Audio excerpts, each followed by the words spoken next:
Good morning, everyone. Thanks, everyone, for joining us today.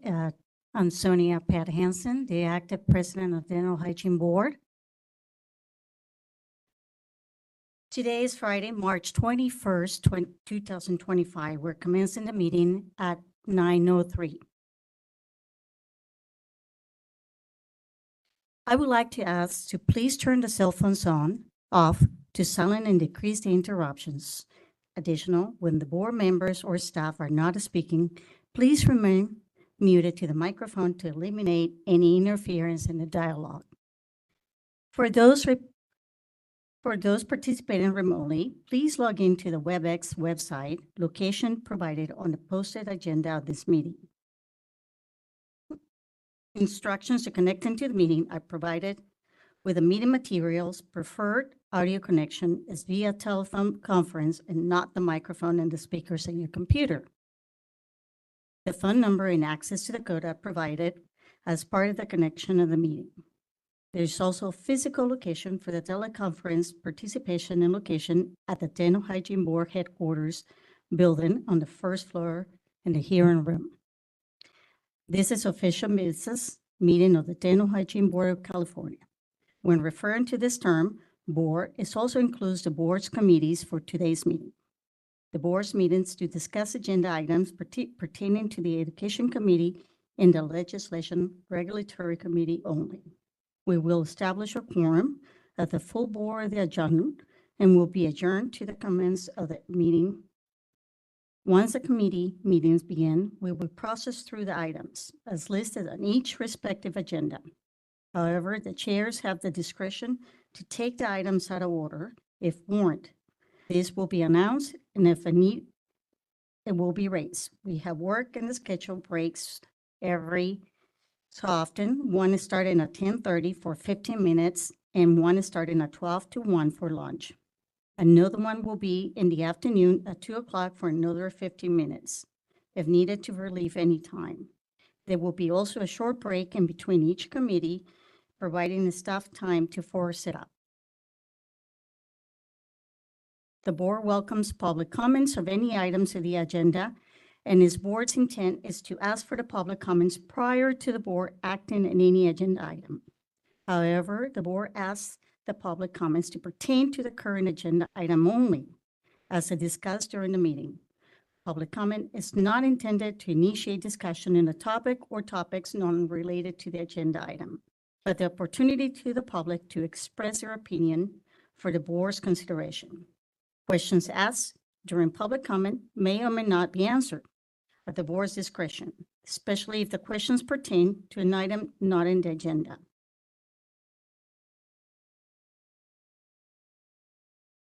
The board may have the discretion to discuss it. The board does not provide the opportunity for the public on anything is not in the meeting of the agenda. This normally agenda is item 2. I would like to ask the DCA moderator to please explain how public comments will be taken during this WebEx meeting. Please, moderator. Thank you. During public comment periods, you may click on the hand icon that is on the bottom of your WebEx screen, or if you're on a mobile device, it may be behind the 3-dot other options, and instructions will be shown on the screen.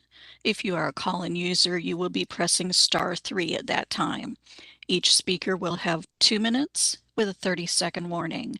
And again, we ask that you stay on topic during public comment. Thank you.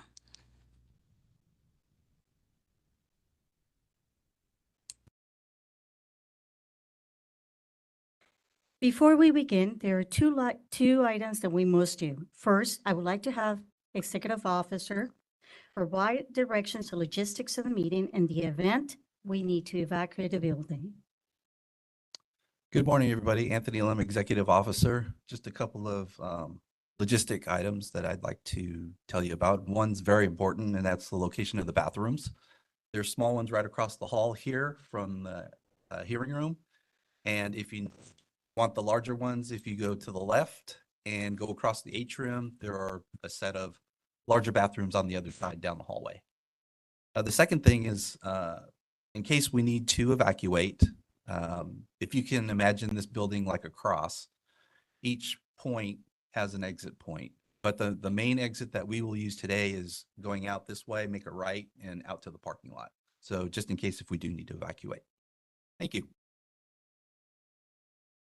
Second for today, I would like to welcome to our two new members, Julie Elner, and she's a public member, and Joanne Pacheco, to my left, who is also an RDH educator and is also a member. Thanks for coming and joining us in the meeting, and we're very happy to have you, both of you. And Julie, would you like to say a few words about yourself, please? Sure. Hello, everyone. I'm Dr. Julie Elginer. I am from Southern California. I'm a faculty at the UCLA Fielding School of Public Health. And I want to say thank you to everyone who has reached out and welcomed me. This is not my first appointment, statewide appointment. I spent 5 years on the Board of Chiropractic Examiners as a public member. In that capacity, I was chair of the Ledge Red Committee for several years, as well as elected secretary for a number of years. So I am quickly learning or trying to come up to speed on the Dental Hygiene Board of California. However, I do have experience from a governance standpoint, and I just want to say I'm looking forward to our time together. Thank you. Thank you, Julie. How about you, Joanne? Well, good morning, everyone. I'm honored to be joining this board. I currently serve as the director of the Dental Hygiene Program at Fresno City College. And in this role, my leadership responsibilities encompass the day-to-day operations of the program. I bring with me a wealth of experience as an RDH and 28 years in dental hygiene education. My passion lies in supporting emerging faculty and facilitating curriculum development.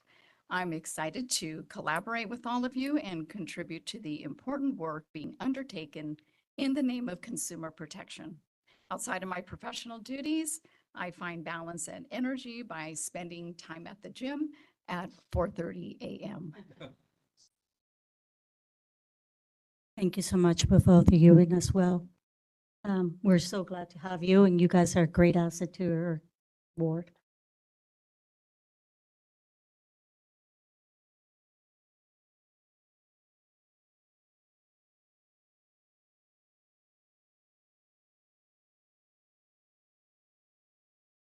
At this moment, I would like to call the meeting in order to ask Board Secretary Naneli Yoli Tribal Arwal to please call the roll.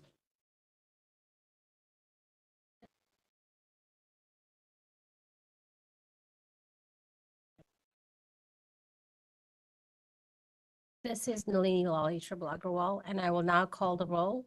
Julie Elginer, Dr. Present. Sonia Pat Hansen, Present. Sherman King, Michael Long, Justin Matthews, Present. Joanne Pacheco, Present. Dr. Brunella, Lally Tribal present. The forum has been established. Thank you, Naneli. Now we move to agenda number 2, public comment to items not on the agenda. This is the moderator. If anyone would like to make a comment on an item that is not already on the agenda, instructions will be on the screen in a moment, and you will be able to click on the hand icon to raise your hand. If you do not see that, you may look for the question mark icon, click that, type the word comment, and click send. Are there any requests to comment on anything not on the agenda?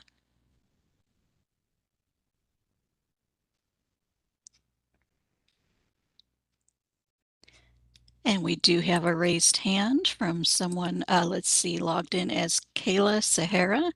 And Kayla, I will send you a request to unmute your microphone and you'll have 2 minutes.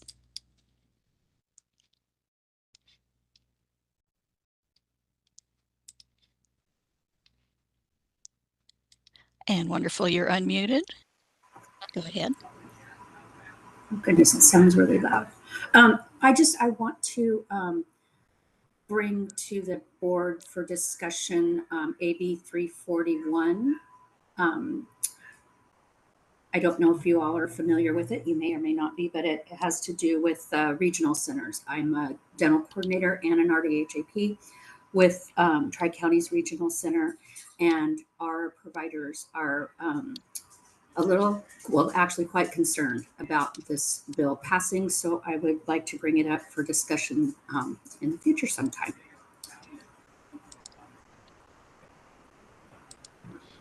I think that's all I need to say, yeah? Or do I need to say more? All right, thank you very much. Okay, thanks. And I do not see any further requests for comment. Shall I close the public comment feature? Go ahead, please close that. Thank you. Are there any public comments? In person?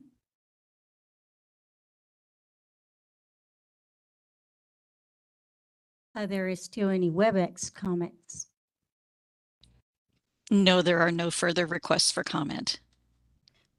Moderator, please close up. Thank you.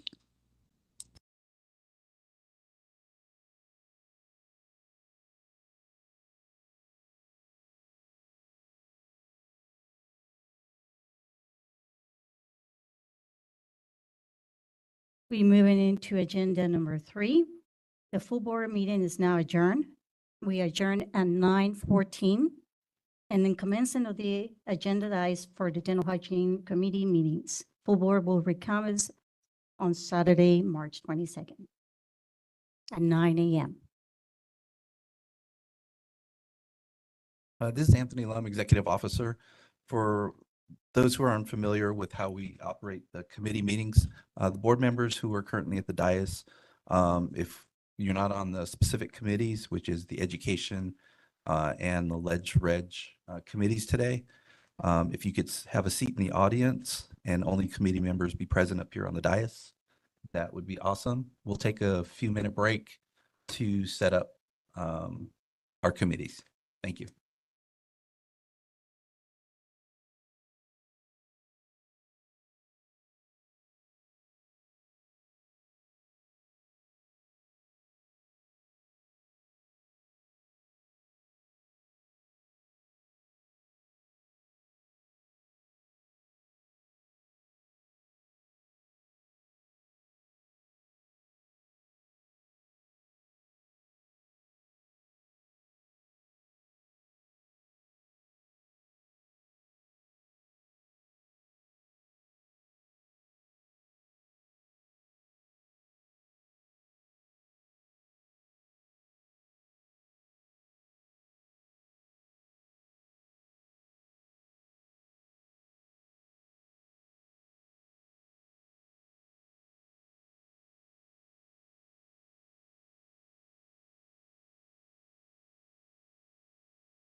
Good morning. My name is Michael Long, and I'm the Education Committee Meeting Chair. I'd like to call the Education Committee meeting to order. The time is 9:17 a.m. And with the board staff, please call roll. This is Crystal Uyama, and I will now call the roll. Michael Long, Present. Sherman King, Justin Matthews, Present. Joanne Pacheco, Present. Nalini Lawley Triple Agrawal. Present. A quorum has been established. A simple majority of yes votes are required for any action.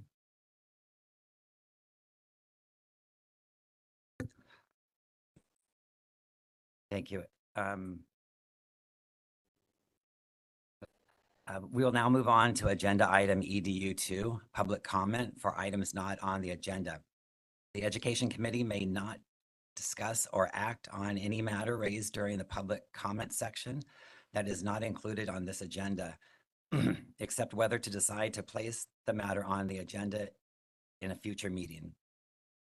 Are there any in-person public comments for the committee to consider? Seeing none. Are there any WebEx public comments? DCA monitor, would you please facilitate the Q&A feature for public comment? Certainly.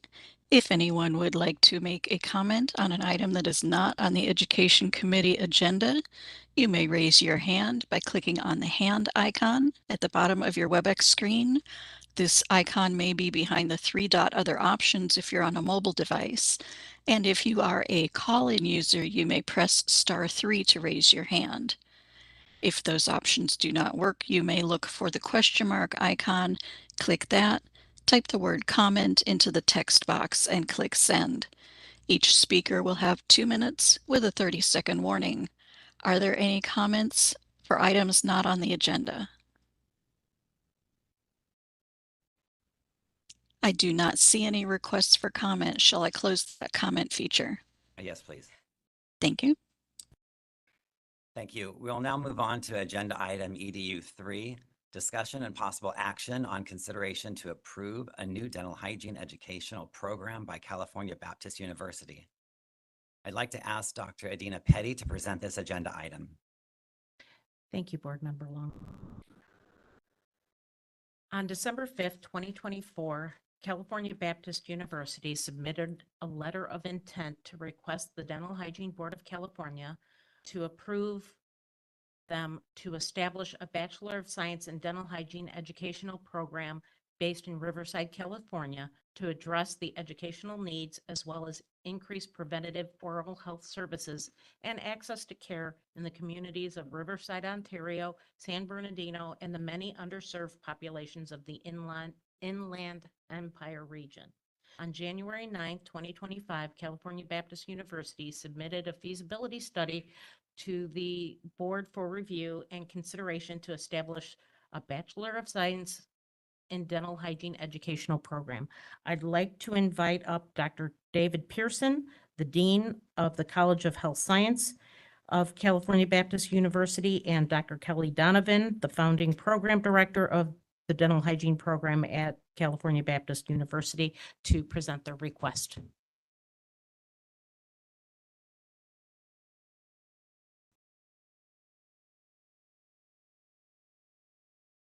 Good morning. My name is Dave Pierce. I'm the Dean of the College of Health Science, California Baptist University. So I just want to give you a minute or so of background on us and then turn it over to Dr. Donovan. But California Baptist University was established in 1950, moved to Riverside in 1954. For many decades, was small and somewhat local and regional, and we started branching out. It became a full comprehensive university over the years. Currently have several master's degrees, lost count on those, 9 doctoral degrees now, so our fully comprehensive university. The College of Health Science was established in 2010 as the College of Allied Health. 2015, we expanded to 5 departments. That's when I became the dean. And what we're looking for always is opportunities to serve our area and provide programs in areas that we deem to be underserved. And for better or worse, in the Inland Empire, we have quite a bit of needs. And so we have a lot that's underserved. we've done quite well. Some of the program offerings that we've come up with over the last decade since I've been doing this is physical therapist assistant, radiologic sciences. We're in works right now for an ultrasound program that will be starting in the fall. We have athletic training. We have the PA program that has taken off very well, and we just expanded the size of that. Our kinesiology program is the longest running program in the college, and the specialty there has really become cardiac rehabilitation, and a lot of certified exercise physiologists out doing that. Speech language pathology has been big. There's a huge need for SLPs in the area, and we've tapped into that need. So really wonderful. I am not a healthcare practitioner. My PhD is institutional leadership policy studies. So I try to do my best to lead and lean on the people who know what they're doing in these particular areas. It's a pleasure for me to get to learn more about all of these individual programs as we go. This one has become near and dear to my heart. We've been at this now for almost 2 years, planning and working, and it's been a lot of fun.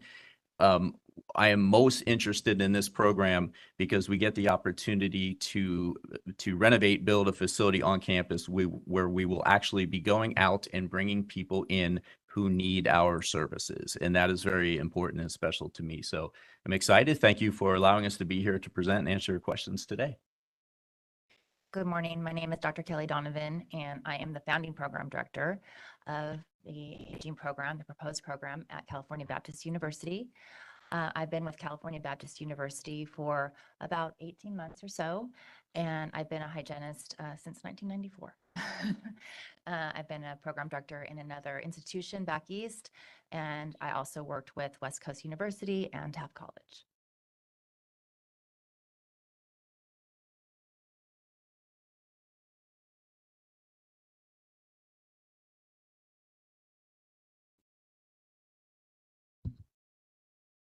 Is there a motion? Please identify yourself and make that motion. This is Justin Matthews. I'll make a motion. I move for the Education Committee to recommend to the full board to provisionally approve a new dental hygiene education program offered by California Baptist University. The condition being an extendable 2-year probation period once the program begins operation. Is there a second? This is Pacheco. I second. Is there any committee member discussion?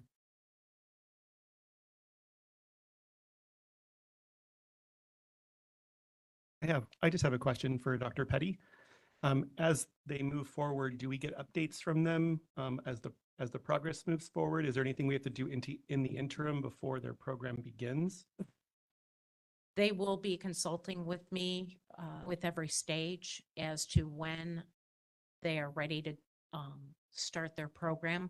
They have a timeline that is provided in the board meeting materials, and they would need to check with me at all the stages to ensure everything's going. So yes, I will be following their progress. Okay, great. Thank you. This is Anthony Lum, Executive Officer. I just wanted to give your program kudos for the feasibility study.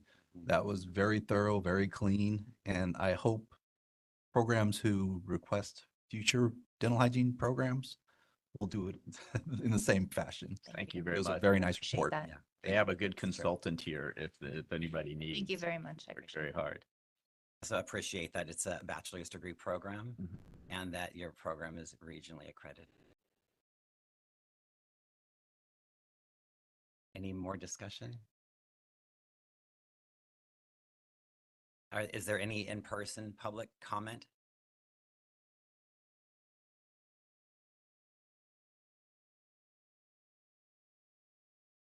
Yes, this is Susan McLaren from the California Dental Hygienists Association.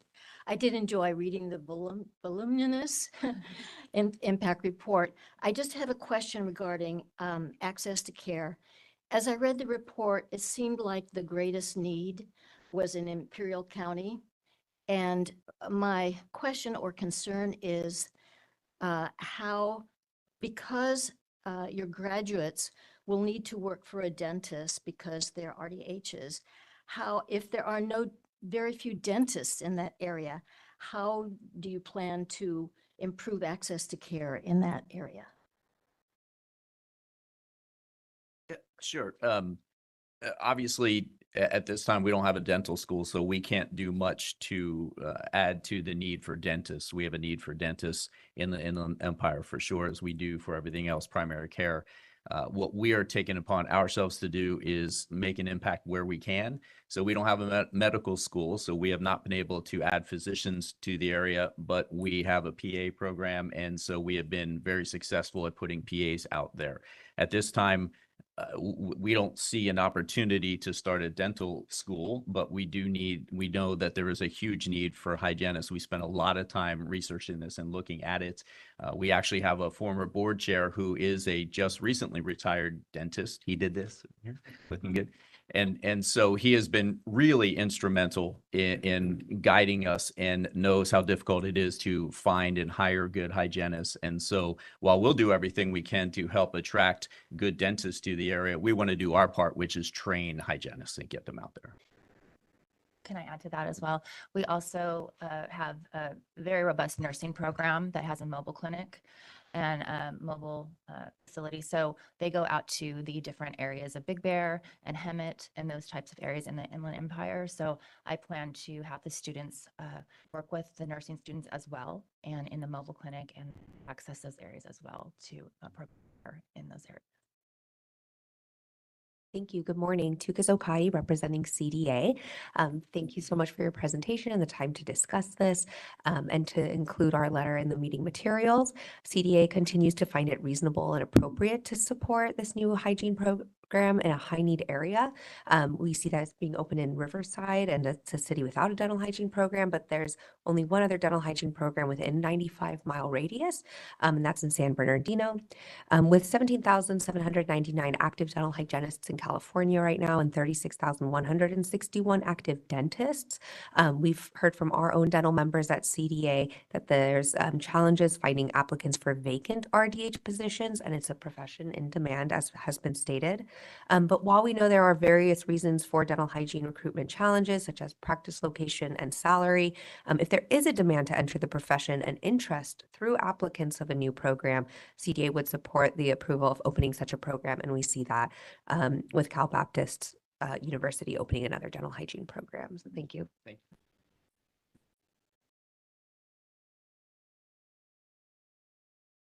Seeing no more in-person questions, are there any WebEx public comments? DCA monitor, would you please facilitate the Q&A feature for public comment? Certainly. If anyone would like to make a comment, you may look for the hand icon, typically at the bottom of your WebEx screen, or you may look for the question mark icon, also at the bottom of your WebEx screen. And our call-in users may press *3 to raise their hands. We have a couple of requests. First from Elena Francisco. Elena, I'm going to send you a request to unmute your microphone, and you'll have 2 minutes with a 30-second warning.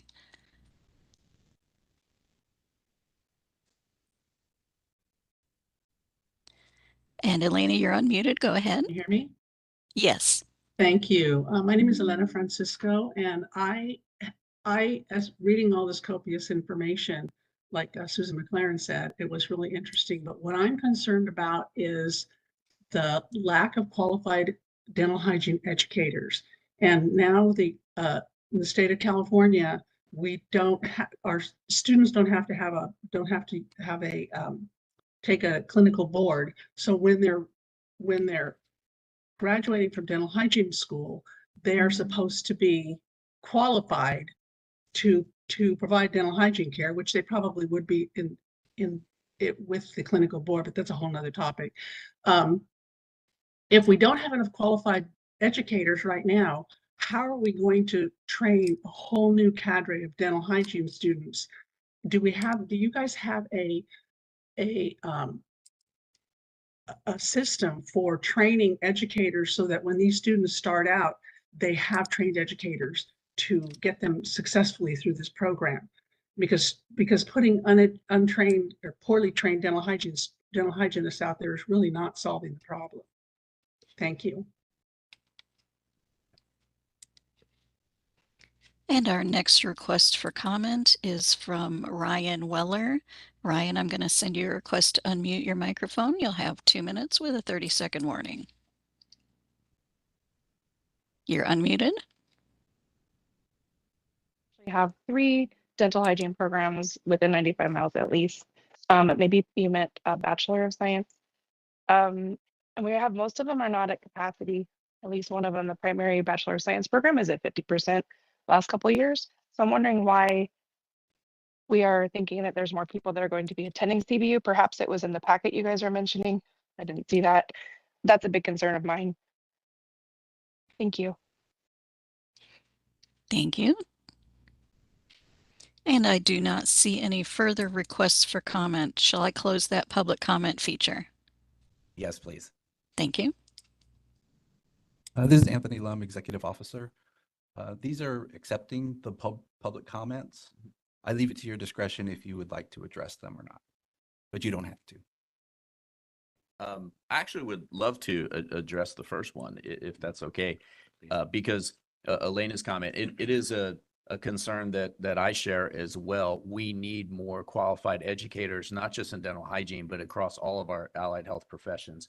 And as the dean, this is what I work on all of the time. And so one of the things you're going to see, part of my job is having to be strategic. And one of the things that you're going to see as a follow-up, probably 5 years from now, is us trying to start an advanced degree program where we can train educators in this area, because we're trying to do that in our other areas as well. We're just starting a Doctor of Medical Science program to help train PA educators beyond what they are now too. So we are thinking about this as something that we take very seriously. When we get faculty candidates for comprehensive university and they hold associate's degrees in the field, that's not normal across other areas. So we want to be a part of the solution of that as well. So that's something I have thought a lot about and going forward. And Kelly came in with a lot of great ideas already about what we can do to impact that area. So I thank her for that comment. I think it's very important. I would like to comment as well. I absolutely agree. And having the Bachelor's of Science be the minimum acceptance for the dental hygiene profession is very important. And I think it's true. We need more educators. We need more educators with master's degrees and doctorate degrees. And so we hope to start this bachelor's program and then expand on that, so we can in fact fit the need and help this area where we don't have quite enough, and we need people to come up and have to facilitate. Appreciate that comment. Thank you. If the board's ready, I'd like to ask Crystal to call the roll and record the votes for this agenda item. This is Crystal Uyama, and I will now call the roll. Michael Long, Aye. Sherman King, Aye. Justin Matthews, Aye. Joanne Pacheco, Aye. Eleni Lawley Triple Agarwal. Aye. The motion has passed. Thank you. Thank you. Thank you. We now move on to discussion and possible action on the proposed dental hygiene education program cohort decrease request from Cabrillo College. I ask that Dr. Adina Petty present this agenda item. Thank you, Chair Long.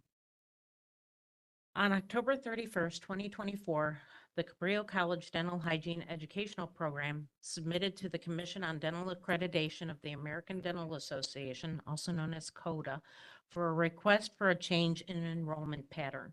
On September 1st, Cabrillo sent a copy of that request to the Dental Hygiene Board. At that time, Cabrillo was notified that they were required to obtain approval from the Dental Hygiene Board pursuant to California Code of Regulations, Title 16, Section 1105.3, little b3.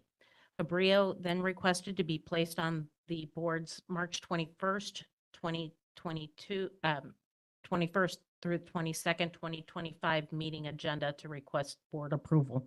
I would please ask Dr. Matthew Wetstein, President of Cabrillo College, Dr. Traveris Harris, Vice President of Instruction, at Cabrillo College, and Dr. Heidi Weber, Dean, Health, Athletics, Wellness, and Kinesiology at Cabrillo College, to make the request, please.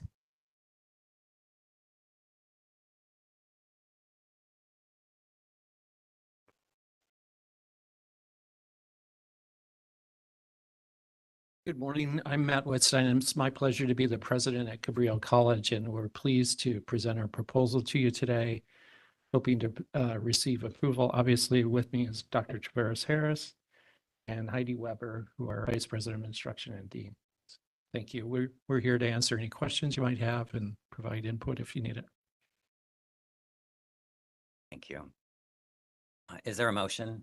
Please identify yourself and make that motion.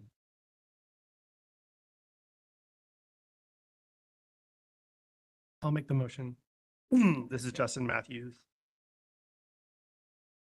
I move for the Education Committee to recommend to the full board to approve the change in enrollment pattern of Cabrillo College Dental Hygiene Program to admit a cohort of 20 students every other year rather than on an annual basis. Is there a second? This is Sherman King. I second the motion. Any discussion?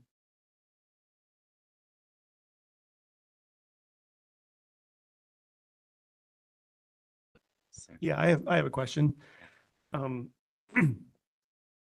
guess my question would be what new information or new situation might bring you back to then come back to an annual cohort being admitted?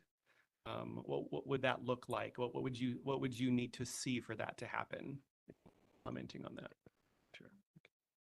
I think the main driver for this is fiscal concerns with the funding formula for the California Community College system. I think many of you are aware of the higher education budgets in California having received cuts, more so at the CSU and UC system, but it's certainly the case with Cabrillo that our funding formula represents a possible loss of cost of living adjustments going forward into the next budget cycle, declining enrollment, and the demographic challenges that we face in our district, where we have high costs of living, high costs of housing that are driving Californians into the interior, into the Central Valley, Inland Empire as examples. So facing some budget constraints, the college is doing some downsizing as we move forward. If the budget were to turn and the revenues for the state that are given to colleges like Cabrillo would make a turn toward the positive, that would represent an opportunity for us to reconsider going back to a cohort every year. So essentially what you're seeing is a budget challenge. I think the other constraint is that for years we've had the ability to offer professional development courses that have generated some additional revenue for us in the past that are going to be declining because of the changes in regulations from this organization. And so that stream of revenue that we've had in the past is also going to be shrinking. And so those two combined factors are reasons why we're in a downsizing mode at Cabrillo. Hope that makes sense. My question would be, has this program change been approved by the Commission on Dental Accreditation? Yes, it has.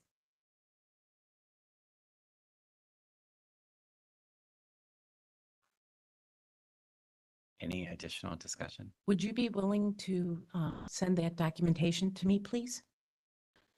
I believe I did, but I also have a hard copy. Oh, right here. perfect. Thank you. Do you want to see it? Yes, please.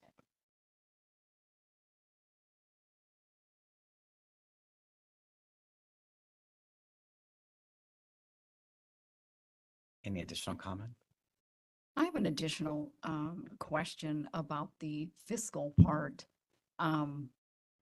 Had mentioned about changes in regulations, and then the revenue stream would be changed from. What exactly are you talking about?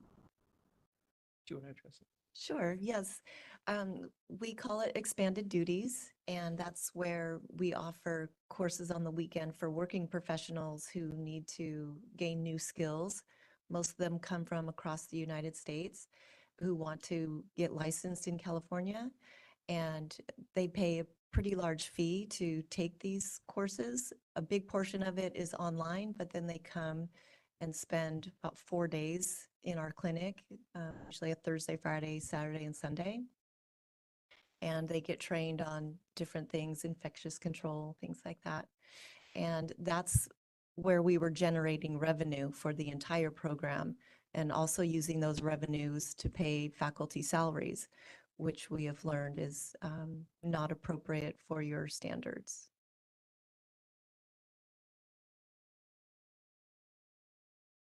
I just have a small clarification question. Anthony Lum, Executive Officer. When you say extended function courses, are you talking about the SLN course? Is that what you offer? Soft tissue curettage, local anesthesia, and nitrous? Is that the Correct. course? Okay. Correct. Yes. Thank you. And then a follow-up question, are there other programs at the college that have been downsized due to the financial constraints? Yes, absolutely. Across the campus. Yeah, pretty much across the college, we've decreased by about 25% our academic offerings across the college in aggregate. In other healthcare programs? Well, some healthcare programs, but not specific to healthcare programs. And medical assisting is a program we've got, I believe, half. And in the context of nursing, we've actually pursued and are continuing to pursue expansion grants from the chancellor's office and the state budget. But writ large, you're probably familiar with the funding formula has a different impact on colleges like Cabrillo, those that might be in the Central Valley. And so facing some funding restrictions and reductions, that my direction to Dr. Harris, for example, was to find savings of 5% across the board in instructional schedule. So we have fewer course offerings with part-time faculty teaching. In the current year, as an example, we had 17 faculty retire. We're hiring back 10 of those positions. So where we can find position savings like that, we're going through that kind of exercise. And you're starting to see that at places in headlines like Sonoma State, all across the country.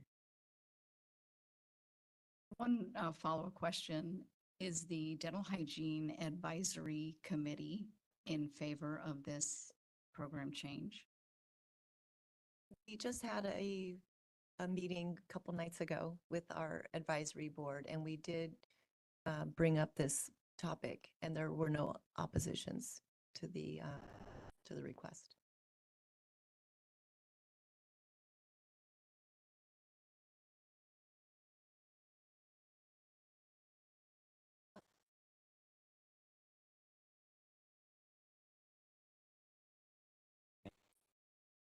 Are there are there any in-person public comments?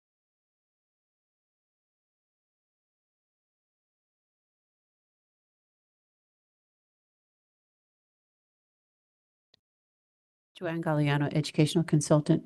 The only question I would have is how are you going to account for continuity of care? If you're taking only one group of students in a cohort and going 2 years, the first year they're going to only be able to see a certain level of patients. And then the second year, they're going to need another level of patients. How are you going to make sure that patients coming into your facility are only at the level where the students need them, and those that are not at the level that your students need them, they're too advanced or whatever, what kind of referral are you going to have for those particular patients? I just, one of the biggest services that educational programs do is having clinics that provide continuity of care to people that can't get into a regular dental office. And I mean, with this situation, I understand the budget concerns and everything like that, but I'm concerned. I would like to know how your program is going to be able to provide continuity of care for patients coming in, and how are you going to you're going to have to be selective. In other words, what are you going to do with the population that comes in that needs care that's not available because the student's not able to provide it because of, or they're on the program? And how are you going to ensure that the student has access to that person a year later?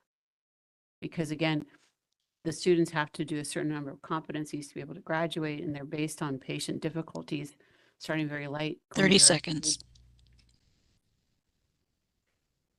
Right, so continuity of care is very important, and we're not downsizing in our staff. We're just downsizing in how many students we take. So there will be the same amount of oversight with our faculty and our supervising dentists.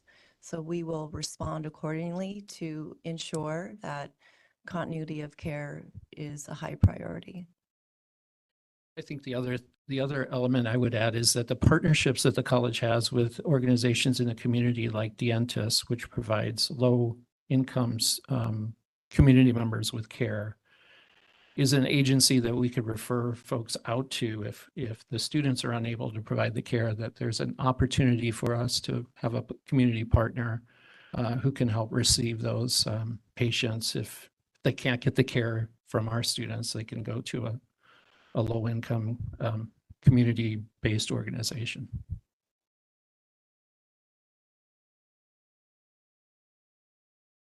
I think it's very unfortunate that you are finding yourselves in this position, and for the community itself to have the loss of this class and the opportunity to be served at your campus. So. As an editorial, if there were any support we could have for funding formula changes for high-cost career education programs like in the healthcare field, it's advocacy that we would appreciate with the legislature, because we are funded on a per tuition basis. It's no different from political science or sociology students or what have you. And so when we operate higher cost programs that have low faculty ratios, student to faculty ratios, it's something that we have to carry and cover with higher enrollment programs. And so the way that the state has decided to fund community college programs in high cost career programs is something that really needs to be addressed. So we appreciate the comment. Are there any WebEx public comments? DCA moderator, would you please facilitate the Q&A session for public comment? Thank you.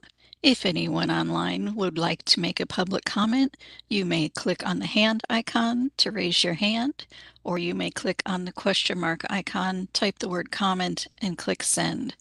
If you are a call-in user, you can press *3. The instructions are also on the screen. We do have a request for comment from someone logged in as Mustafa. Mustafa, I'm sending you a request to unmute. You're unmuted. Go ahead. RDHAP. I'm just curious about the management part and admin part for the program.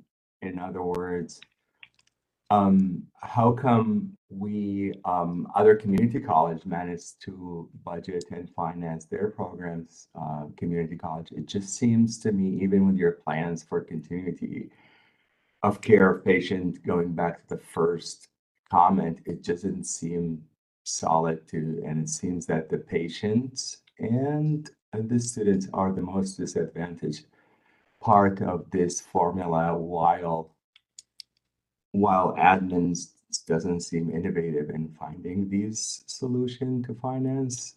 And the last part, what is moving forward in the time when we have actually real shortage in hygiene in the profession, as CDA and others, CDHA are clear. We're going the other direction with your administration. Just a reminder that the public comment doesn't need to be answered by you, but if you'd like to comment on that, you can.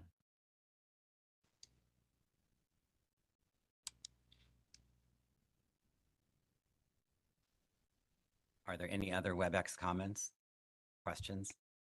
I do not see any further requests for comment. Shall I close that public comment feature? Yes, please. Thank you. Thank you. I'll now ask Crystal to call roll and record the vote for this. Wait, this Sherman King. I'm a public member. I have one question. I don't know much about your operations, but I hear that your faculty member remain the same, right? So that means your cost is same. So why not, when you increase more student, that you increase more income? But why would you reduce that? Okay, that's just something I don't know your operation, so maybe you can answer. No, the faculty who teach in the program will remain the same, but the number of units assigned to that will shrink because you're only going to have one cohort versus two, right? So the number of course sections, clinical sections will compress. So the overall cost of instruction and running the program will go down, but the faculty that we have teaching in the program will remain the same, if that makes sense. They'll have a reduced load assigned to them. Okay, so number of faculty is same, but then the hour they works less. Right? Correct. So that means you reduce the cost. Okay. Correct.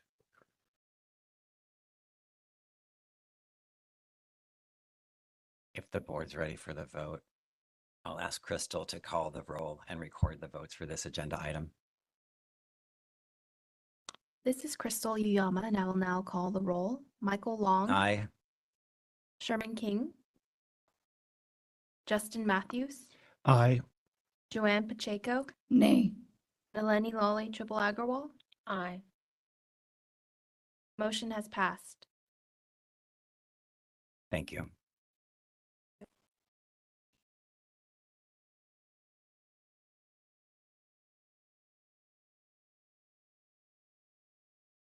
We'll now move on to agenda item EDU 5, discussion and possible action on a proposed dental hygiene education program schedule request from Concord Career College. I would ask Dr. Adina Petty to present this agenda item.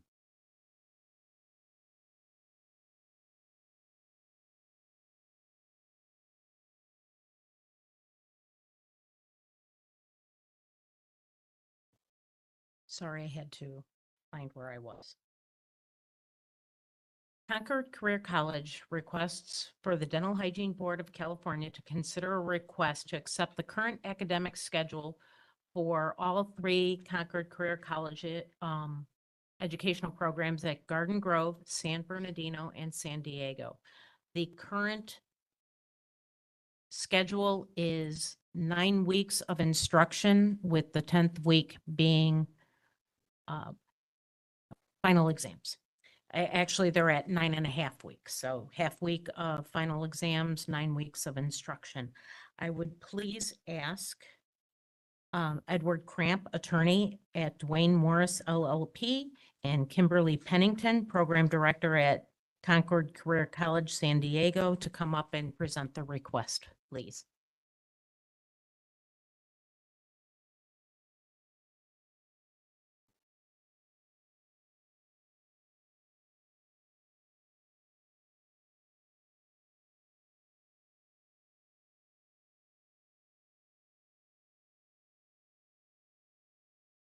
Good morning, everybody. My name is Edward Cramp. I'm a partner in the education practice at the Dwayne Morris Law Firm. I also am in higher education. I work as an adjunct faculty member at Drexel University College of Law and Education. I'm here today with client representative Kimberly Penn to talk with you for a few minutes about the structure of Concord's RDH program. This is really about scheduling more than anything else. Before we get into the substance of it, which Kimberly's going to address, I would like to just kind of set the table for you for just a moment, process-wise. I would like to thank Anthony Lum and also Dr. Petty for their help kind of getting to where we are today. I work with a lot of boards, licensing boards at the Department of Consumer Affairs, and Tony and Dr. Petty are so helpful in getting through this process. So thank you again for your assistance. We're in an interesting situation. You may recall that we came together at the November board meeting last year, and there was the beginning of a consideration of a site visit finding relating to the San Diego campus program. And then there were some procedural issues we needed to resolve. I think Concord had a response that wasn't yet due, and this panel did not have a chance to consider it, and so that was moved until this board meeting.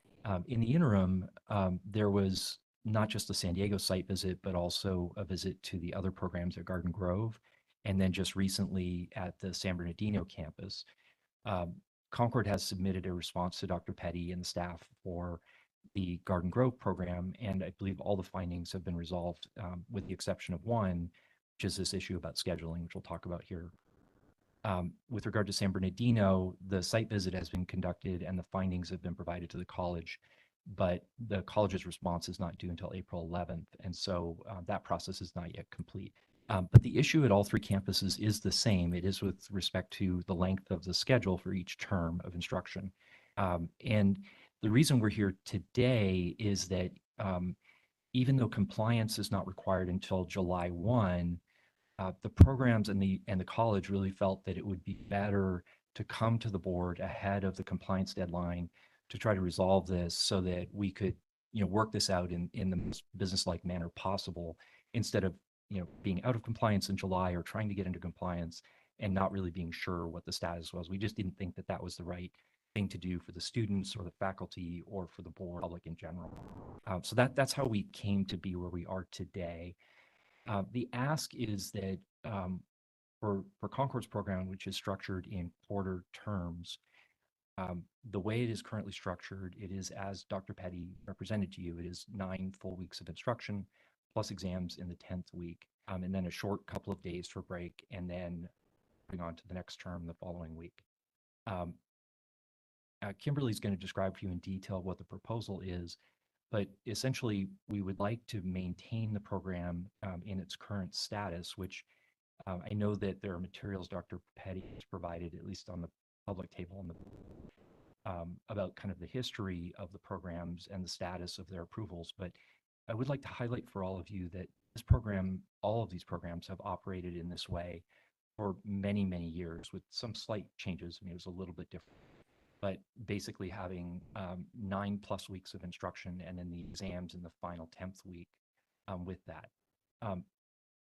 If the panel decides today, and if the board concludes tomorrow that that's not acceptable, that the program has to extend its program to 10 full weeks of instruction plus exams after that, that is going to have impacts on the students of the program, because it's going to extend the term. Remember that everyone who is enrolled in Concord's program, and these are high-intensity programs designed to get students all the education they need, qualified for the exams, and the proof really is there in the pudding in terms of our outcomes from those exams for many years.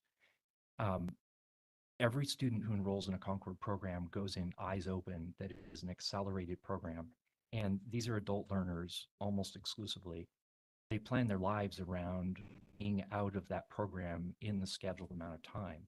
If we add another week longer to these terms, that is going to extend the length of the program by 1 week or more for every term of instruction. So for a nine-term program, right? For a 9-term program, we're looking at an extension of at least 9 weeks. So 2+ months of additional time. And that is going to be profoundly impactful on the students, who not only are going to have to stay in school longer, and for those who are borrowing to go to school, not just for their tuition, but also for their living expenses, they're going to have to borrow more money to go to school just to live and get through school.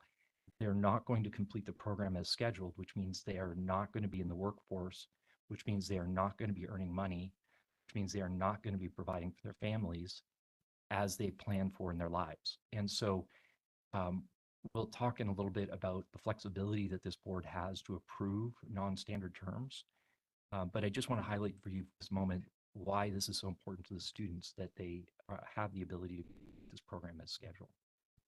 Kimberly. Hello, thank you for letting me speak. I'm Kimberly Pennington. I'm the program director for Concord Career College and Dental in San Diego.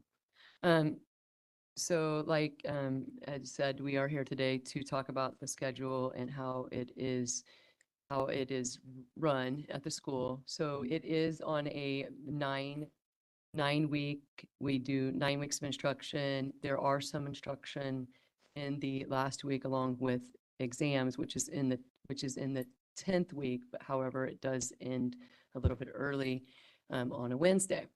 So what we are proposing is to keep that schedule, to keep it going as far as the students. We've had great outcomes with our students, and one of the big things that our students do say anytime that I have an interview with them of how I always ask them, why are you choosing Concord? And one of the main questions, probably 99% of the students will say to me, is because you provide us with an education that gets me out in the work field, and I've been referred here because of the accelerated program.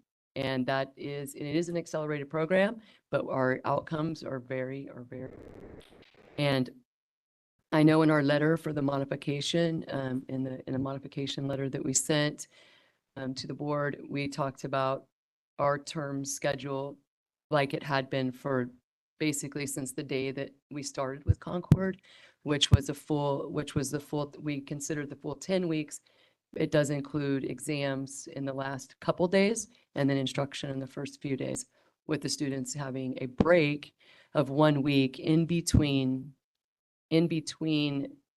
terms before the next schedule. This gives our instructors the calibration that they need to get together, and our faculty as well, and the students a reprieve time. So if the board wouldn't accept our current schedule, we were asking that the board accept the schedule that we had in place for almost 10 years before that. And in our site visits through CODA, we have been approved through CODA. In our site visits through DHBC, we have given both DHBC and CODA our actual schedules, our syllabus that show that we have instruction and we have exams in the last week, and we were approved upon that in the past. So that's what we're asking. If you do not approve where we're at today, but to approve what we always had done in the past. So I would like to just also highlight for the members that I don't think there's any question that this program addresses all of the subject areas that need to be addressed by approved program in California. And there's also no dispute that the program not only meets but exceeds the contact hours that are required to meet the minimum thresholds. I believe that they're 5 or 10% in excess of those hours. Sorry, Dr. Petty, I don't know off the top of my head, but it is a longer program than is absolutely necessary under the current law. So, really what we're talking about here is just a scheduling issue. It's just a matter of whether this program, the 10th week of instruction is going to be counted because it has exams in it or not. And, just point out that this program has been approved at all of these campuses for many, many years and has been in this current form, or a slight variation on the current form, for that time. So we think that the board has the ability to approve this program. In fact, the board has approved this program in its current form.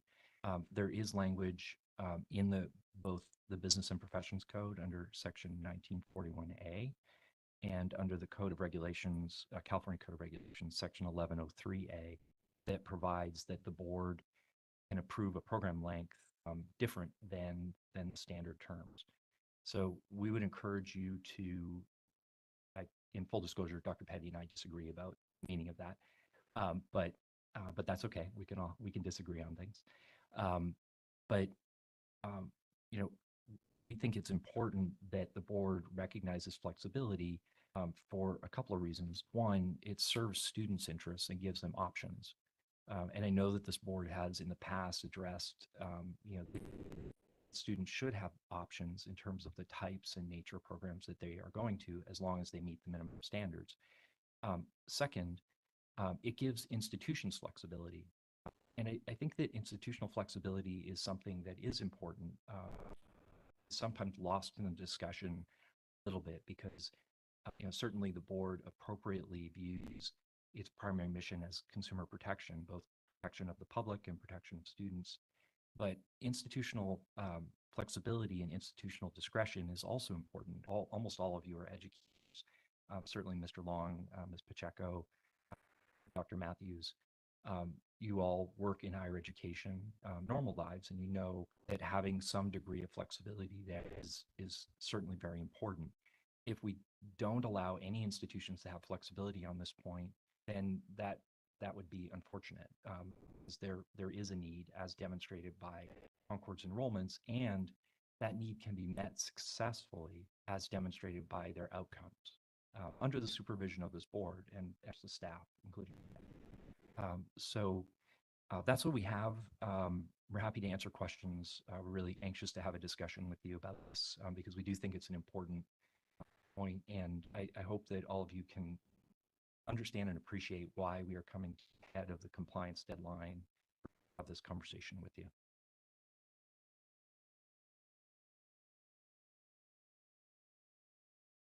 Thank you. I believe we have a presentation.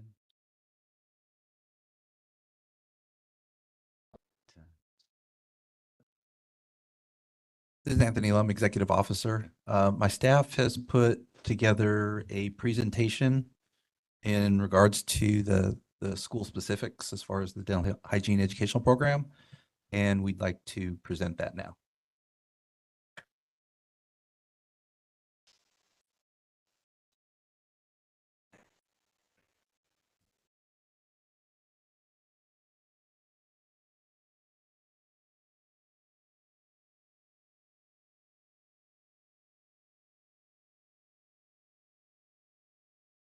For those participants on WebEx, we're just adjusting what's going on in the hearing room right now.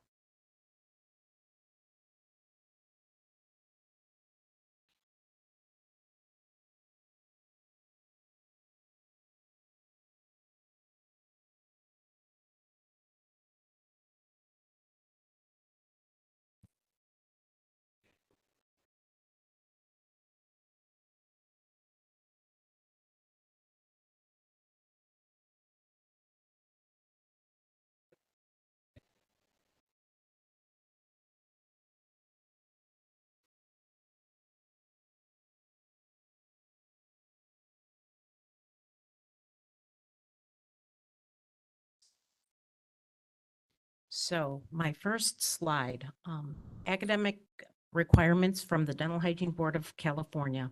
The length of instruction in the educational program shall include 2 academic years of full-time instruction at the post-secondary college level or its equivalent, and a minimum of 1,600 clock hours. That can be found in California Code of Regulations, Title 16, Section 1105B3. Anne, could you please advance?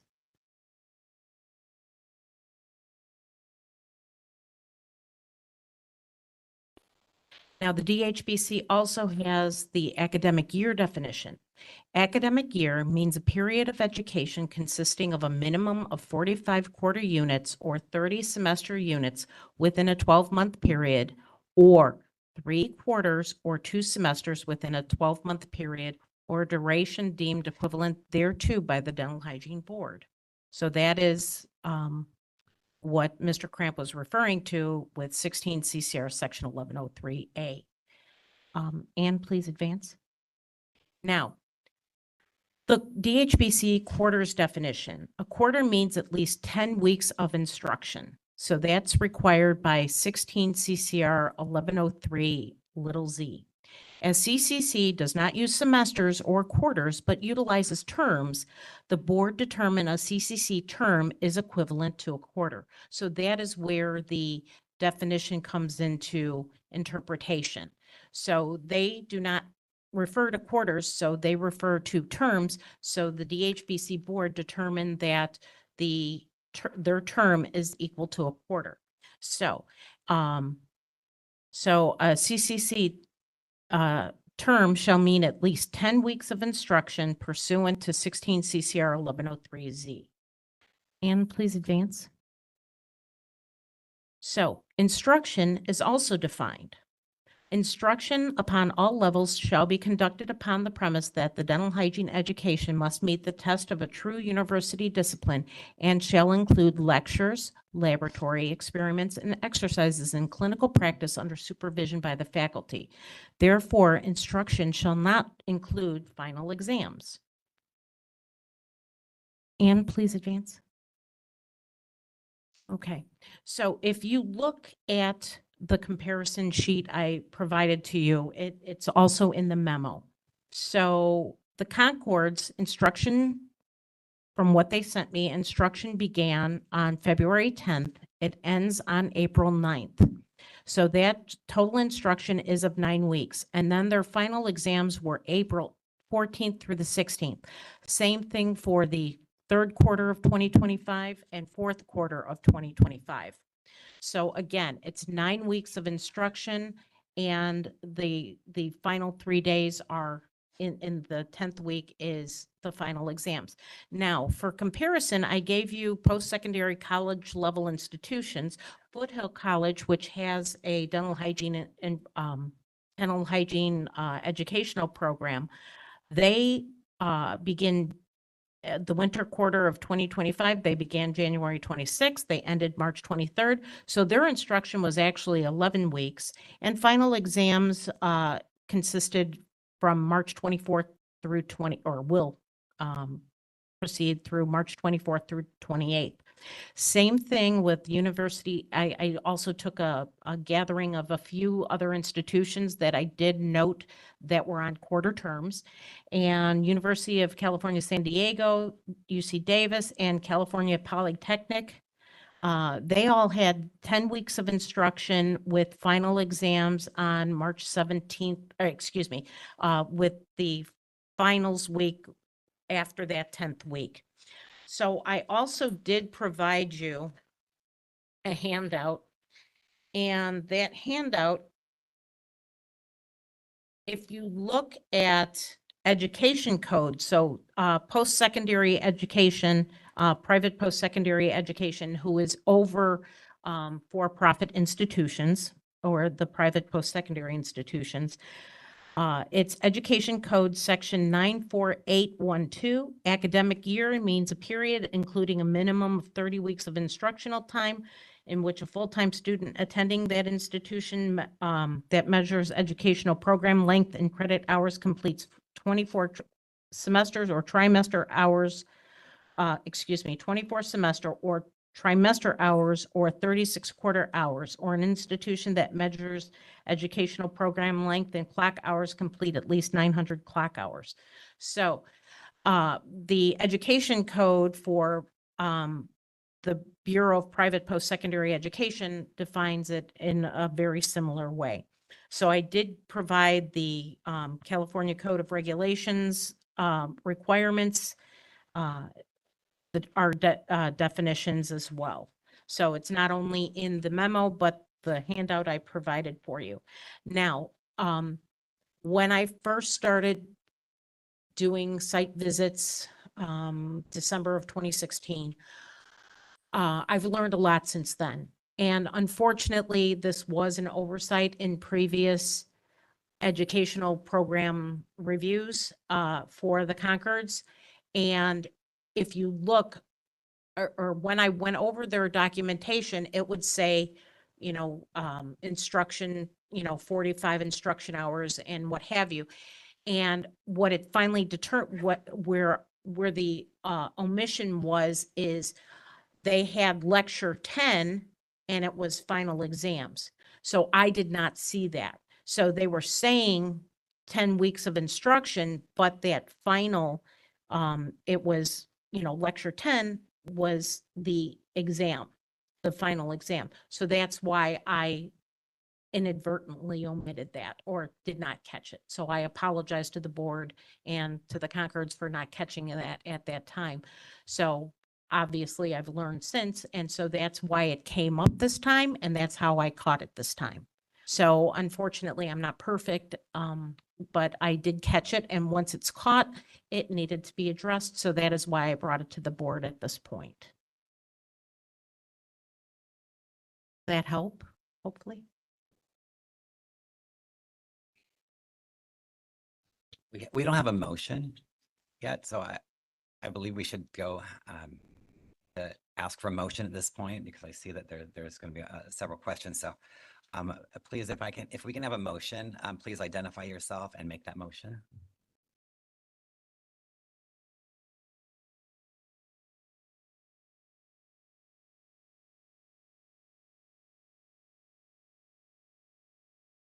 This is Nalini Lawley Tribble. I move for the Education Committee to recommend to the full board to disapprove the request to accept the current academic schedule for the dental hygiene educational programs at Garden Grove, San Bernardino, and San Diego. Pacheco, second.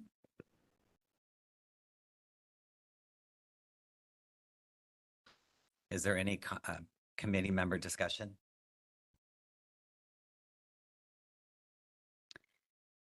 This is Pacheco. My concern is that the instruction is under the purview of the faculty, and faculty typically are very supportive of the program and the instruction that's being presented. My concern is when you have faculty that are concerned about the quality of instruction, the compressed schedule, and the student's ability to absorb and retain the information, and what this compressed schedule does to the students' mental health. So, I'm sorry, was there a faculty concern that we're unaware of? In the meeting material, there were 2 letters included. 3 letters. Or 3 letters, and then I received a 4th that unfortunately didn't make it in time. So it's in the meeting materials? Somehow we didn't receive those or didn't see them in the PDF that was published online. Oh, wow. Okay. I apologize. We looked through it's quite lengthy, as you know, 700 pages or something, but we did look through those and somehow we missed it, but apologize. We didn't see that. Would this have been the first time you heard of faculty concerns about the schedule? I think the faculty are. We did address faculty concerns when we left.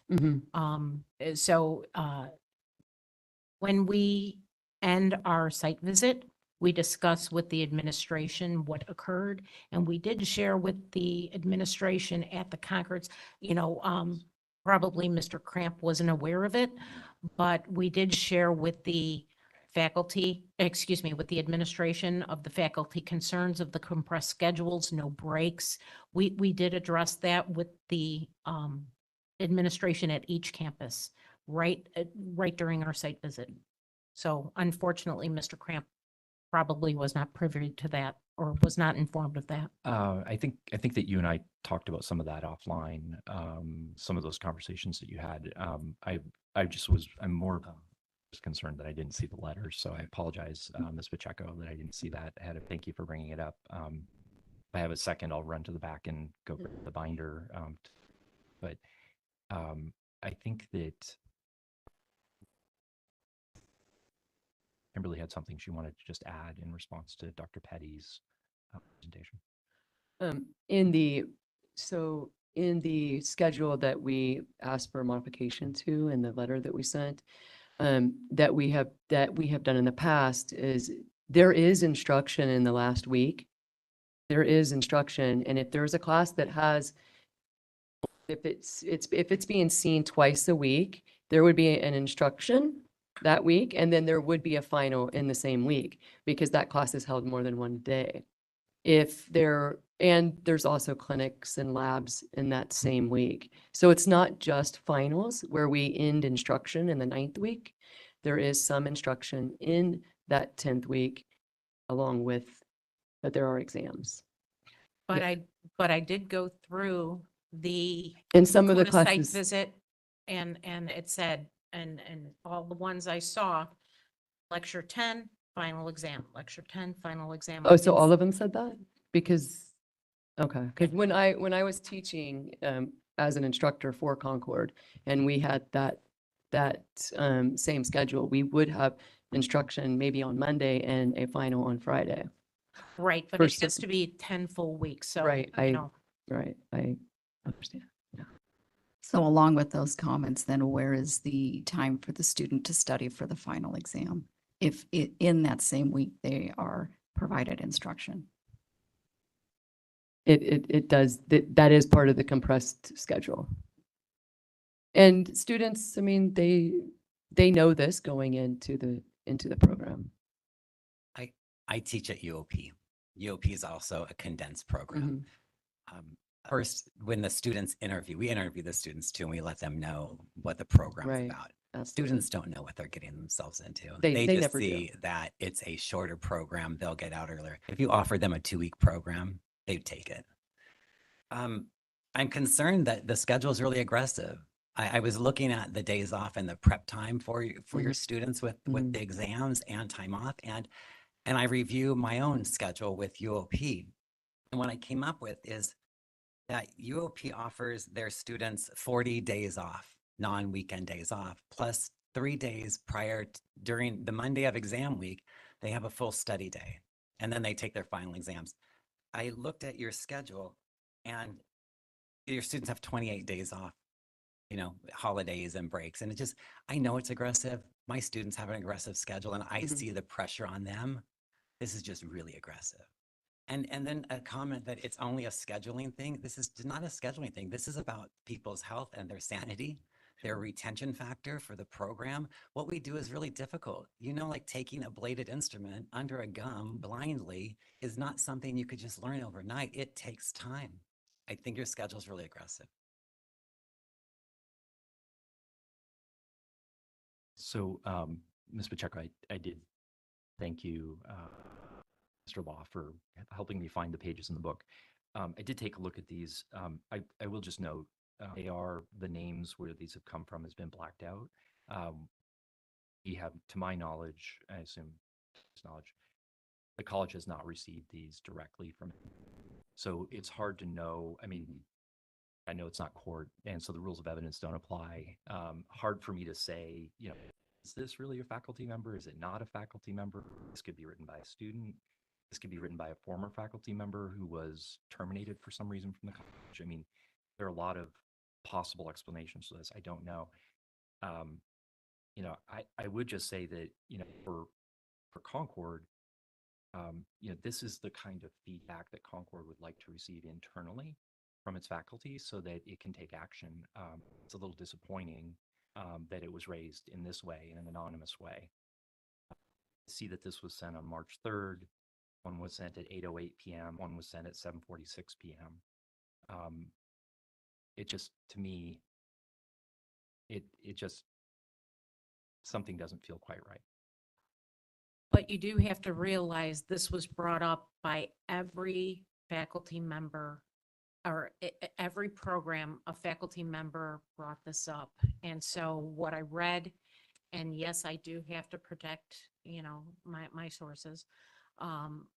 What these exact items were brought up by each of the programs, by the faculty in our interview of the faculty. At every site visit, I provide the opportunity for dental hygiene students and faculty to provide any information they wish me to be aware of, or kudos, or anything they want to tell the board. I provide that opportunity, and at each of the Concord campuses, this was brought up at each campus. So I guess I'm curious, were these unsolicited comments or were these solicited? These letters? Yeah. Completely unsolicited. I was surprised to receive them. Okay. Yeah, I mean, just speaking frankly, it just seems odd that they came in because, as you know, Dr. Petty, you had asked us to provide feedback to you in advance of the meeting by February 28th, was given as a cutoff date. These letters were written after that cutoff date, but they made it into the materials in front of this panel. And so it just, to me, feels a little bit janky sorry, I'm using a colloquialism. It just seems a little bit unfair that we were given a cutoff date of February 28th for comments in order to put in, and then these letters show up. We don't know who they're from. We aren't able to provide a rebuttal. I apologize, it's my fault. for not seeing them in materials ahead of time. But I'm just saying from a process standpoint, we came here today prepared to have a conversation with all of you about this. It would have been nice to know that this had been submitted after the cutoff date. So, Anthony Lum, Executive Officer, just a couple of points to make. The first is that, yes, the complaints from the faculty did make it into the meeting materials. However, we did also provide an extension of a presentation from you. There was the last communication that I had with you, Ed, was that PowerPoint slides were going to be coming. I left that open through actually this week, the beginning of this week, to receive those. I never did. Those would have been included in this presentation for your program. So we do accommodate, last minute items that may come in, whether those made it into the actual materials or if they would have been included as an addendum to the materials, that point would have been moot anyways. My second point is getting away from, the complaints and everything as far as the program is concerned. My concern is that what's stated in the law is what we hold accountable for all the dental hygiene programs in the state. And that's for minimum competency for them to be able to provide their programs that we oversee. So with, and I respect the expedited goals of your program and everything, but again, what's stated in law are minimum requirements. And these aren't things that the board made up. Those were the things that the legislature has granted us to hold these dental hygiene programs accountable to. So that's my concern, is that Concords are falling short of that minimum competency. If you want to make it 12 weeks long, we have no problem with that. But cutting it short below the 10-week threshold, there's an issue there. So that's my concern.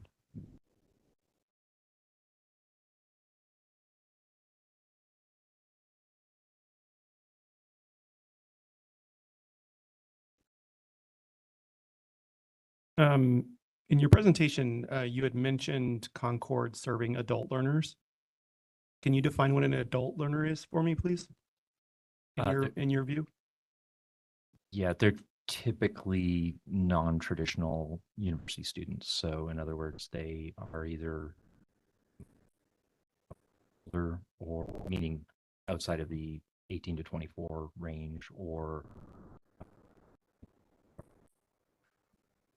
second career or something else. Okay, thank you. And then the second question, can you or your colleague provide information about the last time you officially solicited feedback from your faculty on a change like this? And what that feedback was? Sure.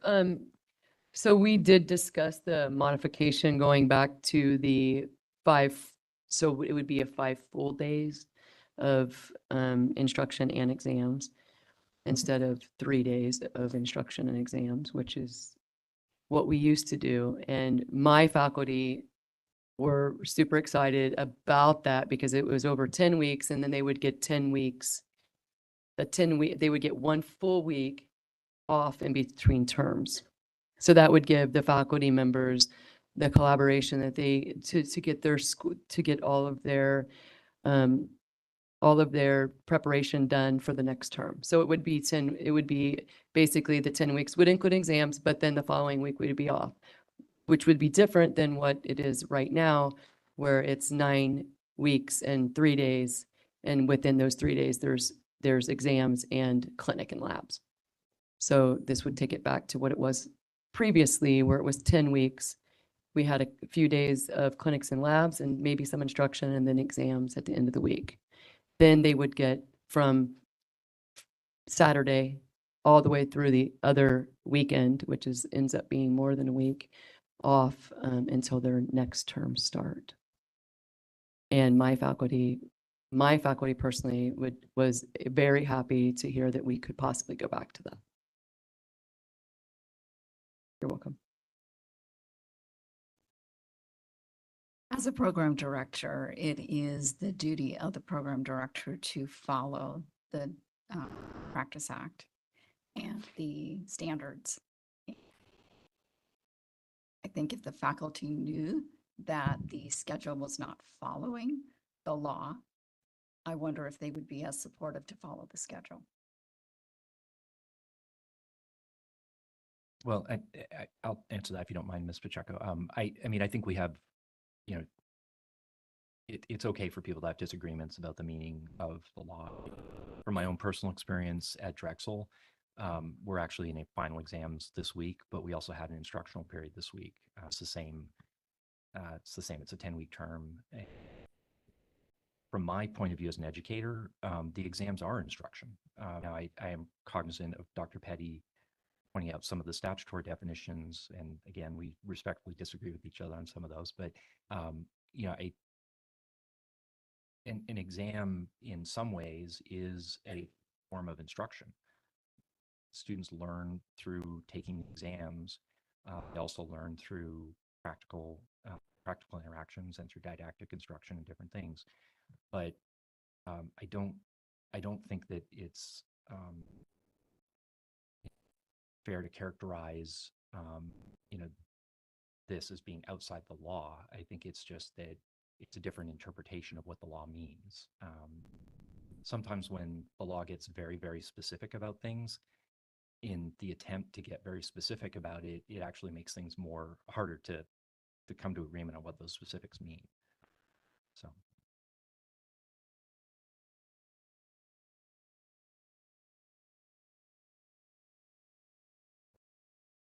This is Anthony Lem again, Executive Officer. So the interpretation of the law, as I'm looking at it, says as Concord uses their quote terms as quarters, and a quarter definition for our purposes is quarter means at least 10 weeks of instruction. Just like you mentioned, as far as your participation in Drexel is 10 weeks long. In looking at Concord schedules, they're 9.5 weeks. So that's, you know, including your final exams and the like. So that still cuts it short of what the minimum requirements are that's stated in the Dental Practice Act or the laws that we govern all dental hygiene programs state by. So, you know, I think the Education Committee is personally on the right track with this because it's not conforming with what's stated in law. Thank you. Can speak. In our letter that we sent for March the 28th, we asked for the modification proposal, which does include 10 full weeks of instruction and exams. So like what he was saying with Drexel, where they have exams and instruction in the last week, it was for the full 10 weeks. And that's what we asked for our modification in our letter, if we could modify back to that, not the 9 weeks and 3 days.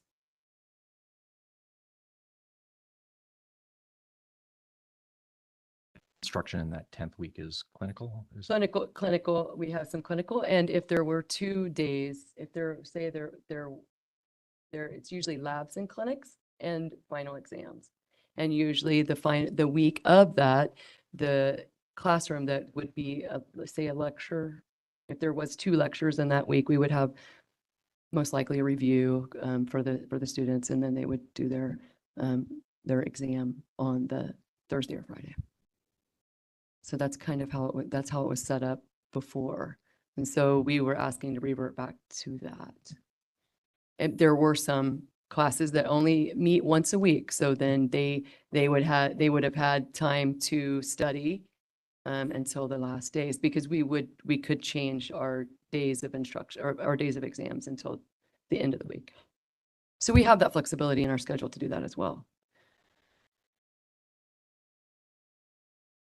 I believe, as Dr. Petty mentioned earlier, it was an oversight on her part to allow that to be part of your process. I was just answering his question as far as the 10 weeks, because he said that it was different than Drexel, but it really actually was the same. So. Yeah, and I mean, I will, the one just final thing I just remind everyone is that you know, in the CCRs, there is this section that talks about the board having this flexibility to approve a program at a duration deemed equivalent by the Dental Hygiene Board.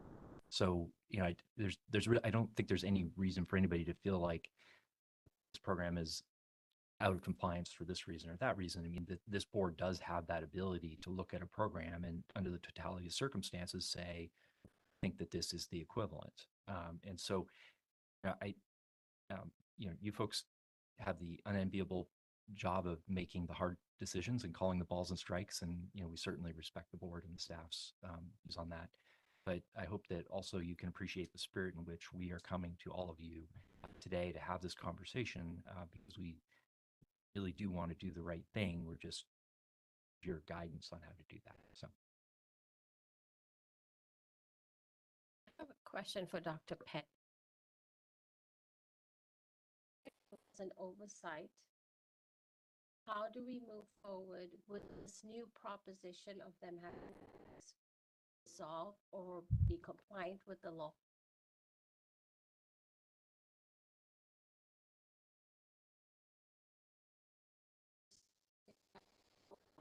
Oh, 10 weeks, including exams, 1 week of a term break, and then But that's not equivalent to what all the other programs are doing. Yeah, no, the other programs, whether they're on semester or if they're on quarter, they have 10 full weeks of instruction and then the 11th or the 15th or they have to have a minimum of 15 in a semester. So the 16th, some are 17, week 17 are their final exams. And Ms. Tribble Agavar, we will obviously continue to work with Dr. Petty and the staff in advance of the July 1 compliance date to make sure that the programs are where they need to be by then. So I honestly actually not sure that there's on your motion, we can just continue to work with Dr. Petty if that's easier, but we just wanted to have the conversation with you all today in order to get clarity.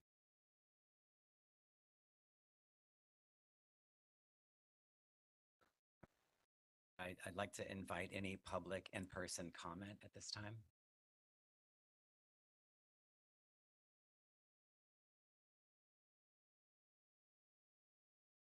Joanne Galliano, educational consultant, who obviously with Dr. Petty has been on all the site visits for the institutions that are in question here.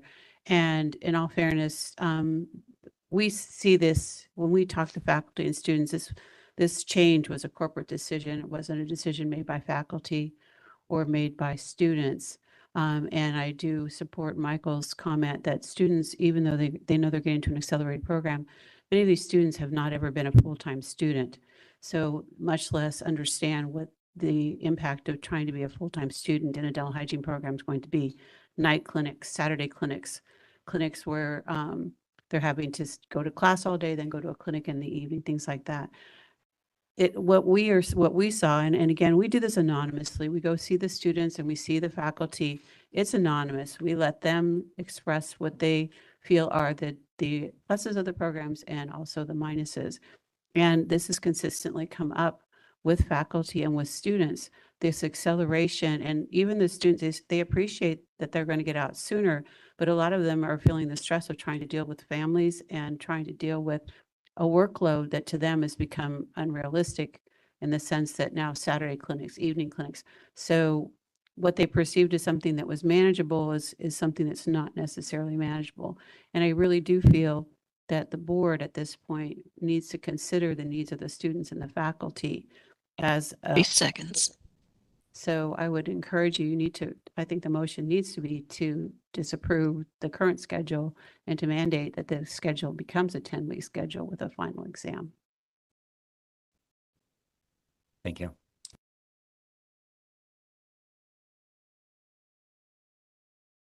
Any other in-person comments, questions? Thank you. Are there any WebEx public comments? DCA monitor, would you please facilitate the Q&A Q&A feature for public comment? Certainly. If anyone would like to make a comment, you may look for the hand icon and click that to raise your hand.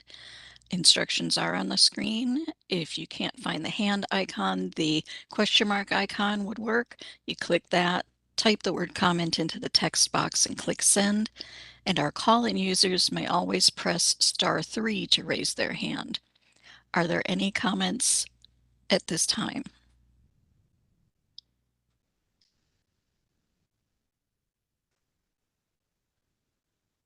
I do not see any requests for comment. Shall I close the public comment feature? Yes, thank you. You're welcome.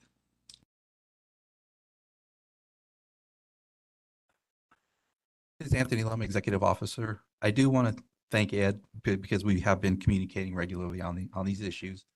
And just wanted to say that I know the motion on the table right now is to disapprove your request, but that doesn't mean that we won't stop continuing to work with you on this, and it get brought back again. Yeah, no, thank you, Tony. I mean, it absolutely committed to getting this right, and making sure that it meets the standards, and board is satisfied that this is a program that's in the best interest of the students, the faculty, and the public, as for sure. So, not to worry. Any other discussion? Board's ready to vote. Thank you. I'll ask Crystal to call roll and record the vote for this agenda item. Michael, could we restate the motion, please, just for clarity? The motion was for the Education Committee to recommend to the full board to disapprove the request to accept the current academic schedule for the dental hygiene educational program at Garden Grove, San Bernardino, and San Diego. You're welcome. Crystal? This is Crystal Uyama, and I will now call the roll. Michael Long, Aye. Sherman King, Justin Matthews, Aye. Joanne Pacheco, Aye. Eleni Lawley Triple Agarwal. Aye. The motion has passed.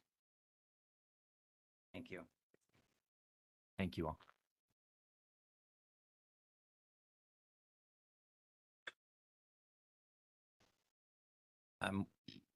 We're going to take a break for 15 minutes. We'll come back at 11 o'clock.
we're back from the break. Thank you.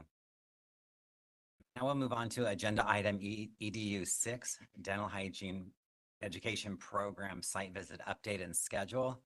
I'd like to ask Dr. Adina Petty to present this informational agenda item. Thank you, Chair Long. So there are several colleges we are updating the board on. The first one's Pasadena City College. They are currently in temporary compliance. Their quarterly report has been added to the board meeting materials, and they are working towards compliance, full compliance. Taft College, they are currently in compliance. They submitted their quarterly report, and they're doing just fine.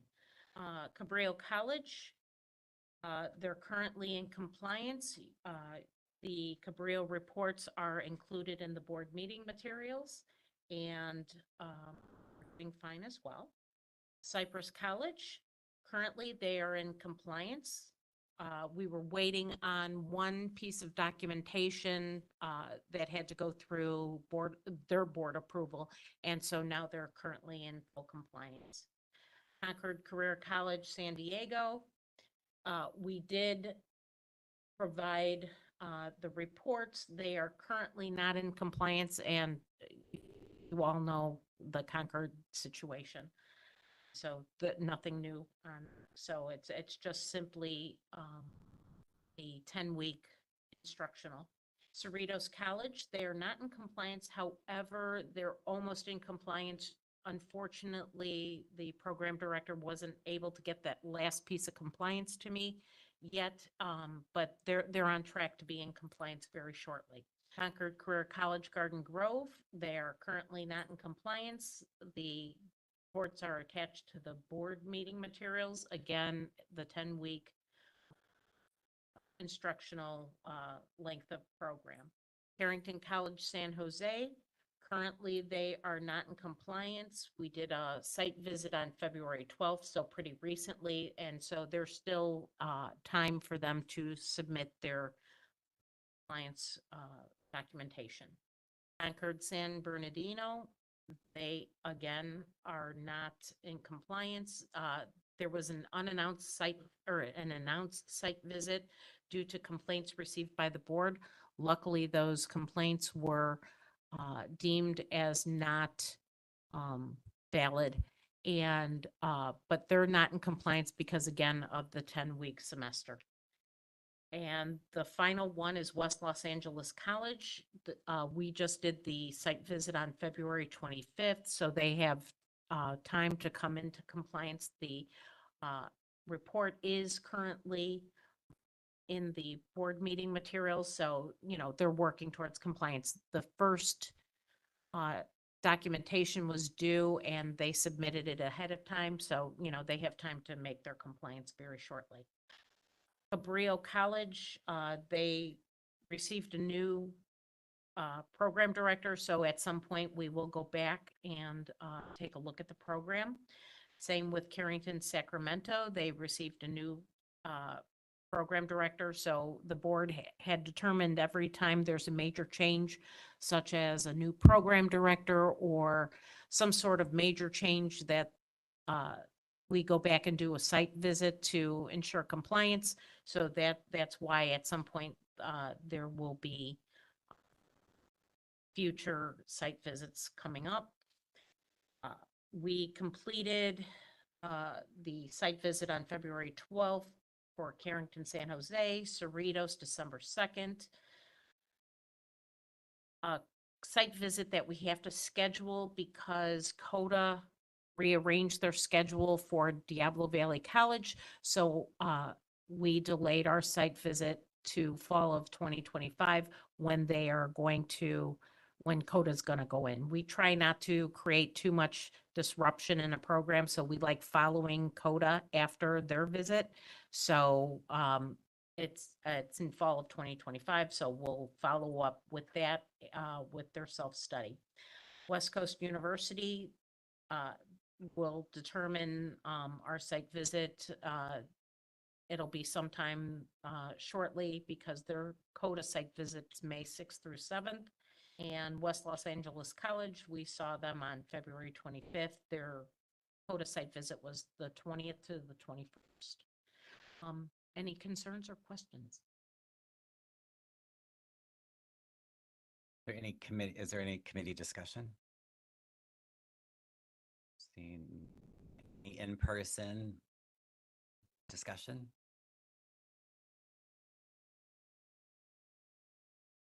Are there any WebEx public comments? DCA moderator, would you please facilitate the Q&A feature on public comments? Certainly, if anyone would like to make a comment on the site visit update, you may look for the hand icon and click that to raise your hand. Our call-in users may press *3 to raise their hand, and instructions are on the screen. If you cannot make that hand raise button work, you can look for the question mark, click that, type the word comment into the text box and click send. Each speaker will have 2 minutes with a 30-second warning. Any comments on the site visits? We do have a raised hand from Linda Brookman. Linda, I'm sending you a request to unmute. You'll have 2 minutes with a 30-second warning.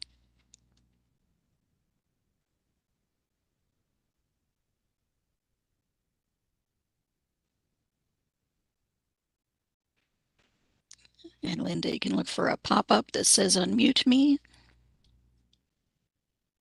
There you go, you're unmuted. Speaker of the House, CDHA, former educator, and an RDHAP. My question was just on these, the recommendations from the board. Are these recommendations for these site visits available to the public for us to see? Was that an attachment that I did not see? Thank you. Thank you very much. And I do not see any other requests for comment at this time. Shall I close public comment? Yes, thank you.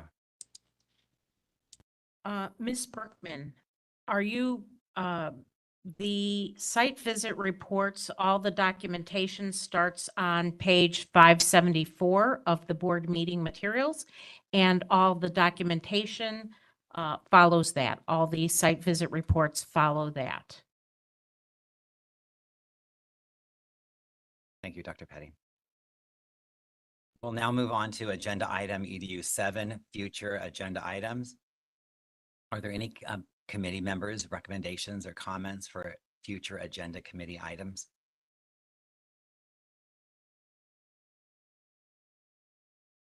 Seeing none. Are there any in-person public comments? Seeing none. Are there any WebEx public comments? DCA moderator, would you please facilitate the Q&A feature for public comments? Certainly. And again, if anyone would like to make a comment, you can press the hand icon to raise your hand. The instructions are on the screen, and we can circle back with Linda Brookman. I'm sending you that request to unmute. Go ahead.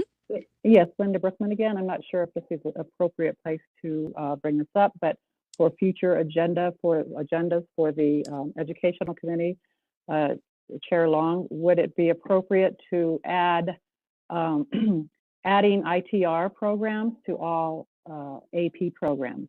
Currently, there is only one ITR program being led by Paula Glassman at North State, and it's difficult for APs to take these courses. They're very crowded, and it would be nice if there was one in Southern California as well. And I was wondering if each AP program would be able to add this to their curriculum. Thank you. Thank you. And at this point, I do not see any further requests for comment. Shall I close that public comment feature? Yes, thank you. You're welcome.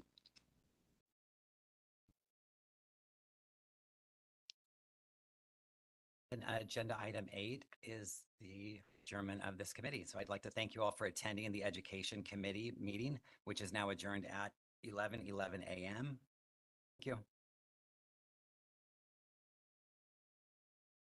This is Anthony Lum, Executive Officer. We're going to take a short break so we can set up for the Legislative and Regulatory Committee. Thank you.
Good morning.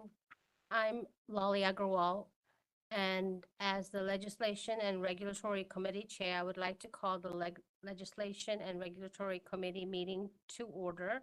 The time is 11:16, and I would ask Board Staff Crystal Uyama to call the roll. This is Crystal Uyama, and I will now call the roll. Lolly Agarwal. Present. Julie Elginer. Present. Sonia Pat Hansen. Present. Michael Long. Sridevi Panala. A quorum has been established. A simple majority of yes votes are required for any action. We will now move to agenda item Ledge Reg 2, public comment for items not on the agenda.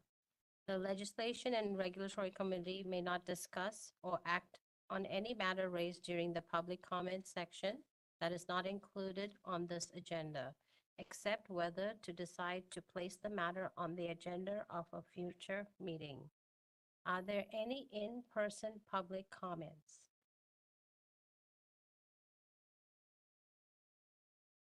Seeing none. Are there any WebEx public comments? DCA moderator, would you please facilitate the Q&A feature for public comment? Certainly. If anyone would like to make a comment for an item that is not already on the agenda, you may look for the hand icon, typically at the bottom of your WebEx screen, or if you're on a mobile device, it might be behind the three-dot other options. If you're a calling user, you always press *3 to raise your hand.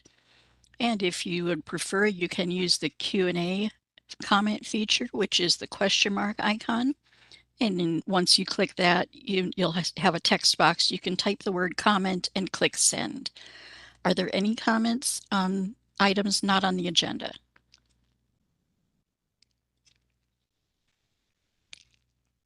I do not see any requests for comment. Shall I close that feature? Yes, please. Thank you. Thank you. We will now move on to agenda Ledge Reg 3, update regarding California Code of Regulations, Title 16, Section 1005, Minimum Standards to Infection Control. Informational only. I would ask Executive Officer Lum to present this agenda item. Thank you. This is Executive Officer Anthony Lum with the update on the infection control regulations. And since we have a new committee member, I just kind of wanted to give a brief background as to these infection control regulations. The discussion with the dental board, who we collaborate with on these regulations, actually began in 2018. They were short meetings, and we really didn't start working on the language or anything like that. But then, of course, in 2020, you all know what happened there. It's called the pandemic that hit. So these regulations kind of went to sidebar. And in 2024, actually, dental board picked up the baton and started running with that to try and update these infection control regulations. And all through 2024, they did a whole bunch of things. They created a work group and worked with our board, subject matter experts and staff, to draft some regulatory language. And we're blessed to have our new board member, Joanne Pacheco, who was on the dental board's task force at that time, or work group, I should say. So throughout 2024, the language was worked through by both programs, and a draft was actually presented to this board at our November meeting. That draft was actually approved by our board. However, it was supposed to go, once we approve it, then it'll go to the dental board, or vice versa, because we're supposed to collaborate on it. And what happened was we approved it in November. Then the language went to the dental board at their February 2025 meeting. They received numerous comments in regards to the draft language and were open to revise some of that. So they did not vote on the language, but agreed to, so that's the point that we're at right now, is their experts and subject matter experts and work group have looked at the language, presented some draft language and sent it to us for our subject matter experts and staff to review. Because we were prepping for this meeting, we haven't had a chance to do that yet, but we will be meeting in the near future. So the plan for that is to, if we have our task force and staff review the language, come to a consensus if not too many edits need to be made, the dental board would then like to present a new draft at their May 2025 board meetings. If they do come to a consensus on that language, then it will be represented to this board or this committee first at our July meeting. So hopefully that will wrap up the consensus of both boards to finish off this regulation. That's the history on this and the update that I can give at this time. So if there's any questions, open. Excuse me, Chair, may I ask a question?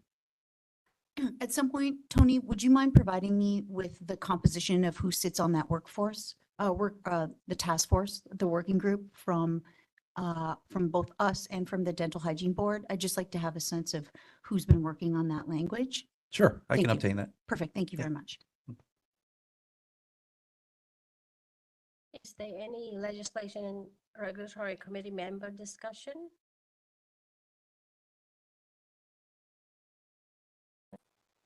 Is there any in-person comments, public comments?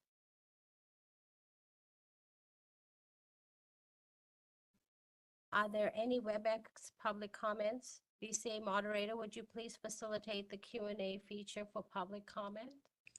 Certainly. If anyone would like to make a comment, you may look for the hand icon and click that to raise your hand. You may look for the question mark icon and click that, type the word comment into the text box and click send. And our call-in users may press *3 to raise their hand. Each speaker will have 2 minutes with a 30-second warning. Are there any comments on this report?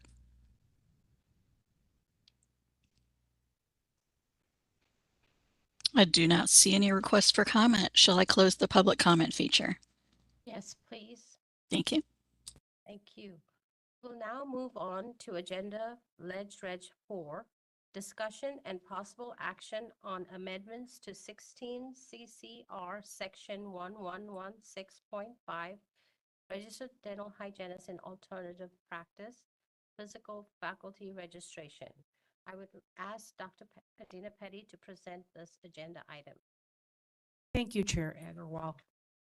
On January 1st, 2025, California Code of Regulations, abbreviated as CCR, Title 16, Section 1116.5, went into effect for the registration of physical facilities by registered dental hygienists in alternative practice, RDHAPs.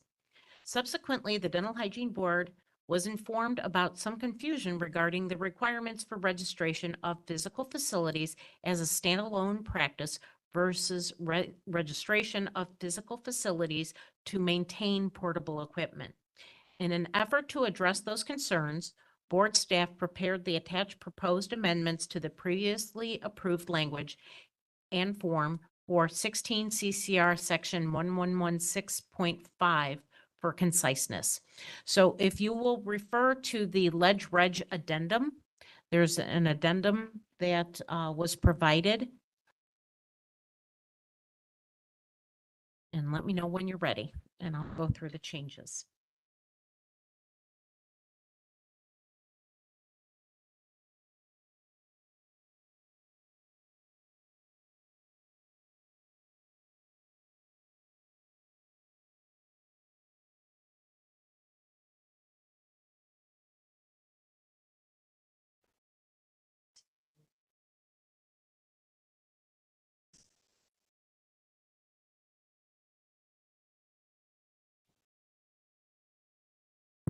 It was emailed. Yeah. Okay. Let me know when you're all.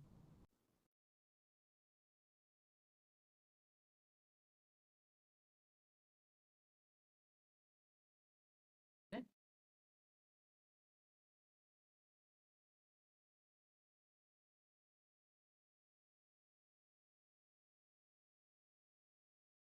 Okay.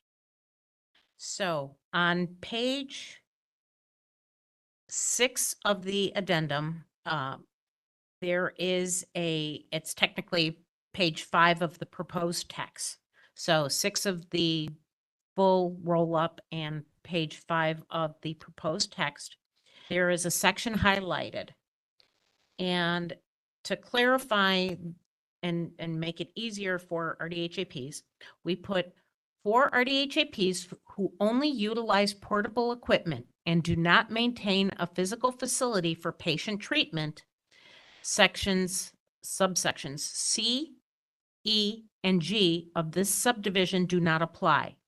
If an RDHAP utilizing portable equipment does not administer local anesthesia pursuant to 16 CCR section 1118, H of this subdivision does not apply. So if an RDHAP is only maintaining their equipment at a physical facility, then they do not need to have access to the facility with ADA compliance. They do not have to have toilet facilities within the hygiene facility, and they do not need a working automated external defibrillator or AED. Then if they do not administer local anesthesia, they do not need to have a self-contained portable emergency oxygen unit with administration equipment. So that's the change. So it is only if they have a physical facility where they treat patients, those requirements stay. But if they're just using it to maintain their equipment, sterilize their equipment, not seeing any patients whatsoever at their facility, then they do not need those items. Okay? So then if you also scroll down to page 10 of the roll-up, you'll see the amended application form. And I made a few changes. The first change is it's changed from new of 11 of 2022 to amended 3 of 2025.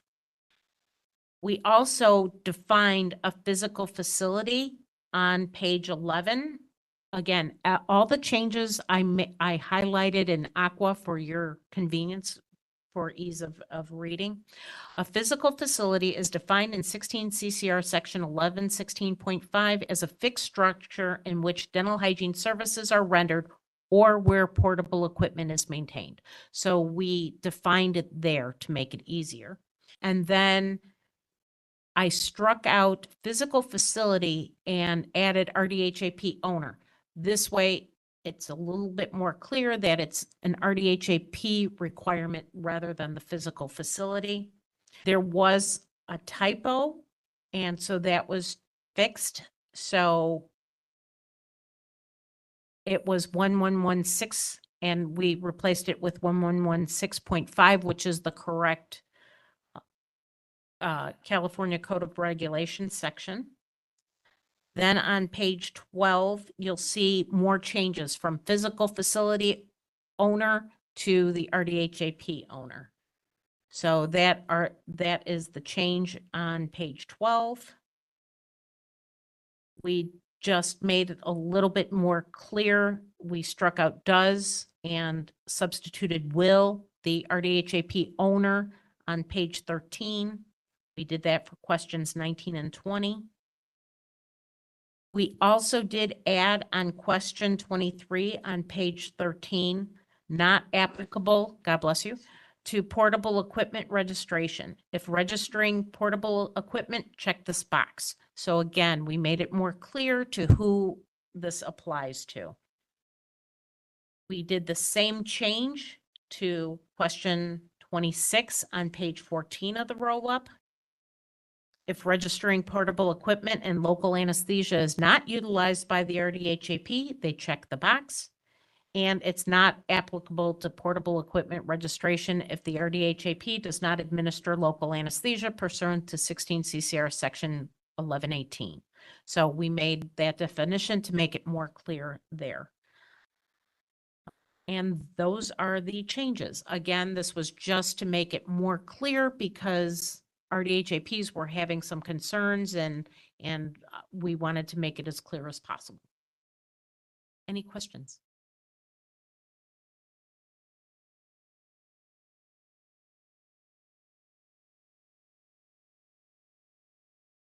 Is there a motion? Please identify yourself and then make the motion.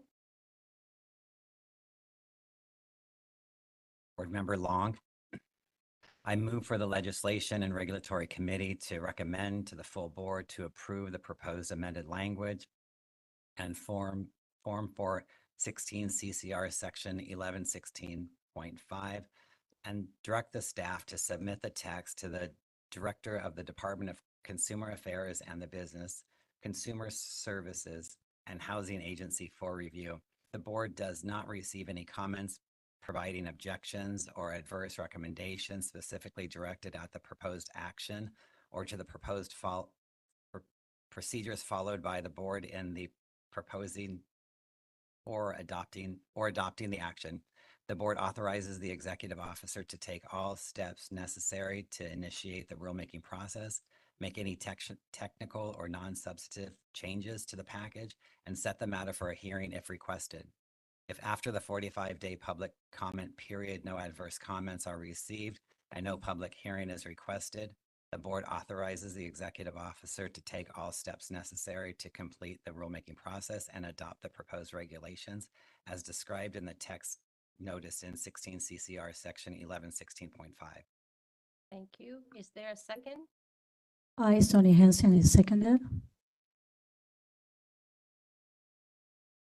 Are there any public comments?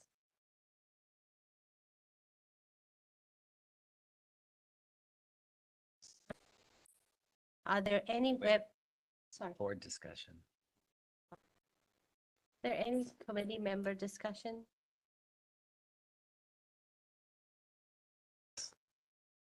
I just want to thank Dr. Petty for reviewing this with me and making these clarifications on the form.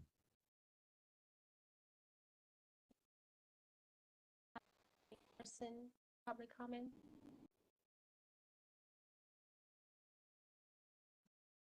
Are there any WebEx public comments? DCA moderator, would you please facilitate the Q&A feature for public comment? Certainly.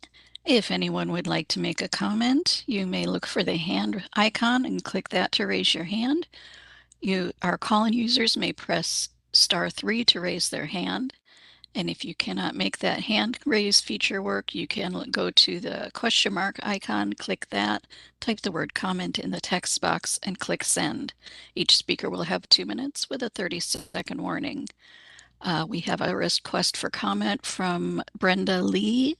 Brenda, I'm sending you a request to unmute, and you'll have 2 minutes.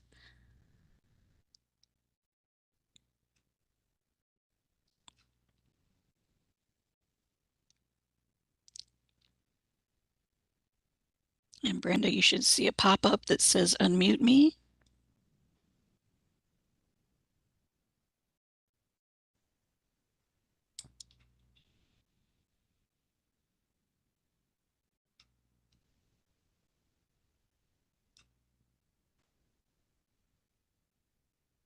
All right, Brenda seems to be struggling at that.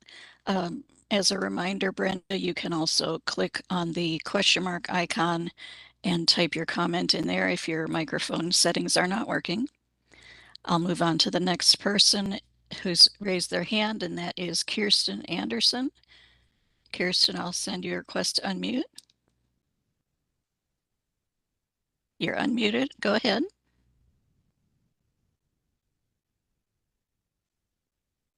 And Kirsten, we're not hearing your voice. Can you hear me? Yes, now we can. Great, thank you so much. Hi, my name is Kirsten Anderson. I'm a practicing RDHAP in a rural area of California called Ridgecrest out in Kern County. And I'm not sure that this is the right time for this. This is my first meeting with you guys. First, I do appreciate those clarifications in the registration requirements. That does make it a little bit more clear for us. But my concern here is the portable oxygen requirement. I've been running into issues getting this for my brick and mortar practice because it does require a prescription. And unfortunately, RDHAPs do not have prescription writing abilities. And being rural, it makes it difficult having a relationship with a dentist to order this for you as needed. So I'm not sure when this concern can be addressed, but I appreciate your time. Thank you. Thank you. And let's see, Brenda, I will try again to send you a request to unmute your microphone. Oh, there you go. You're unmuted. So Good morning, board members. there you go. We can hear you now. Perfect. So this is what my fellow AP just commented on in regards to oxygen tank and AED requirements for registration of a physical facility. Based off my research, I have also found out that both these medical devices, AED and oxygen tank, require physician's prescription to lawfully purchase. And so it's kind of thrown a barrier as far as how we can meet this current amendment of the CCR. Thank you. Thank you. And I do not see any further requests to comment. Shall I close that public comment feature? Yes, please. Oh, no, I'm sorry, we have one more person. Elena Francisco, I'm going to send your request to unmute and you'll have 2 minutes. And you're unmuted. Go ahead. Again, Elena Francisco, RDHAP. I am also kind of concerned. I think most of us RDHAPs were kind of blindsided by starting to get this mandate, the form to sign. I mean, I've been teaching the RDHAP program at University of the Pacific for, I don't know, since the pandemic started, 4 or 5 years. And I did not know that we were required to have the AED and the oxygen on our brick and mortar practices. I mean, the oxygen I understand, but again, as somebody's mentioned, it is a problem because we have to get a prescription we have to have it, but we can't afford, we can't buy it. Same with local anesthesia. If we want to do it, we can't buy it. And I just would like to know where we can find the original what do I want to call it? The discussion of when the California Dental Hygiene Board decided that we all needed AEDs in our practice. Dentists don't have to have them. Physicians don't have to have them. What was the rationale for a dental RDHAP being required to have an AED on their premise? I'd like to find the original paperwork so I could read through it and understand it better. Thank you. Thank you.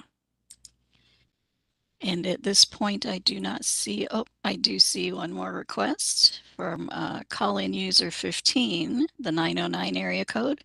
If you would like to press *6, that should unmute you.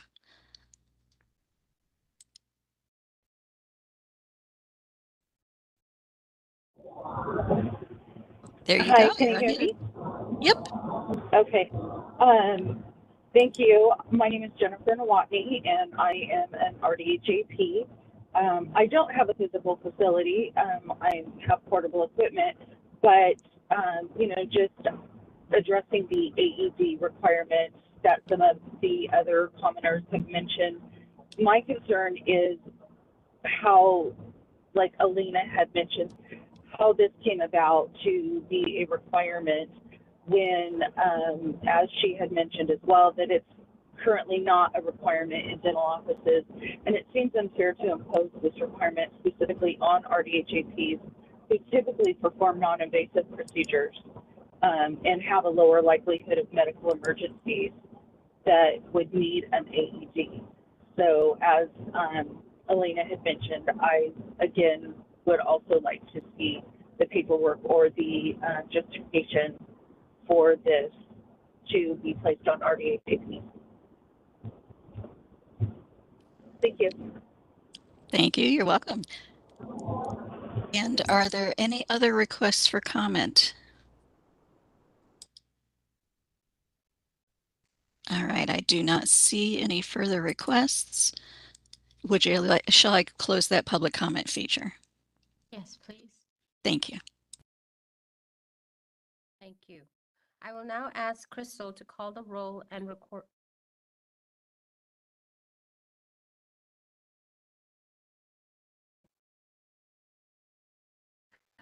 So the information that the call-in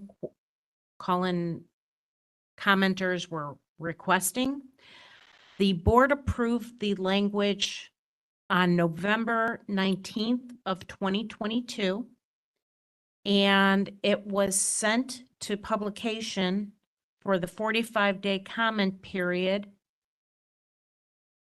on, give me a second. The notice was filed on January 23 of 2024, and it was published on February 2nd, 2024 for the 45-day comment period. So you will find, if you go to our website at dhbc.ca.gov, there is the laws and regulations page. Those are still up, and all the sections that were posted for the 45-day comment period are on there. So you're free, all the information's on there. So you'll be able to find when it was added. Thank you. Is there additional? Thank you. Dr. Petty?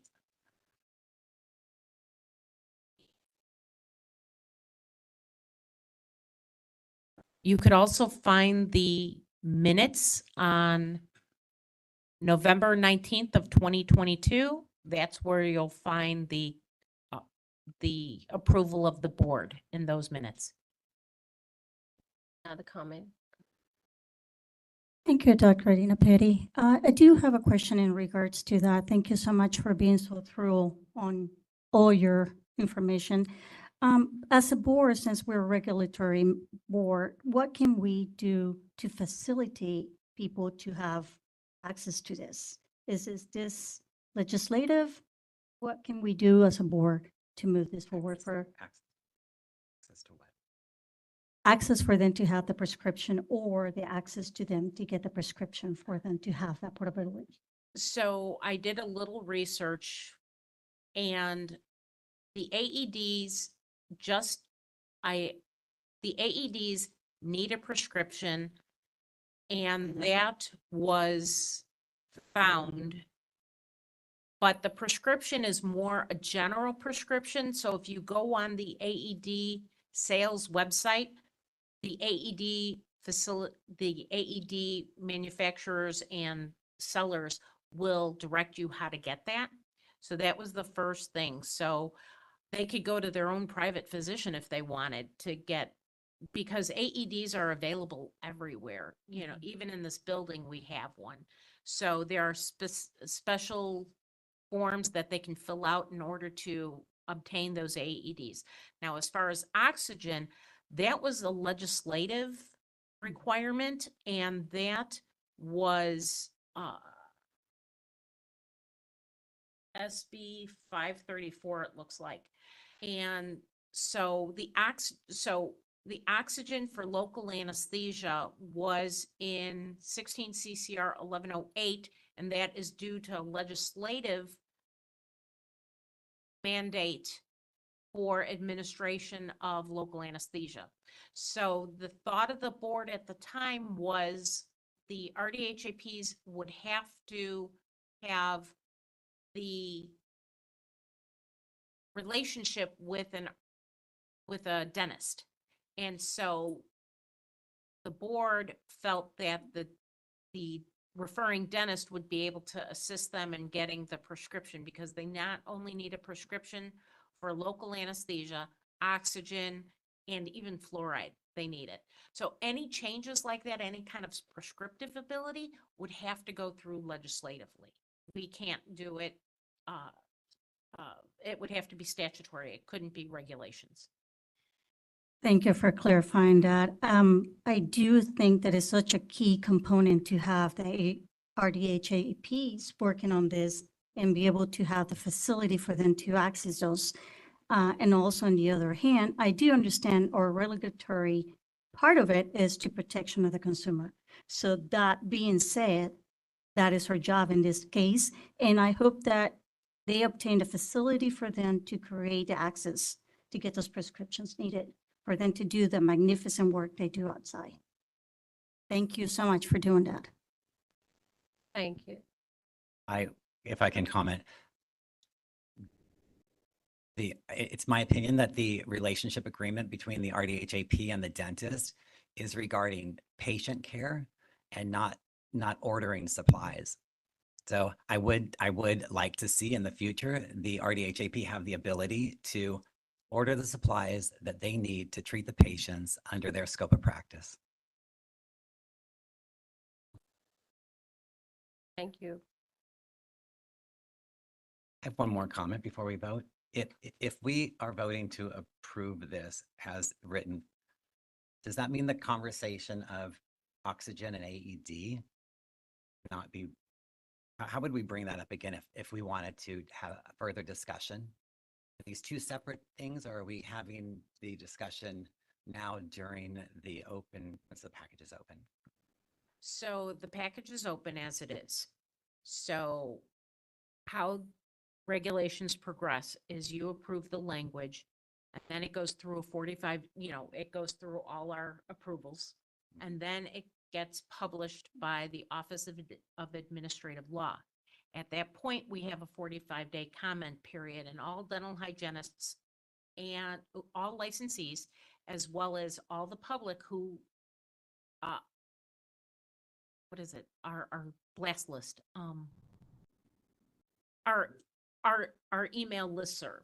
Anybody that wants updates from the Dental Hygiene Board will be receiving that 45-day comment period. So at that 45-day comment period, they can send in their statement saying, we don't want to have the AED, we don't want to have, and then the board, I would bring those comments back to the board after that 45-day comment period, and the board has the option to change the language again at that time. But then it would have to go then through, not, it's okay. It would have to go through another 15-day comment period as to the decision of the board. Thank you. You're welcome.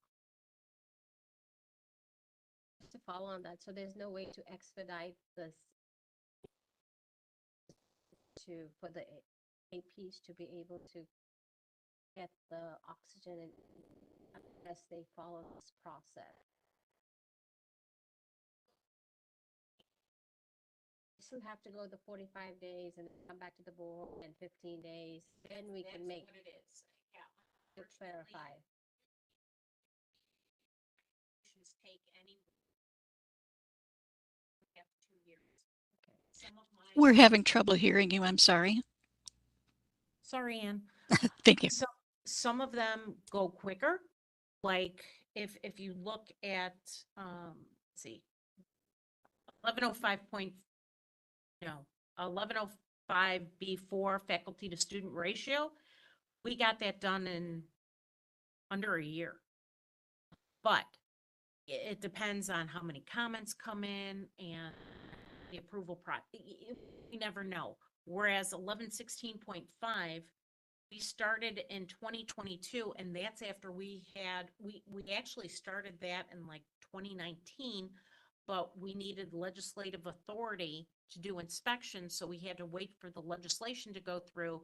And so that went through 11/19/2022, and it didn't get approved. Oh, exactly 2 years, 11/22/2024. So there's no way to speed things up. I mean, it could go faster, may not. That's the process. Mm-hmm. Thank you, Dr. Petty. I would now ask Crystal to call the roll and record the votes for this agenda item. Oh, you have a comment. Sorry.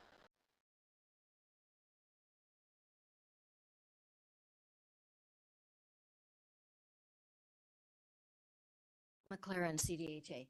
I'm wondering if, since it's not a legislative matter, could you remove the AED requirement without causing an issue?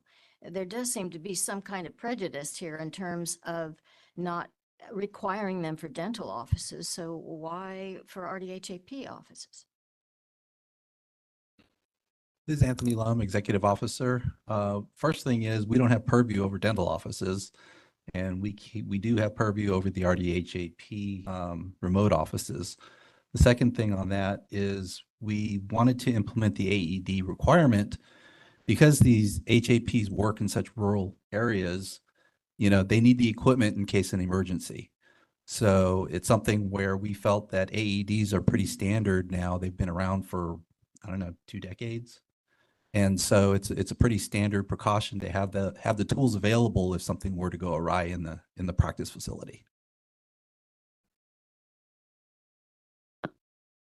I'd just like to expand a little bit on that too. Working in public health, I had a portability, meaning that we went into mobile units and we're required to have a lot more extensive items that they will be having at the regular offices. In this case, once again, regulatory part of the board is just to seek the protection of the consumer. In case something were to happen, these wonderful people that goes out and work, does their work and don't have the access to those things, they're not able to resuscitate or have any medical access at the moment that they would otherwise have in the regular offices. So it is just to protect the consumer, not to impose penalties or hardship into others, but it's just to make sure that they're well equipped to do the work they needed in the rural areas as needed. So I hope that gets you a little bit more understanding. If I don't, we're more happy to expand that for you.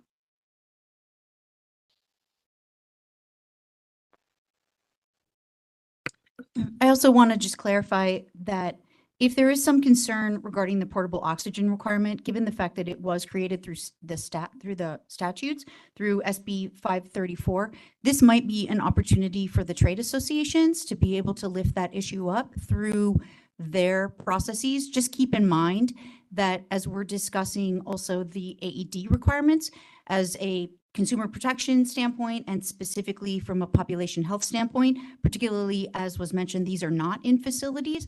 I feel strongly that it should remain and that I'm open to consideration. I look forward to the comments that will proceed during the open comment period. Thank you. I do. Member Hanson, you had brought up using mobile dentistry to go into rural areas. Were they required to have an AED? During the time that I was into, no. So eras has changed, items have changed the consumer protection. So we will require other items that were not required the regular practice. If that answers your question, I wish I could say yes. I'm no longer working in the public health. I did it for 10 years, but now I work in a facility. It's my understanding that doing restorative dentistry in mobile areas and in remote areas, they do not require AED. I'm not sure, like I said, No, they did. they don't. do. Yeah, they don't at this point. I want to comment. So we recently got a mobile van and I'm working on the requirements, and AED is a requirement in the mobile vans. So I think the thing about AED, it's available everywhere in the gyms, in the malls. So it's actually has become a requirement as a population health safety aspect. So I'm not sure how we can fight that as a, when you're really looking at the consumer protection aspect, and the cost of AED also has gone down a lot. It's almost like 1/4 the price of what it used to be 2 years ago. So I think this is more for a consumer protection aspect. Thank you. Any other comments?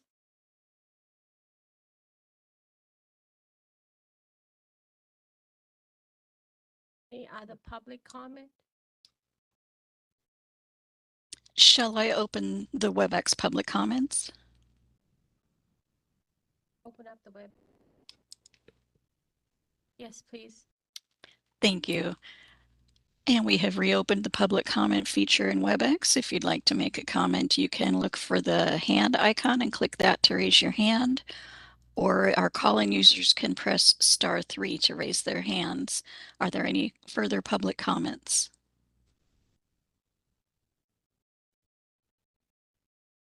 Thank you. I do not see any further requests for comment.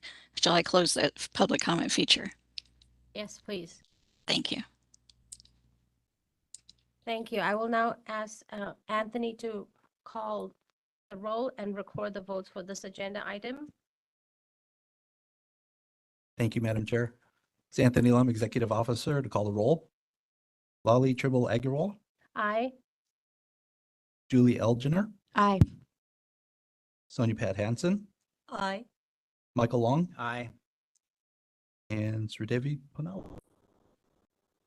Motion passes. Thank you.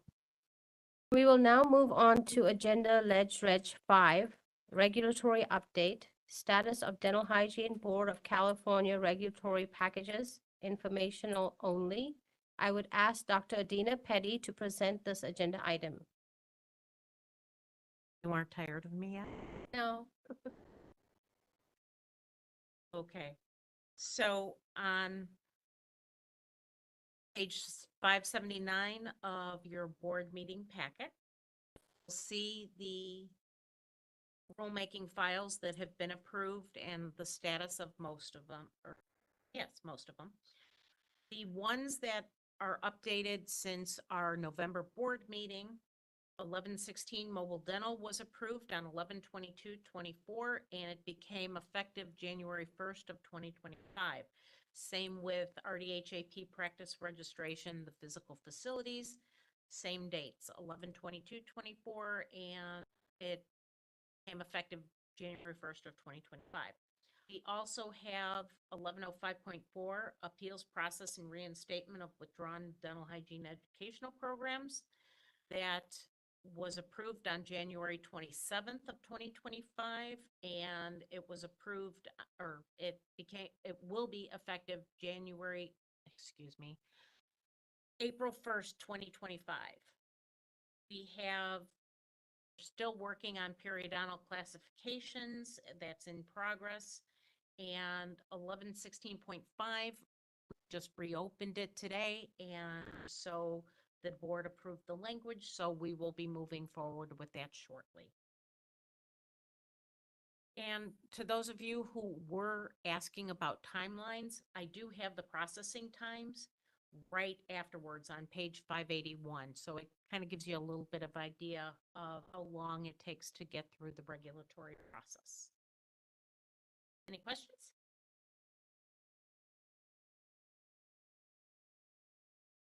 You? Is there any legislation and regulatory committee member discussion?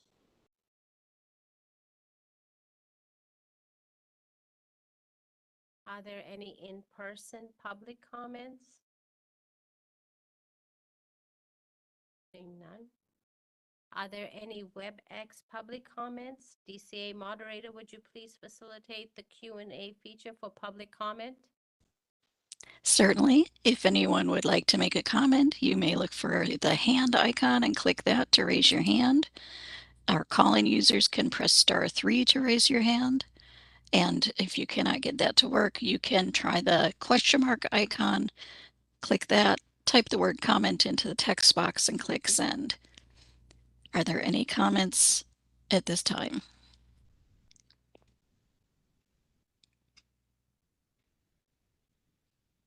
I do not see any requests for comment. Shall I close that feature?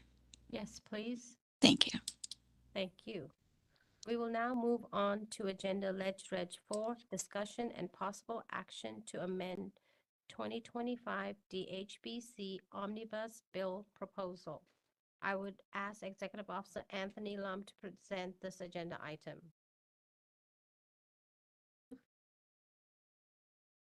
Thank you, Madam Chair. So this agenda item for the omnibus bill kind of have to break out in 3 parts here. First is at our November 2024 board meeting, we did have some proposed omnibus bill language that basically just changed some of the nomenclature in the law. It basically put like dental in front of hygiene board and things like that, just very minor changes. And those were approved at that time. However, since that time, and those were accepted and submitted to the Senate Business Professions and Economic Development Committee, and they accepted it in putting it in the current omnibus bill. Let me take one step back, just so I can refresh. The omnibus bill is a bill that the Senate Business and Professions and Economic Development Committee puts out for programs to make non-substantive changes to their law. And it's done every year, and it's something that we've always done to make minor corrections and things like that that help our program out. Again, the draft language that staff proposed was approved by this board in November.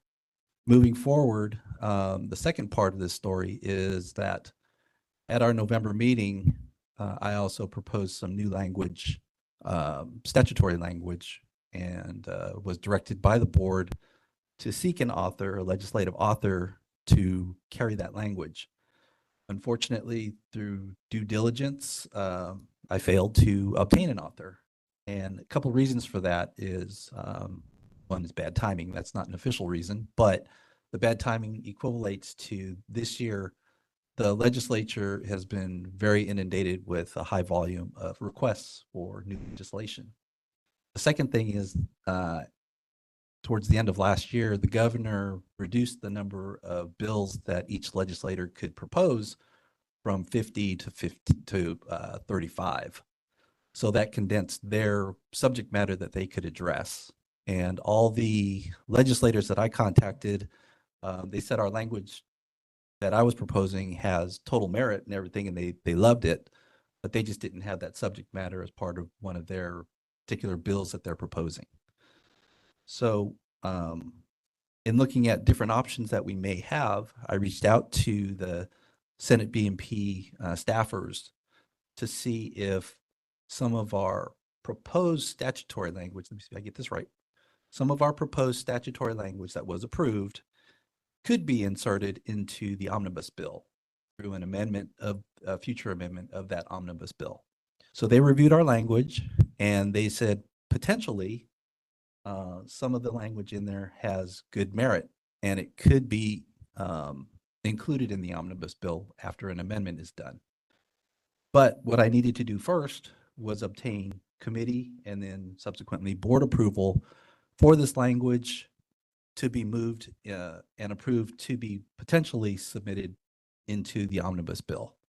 The staffers did say that it may not be all of the items that are listed in the omnibus bill, the proposed language, but it could be one or two pieces.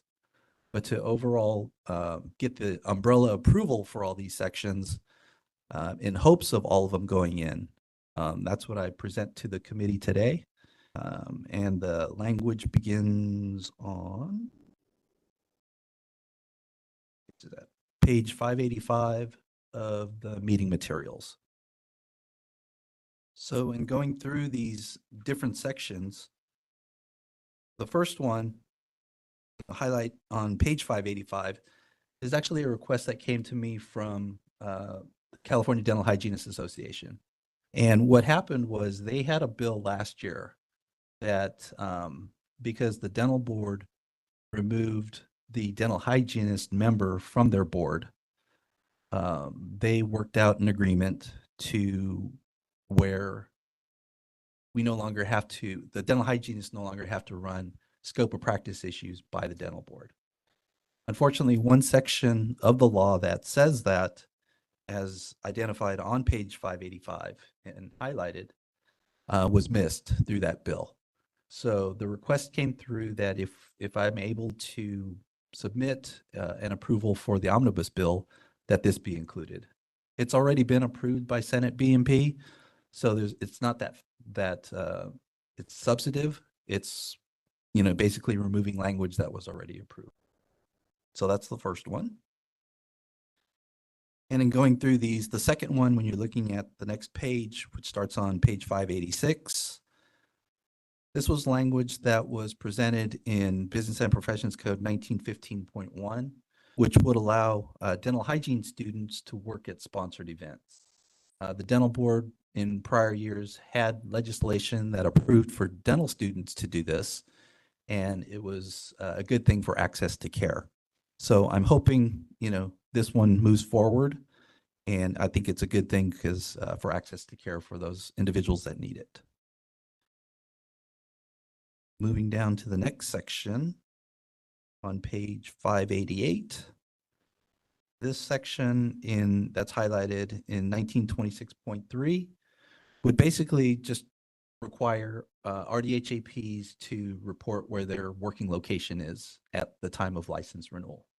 And this is because currently the board honestly has no idea where RDHAPs are working.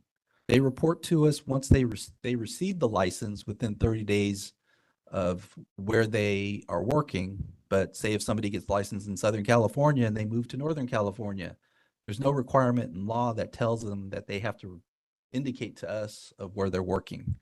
We know generally where their location is based upon their address of record, but whether they're actually working in those locations is kind of a mystery right now. So with this having a new requirement for them to report and just let us know, we're in this section of California or we're in this county of California, it gives us a better understanding of the needs and the distribution of licensees in the state. Moving down to the next section, which starts on the bottom of page 588. Business and Professions Code 1944 basically just clarifies a fee that's kind of combined right now. Currently, the fee language states that the application fee and the initial license fee are combined to charge $250.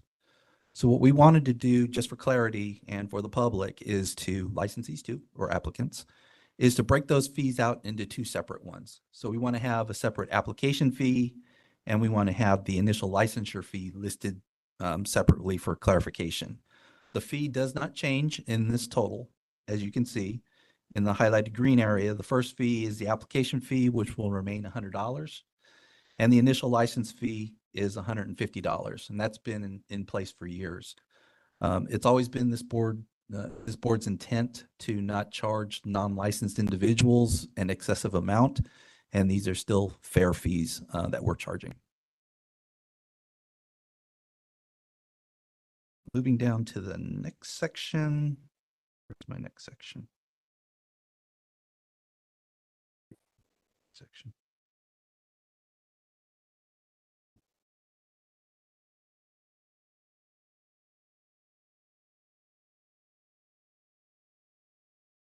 Well, in looking at this and not noticing it before, I guess my next section is moot. We'll look at proposing that language later.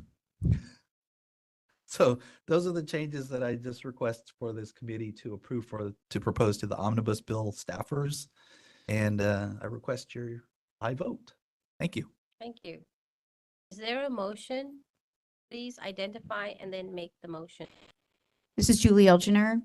I move for the Legislation and Regulatory Committee to review the proposed amendments to the 2025 Omnibus Bill SB 861, requesting the BPC sections 1905A8, 1915.1, 1926.3, 1941, 1944, and 1961.5. If the committee determines these changes are warranted, I move for the committee to approve the proposed statutory language and recommend to the full board to consider all or part of the language be used in an amendment in the omnibus bill. Thank you.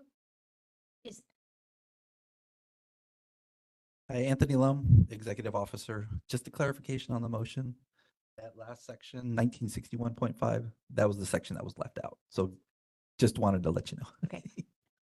Can I move to amend my motion? So strike the addition or the inclusion of 1961.5. Thank you. Is there a second? Shri Punala, seconding.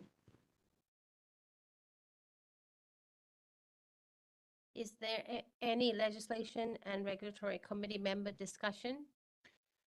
I do have one question, and this is for our executive officer.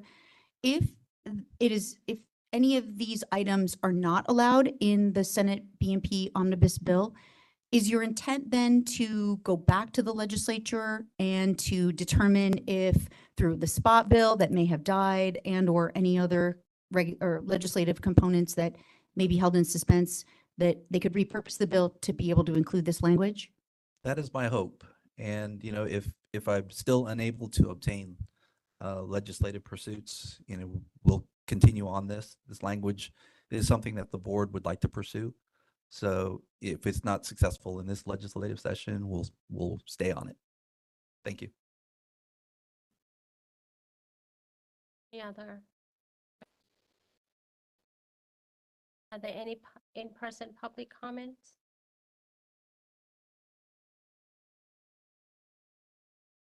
McLaren, CDHA. I just have a question regarding 1915.1, Mr. Lum.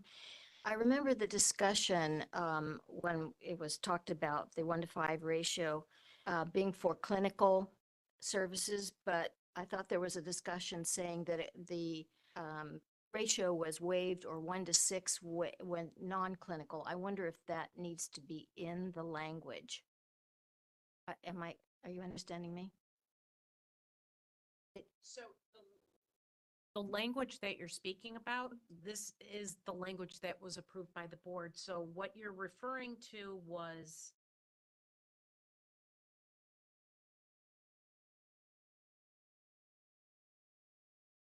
so number 5, D5, page 587 of the board meeting materials. So little d5 supervision ratios were 1 clinical supervising faculty member to 5 dental hygiene students. That remained. And then we allowed the dental hygiene students to perform local anesthesia. That was the change that was requested. So if you look at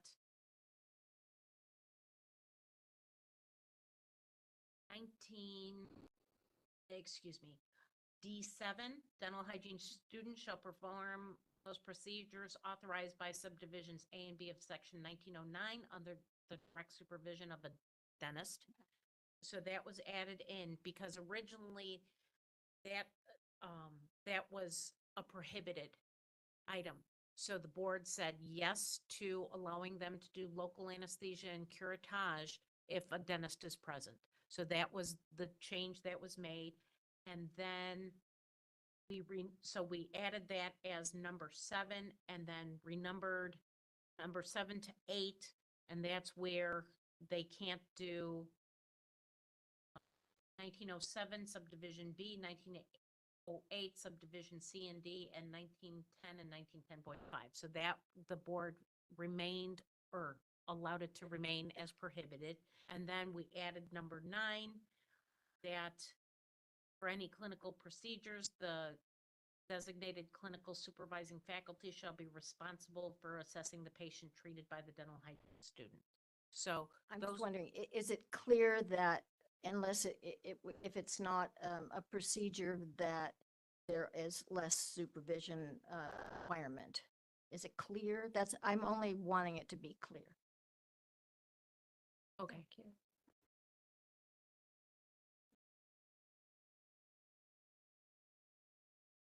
Comment? I just want to say thank you for clearing on that and doing your cross-check and making sure everything is clear to you. When it's not, please let us know. We'll make sure that it's right. We'll try to find out a way to clear for you. Thank you for clearing that. So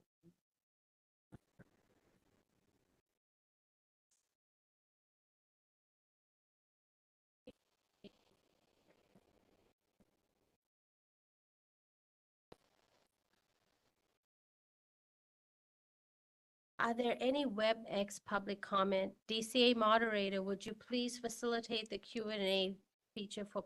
This is the moderator. If you would like to make a comment on the omnibus motion, you may look for the hand icon and click that to raise your hand. Our call-in users may press *3 to raise their hand. And if you cannot get that to work, you may go to the question mark icon, click that, type the word comment into the text box and click send. Each speaker will have 2 minutes with a 30-second warning. Any comments on the motion or the bill?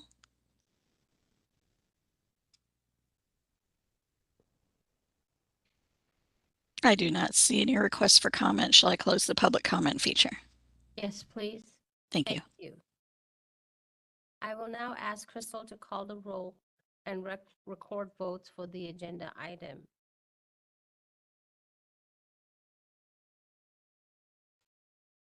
This is Anthony Lum, Executive Officer. I will call the roll for Crystal. Lolly Tribble Aguilar, Aye. Julie Elginer, Aye. Sonia Pat Hansen, Aye. Michael Long, Dr. Shervevi Vanilla. Motion passes. Thank you. We will now move on to agenda item Leg Reg 7, Legislative Update, Bills of Interest, and Legislative Calendar. I would ask Dr. Adina Petty to present this agenda item.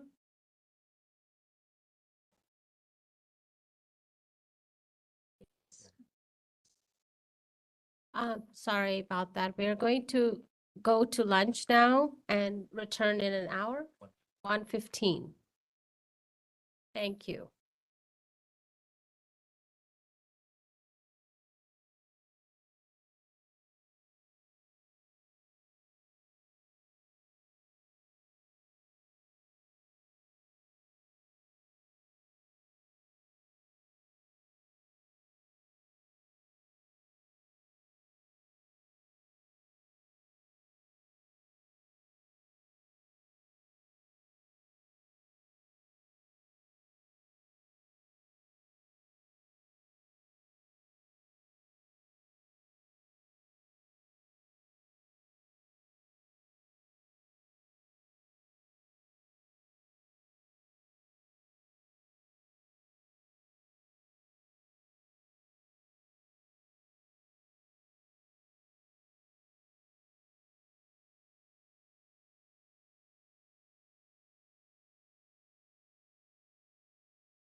afternoon.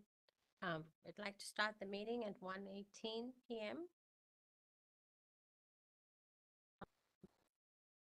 Before I move on to agenda item 7. Madam Chairman, I would like, since I voted on the prevailing side of item 6 for the omnibus bill, I'd like to reintroduce that to get some clarification on clinical procedure. There was a question about ratio procedures, and I would like to reopen that and see if we can get some more question.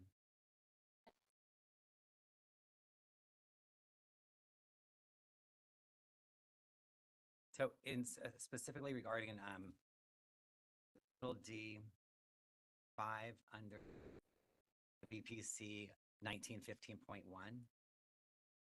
Dr. Petty, its question was, what are the clinical procedures that can be ratio 1 to 5 versus additional procedures that can be setting?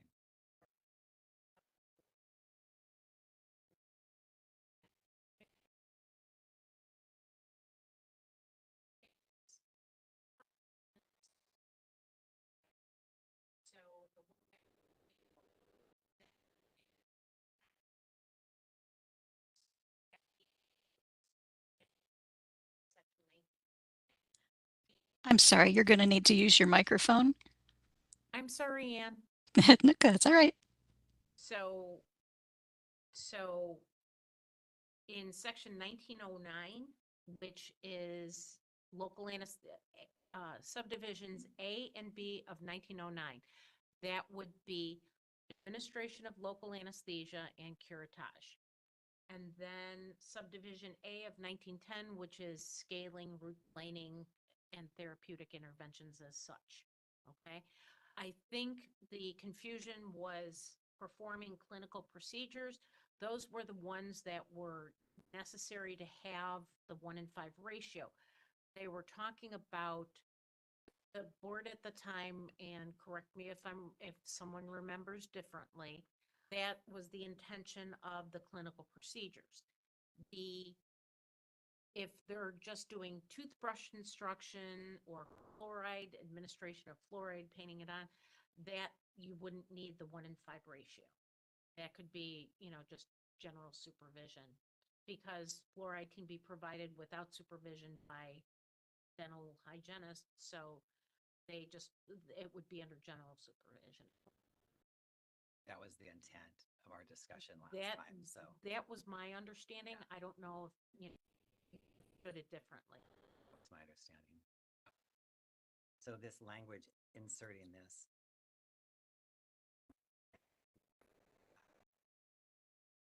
supervision ratios of dental hygiene students oversight while performing procedures, and then the add would be is authorized in subdivision A and section 1909, subdivision A, section 1910, shall be at a clinical supervising faculty to 5 dental hygiene students. So that would give clarification on ratio, the 1:5 ratio is covering versus other procedures. Right, and there would still be the direct supervision of the local anesthesia and of the curettage, because there is a dentist required for direct supervision. Thank you. Does that require? I don't know. That would be Tony. It would be amended. So Anthony Lemon, Executive Officer, if the language is changed at all, then yes, there would be need to go back and re-vote on the agenda item. Are we amending that language, or did we just read off of the sections in there? Is there an amendment? This is an amendment to the language. So, Julie. Yeah, we need to ask the maker of the motion. She would be open to amending the language that was just described. This is Julie Elginer. I'm open to the amended. I second. Need a new vote. Any comments? Any comment? Person comment? Okazokai CDA, just can the amended language that's different than what was already approved about an hour ago, can that amendment be restated, please? Right, so and how it's different than what was passed. Yeah, thank you. Addition, so we're at 1915.1, little d, number 5. The new language would read, supervision ratios of dental hygiene student oversight while performing clinical procedures. New language inserted would be as authorized in subdivision A and B, section 1909, and subdivision A, section 1910. That's a conclusion of the new language, going back to the former languages. Shall be at a minimum of 1 clinical supervising faculty member to 5 dental hygiene students. Did you get that? Yeah.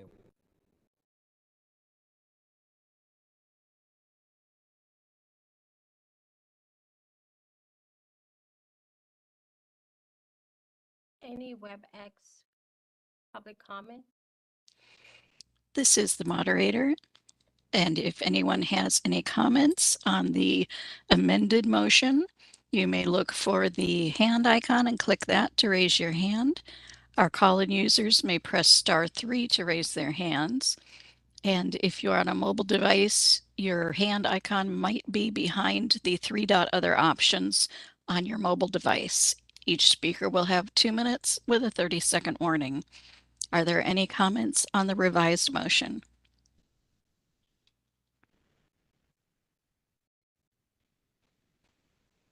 I do not see any requests for comment. Shall I close the comment feature? Yes, please. Thank you. You're welcome.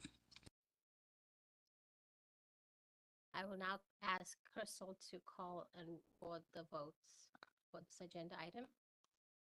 This is Crystal Uyama, and I will now call the roll. Lolly Agarwal, Aye. Julie Elgner, Aye.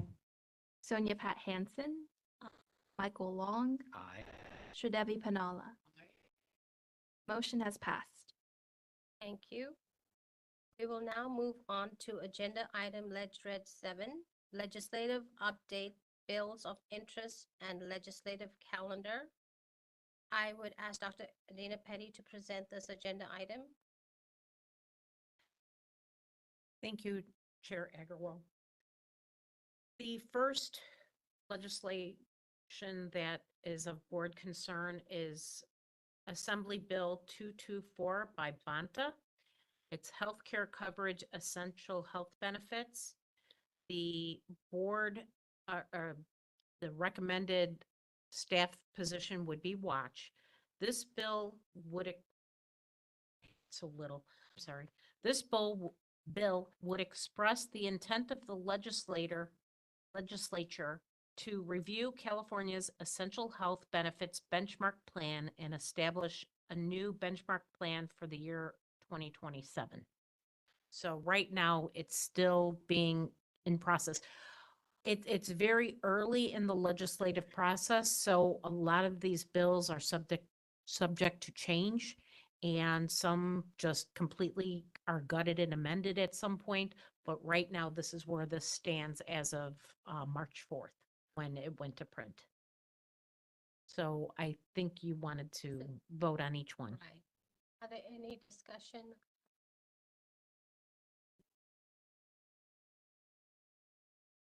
In-person comment?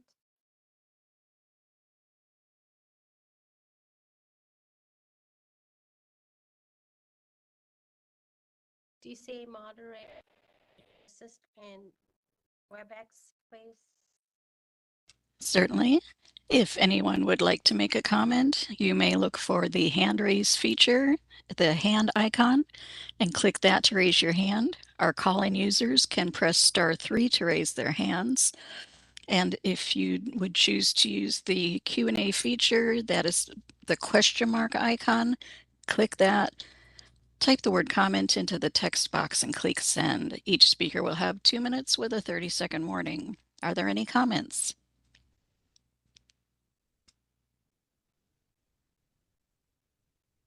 I do not see any requests for comment. Shall I close that comment feature? Yes, thank you. Yes, thank you. Okay. The next bill is Assembly Bill 341 by Arambula. This is Oral Health for People with Disabilities Technical Assistance Center Program. This bill would require the department no later than July 1st, 2027 to contract with a public California dental school or college to administer the oral health for people with disabilities. Technical Assistance Center program to improve dental care services for people with developmental and intellectual disabilities by reducing or eliminating the need for dental treatment using sedation and general anesthesia. Right now, the board staff position is watch because again, it's newer, but it is of concern because they want to reduce or eliminate the need for dental treatment using sedation and general anesthesia for people with developmental and intellectual disabilities, which might not be the best option.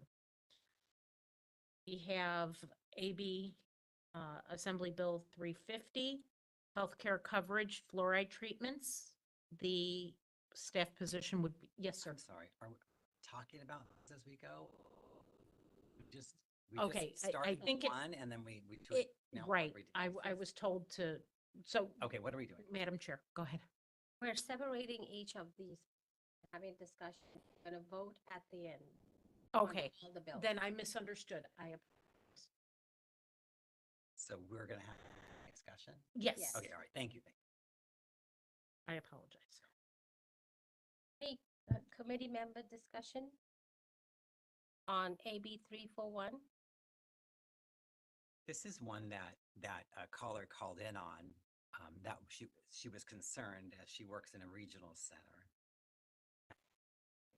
I read through this and I see the watch stand that Dr. Petty the staff is suggesting.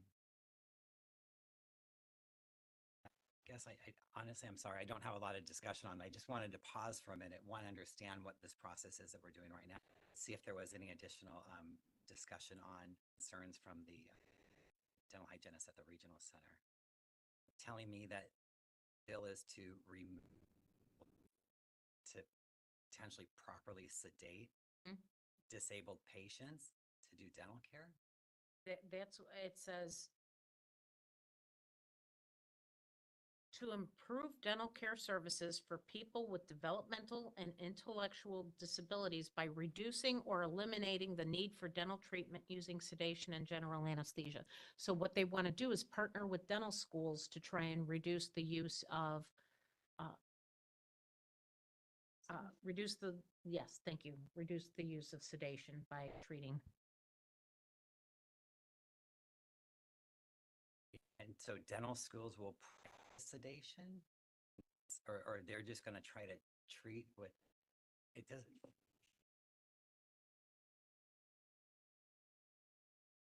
It's in person. Yes, and if Thank there's you. anyone else that will speak, I think that may understand this better too, because Okai CDA. Yeah, it is. I'm just not sitting next to her. Are we allowed to do public comment yet? Okay.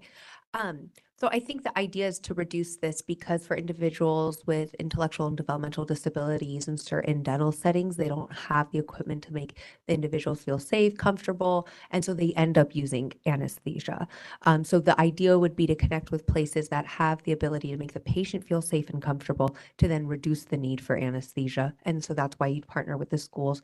This has a lot to do with the state's efforts and CDA support of creating dental offices that are able to offer care to people with intellectual and developmental disabilities that would otherwise, if they don't have those needs met, need anesthesia in a different setting.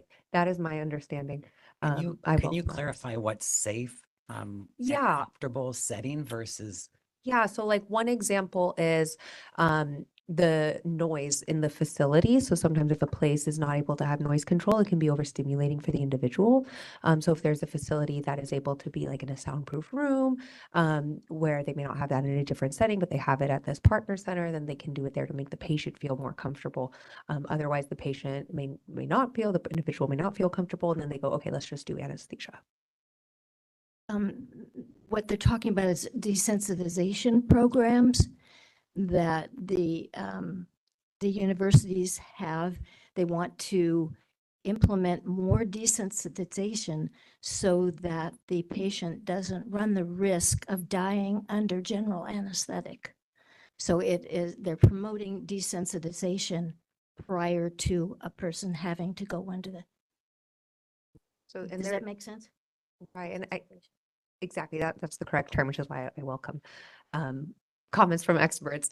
But yeah, so the idea is that because there's a increase in anesthetic use for individuals with intellectual and developmental disabilities, they then go to a wait list to then potentially need to get anesthesia. Care is prolonged. So it's not that they're going to create a different standard of care for individuals and say, oh, we're going to give them less anesthesia. If they need anesthesia for their procedure, that is still what is recommended for patient safety. But this bill is to create more partnerships and community coordination to create dental offices that the individual is able to undergo their necessary procedures without the need for This would anesthesia. potentially increase the patient care opportunity as well, Yes. to not wait for local anesthesia or general anesthesia. Yeah. Yes. So I would say that sentence that is of concern in the written language in the summary. I think, that is an ultimate goal of the bill. It is not, there's no language in there saying to minimize standard of care and reduce anesthesia. The goal would be that because the setting of the dental environment, it makes the patient more comfortable and able to get the care that they need, then they don't need to resort to anesthesia. May I expand on that? Just a quick question for you, if you can. Yeah, if I know it. I just want to make sure that I'm understanding and I'm clear to this. We are not eliminating sedation per se, but we are just creating a different atmosphere to facilitate disability so they can have a better treatment response. Correct? Absolutely, correct. So I just want to make sure we are aligning to the same path, and that's what is clear. Anesthesia and sedation is not being eliminated. It's just being created a more environment friendly for disabled person. Right. And so then because right now we see an environment where because individuals are uncomfortable in their dental setting or the chair is not able to properly, it's not fitted for the individual, it's not Due to the accessible. stimulus. Right. Or there's too much stimulus. So then, that's where the desensitization focus is, that this bill would require these kinds of partnerships to say, rather than it being a choice to partner, now it would be a requirement by law to ultimately reduce anesthesia use because of an environmental issue, not because of a health change. Thank you so much for clarifying that. Thank you.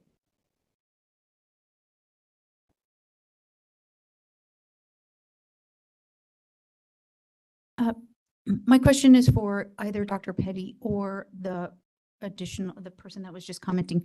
Who is the sponsor of this bill? Because it's early enough in this process, I did not find in legislative analysts or any kind of information on the CalEdge info website. So there's no bill analysis. So I'm just curious if we know who's the sponsor. I would say it's primarily being led by California North State. I'm sorry, could you repeat that? California North State University for Dental Sciences, CNSU. Okay. Great, thank you. Dr. Paul Glassman would be the best contact.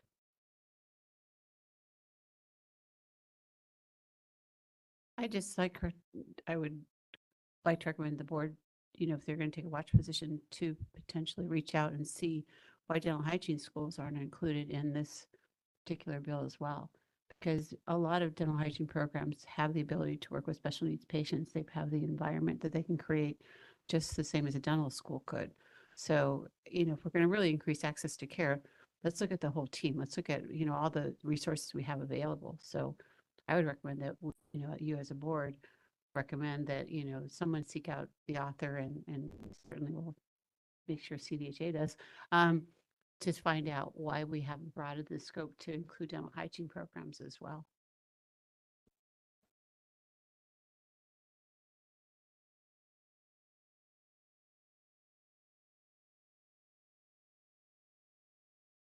Just for clarification, California North State University has an educational program that they are offering to the regional centers to implement this.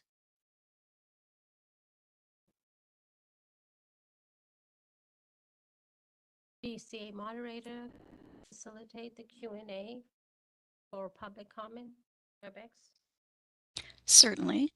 If anyone would like to make a comment on the issue, you may look for the hand icon and click that to raise your hand.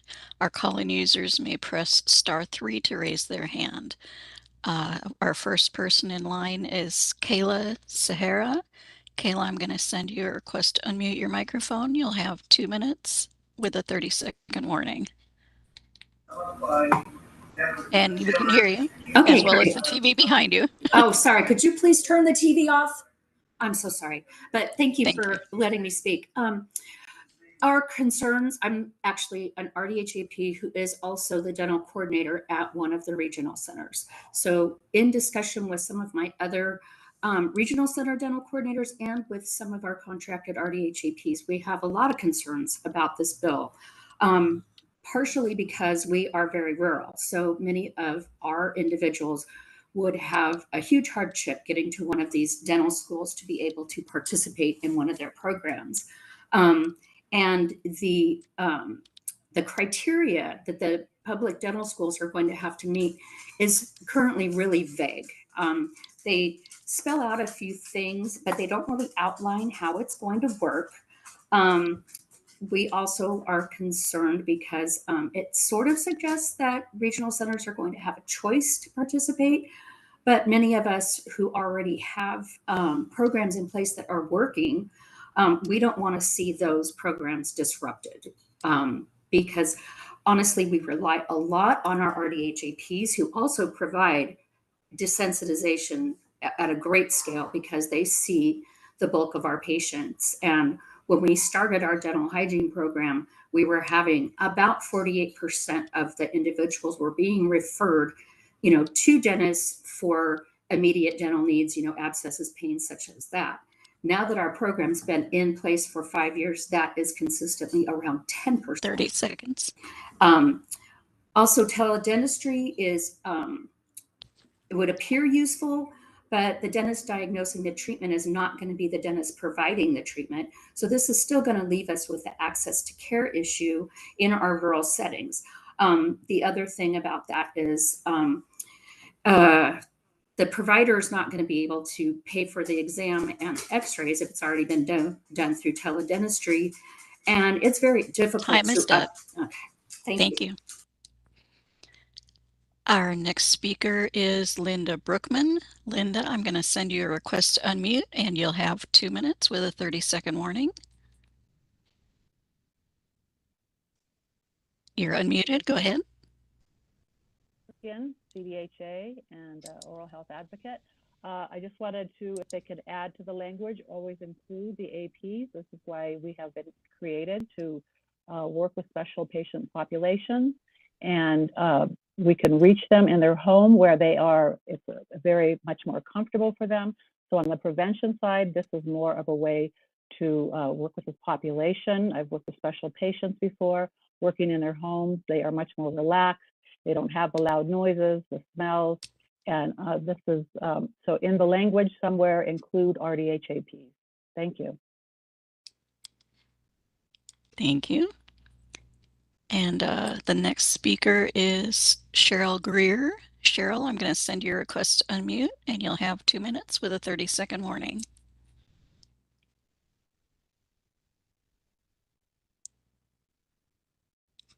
And you're unmuted. You can go ahead. Hello? Yes. Yes, this is Cheryl Greer. I'm a RDHAP as well. And I also agree with Linda Brookman, as she said, I think it's better to leave the patient in their home, do desensitization there. They're much more comfortable in their own environment. I also work with special needs patients as well. And I know that leaving them in their own environment is not a shock to them going to a facility, which I think would be very difficult for them to have to travel or have someone to take them. So I think it would be inconvenient for them. Thank you. Thank you. And at this point, I do not see any other requests for comment. Shall I close that public comment field? Yes, please. Thank you. You. Turn to the. I would like to change our watch to an oppose unless the RDHAP can be also listed on this. And I would ask that we send a letter to requesting that in addition to dental schools and colleges, that a contract with an RDHAP would be appropriate. Do you want instead of oppose or support if amended? Support if amended. Is a little Okay, severe. that's great. Thank you for offering that. Now, this is Anthony Lam, Executive Officer.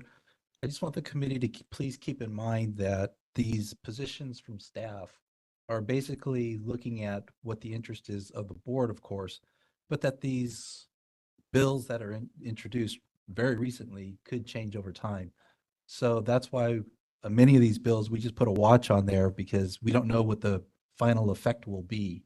So, every time when we put in, or I put in a position letter to the author, I specifically state, the version that we are supporting. Because obviously in the future that bill could be amended, changed, and then if there's no date or version of the bill that's indicated on our support or opposed letter, then outside readers and the public won't know which version that we're supporting. So we might be by the end supporting something that totally changes. But I just wanted to clarify with the committee that our positions take those things into consideration. Thank you.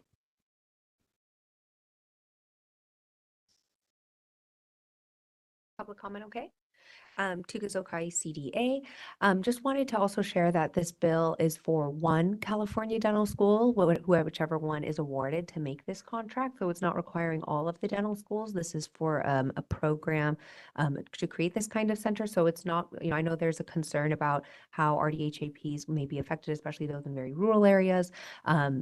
I understand the concern and would like to say the way that this bill is written is not going to affect all regional centers and is only going to be kind of like consider it like a pilot, not a pilot program, but a contained program that will not affect all of them. And whichever school is awarded creates that partnership and program to meet what is required by law if this passes.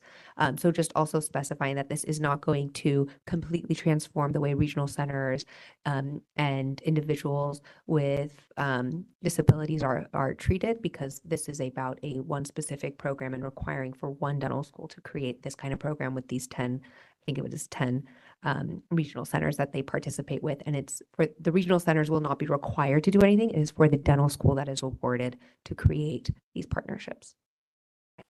I hope that clarifies. Sonia Hansen, can I restate that you call it a pilot, but more as a precedence?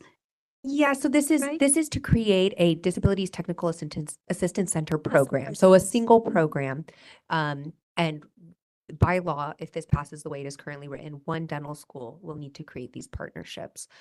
So it is to create a specific program that is, they are saying currently not 30 seconds within the state by law. As most legislation, that's kind of like what it does. It takes.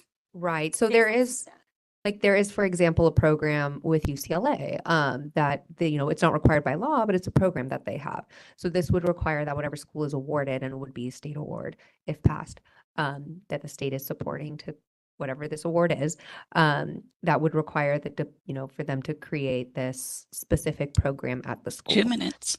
And saying that, it is being primarily led by California North State University with Dr. Glassman, do with that as you will.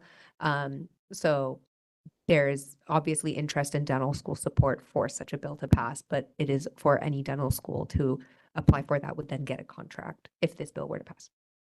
Thank you.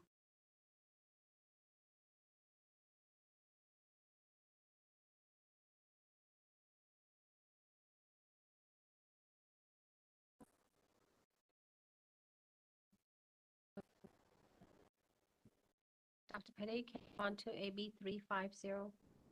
Sure. AB 350, sponsored by Banta, Healthcare coverage fluoride treatments. The bill would require a healthcare service plan, contract, or health insurance policy issued, amended, or renewed on or after January 1st, 2026 to provide coverage for the application of fluoride varnish in the primary care setting for children under 21 years of age. Staff recommends a support position.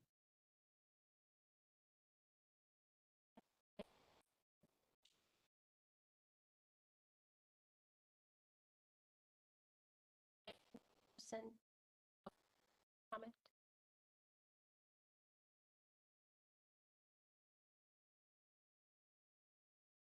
Joanne Galliano, and I've been involved in this legislation because Vonta is one of my, she's actually my assembly person.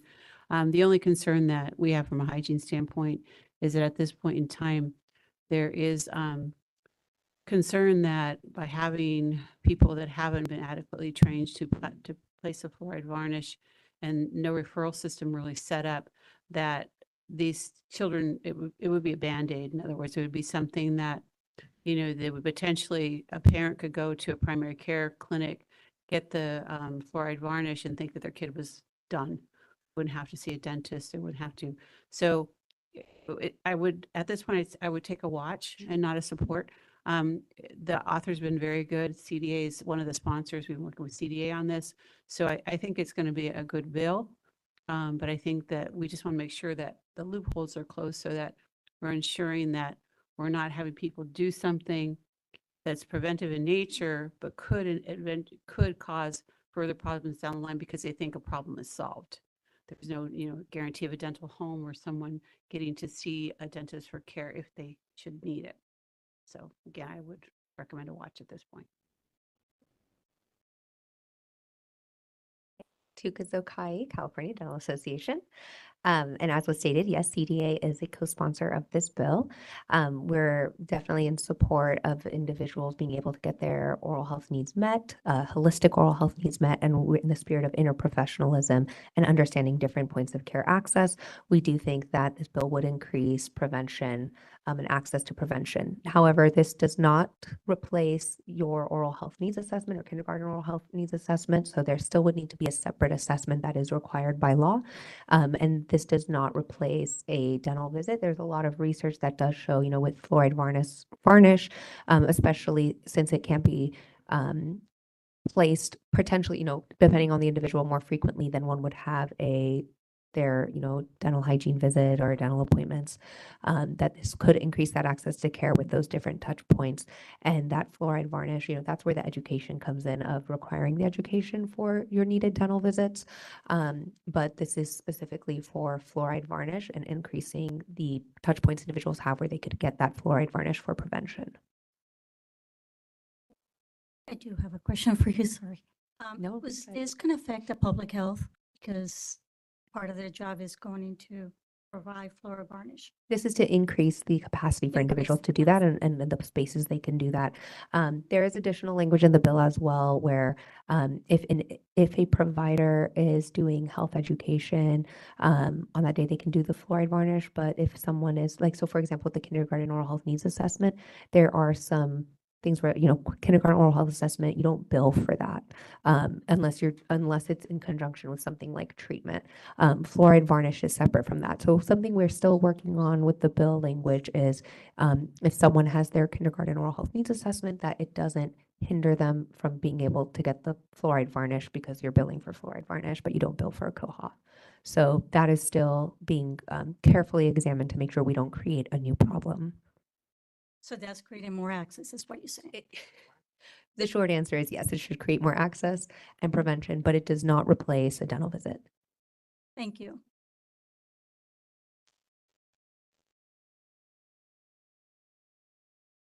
Julie. I know, I'm down here, so it's hard to see me that I'm raising my hand. So this is Julie Elginer. I just want to note that in reviewing the language of the bill, the substantive changes were to remove the other prophylaxis treatment for children 17 years of age up to now 21 years of age. So the bill is already in existence that is up to 17. It extends that age to to 21. Additionally, it allows for the department to establish and promulgate a billing policy for Medi-Cal providers. Those are the largest substantive changes as part of this piece of legislation, which is already in existence. Thank you. Great, thank you.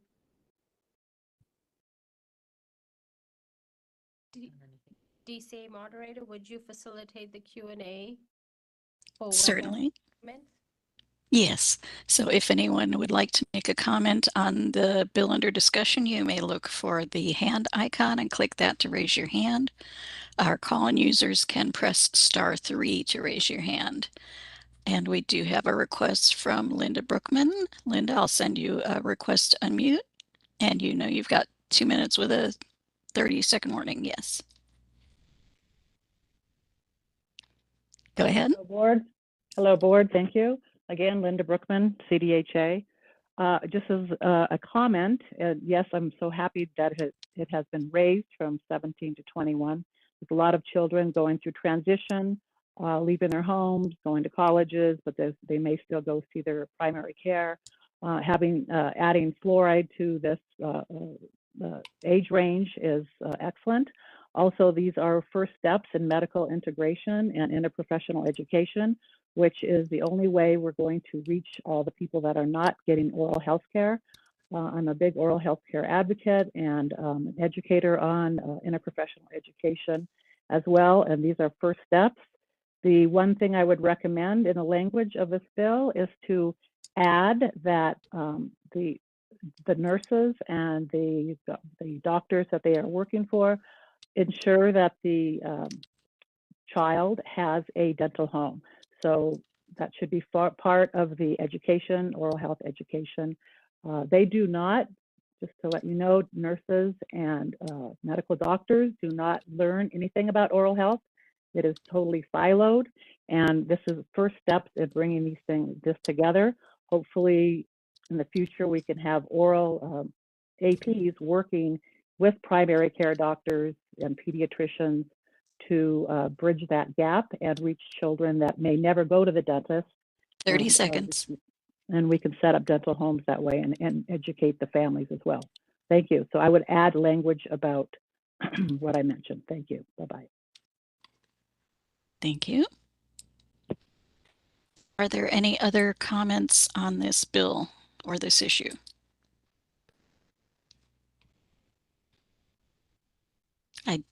Oh, and Rachel Doherty, I'm going to send you a request to unmute so that you can speak your question. Let's see. And go ahead. You're unmuted. Go ahead. Hi, I'm involved in a program where we train the pediatric offices, and it works really well. It does reduce decay by up to 59%. Now that they are allowed to apply those in the pediatric offices, since they usually are their first point of contact, and they don't typically find, especially Medi-Cal dental offices are difficult to find. And so I think that it should be supported as long as the language does include, like some of my colleagues have mentioned, that RDHs or RDHAPs are part of that process where they continue to provide the training to those offices, which includes we show them how to identify demineralization and tell them to please apply it directly to that, and then how to do the knee to knee technique and all that type of thing. And then also it should include that that they do refer to an oral health professional to complete further evaluations like the COHAs, and also referral to connect them with a dental home, like some of my colleagues have mentioned as well. So thank you. Thank you. And at this point, I do not see any other requests for comment. Shall I close that public comment feature? Yes, please. Thank you. Thank you. Before we move on, I just wanted to clarify that HBC's position is a support on this. Now, Dr. Petty, we'll move on to AB 3. AB 371, Haney dental coverage. This bill would require specified plans and insurers that cover dental services to offer urgent dental appointments within 48 hours of a request. non-urgent dental appointments within 18 business days of a request, and preventative dental care appointments within 20 business days of a request. This bill would require dentists to be available within 15 miles or 30 minutes from an enrollee's or insured residence or workplace. Staff recommends a watch. Amendment discussion.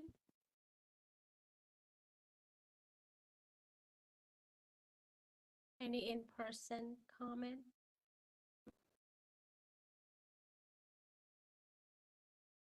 DCA moderator, would you facilitate the Q feature for public comment? Certainly. This is the moderator. If anyone would like to make a comment on the AB 371, you may look for the hand icon and click that to raise your hand. You may look for the question mark icon, click that, type the word comment and click send. And our call-in users may press *3 to raise their hands. Are there any comments on this bill?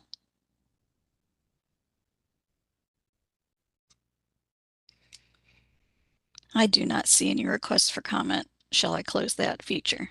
Yes, please. Thank you. Dr. Petty, we move on to AB 489.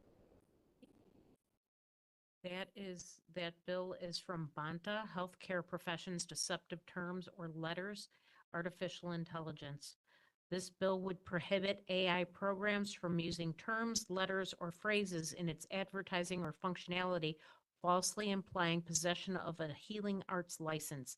Licensing boards would have jurisdiction to enforce these provisions against people that or entities that develop or deploy such programs.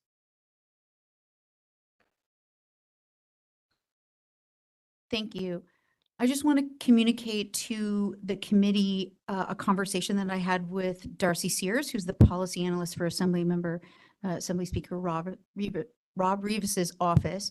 In consultation with their office, I want to be clear about the fact that the speaker has concerns about what constitutes a person as part of AI, and being clear as part of our watch position, if we're going to continue to watch the bill, that the bill language is such that a human being is specifically called out as part of any kind of ability to be able to communicate or to communicate who that individual is communicating with. So I just wanted to say there's the speaker's office is in support of us taking a watch position, but one thing that the language specifically that they are looking for is making sure that potentially changing person to be entity or entity to be person or some sort of further clarification so that consumers are very clear that when they are communicating with an AI, that it is not a licensee and or not a person. So I want to just make sure that that position was communicated to our committee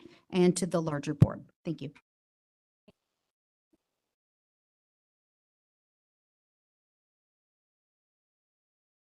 Any in-person public comment? DCA moderator, would you facilitate Q&A feature for the public comment, please? Certainly, if anyone would like to make a comment on the let's see, the Artificial Intelligence Bill, AB 489. You can look for the hand icon and click that to raise your hand. Our call-in users can press *3 to raise their hand. Each speaker will have 2 minutes with a 30-second warning. Are there any comments on the current bill?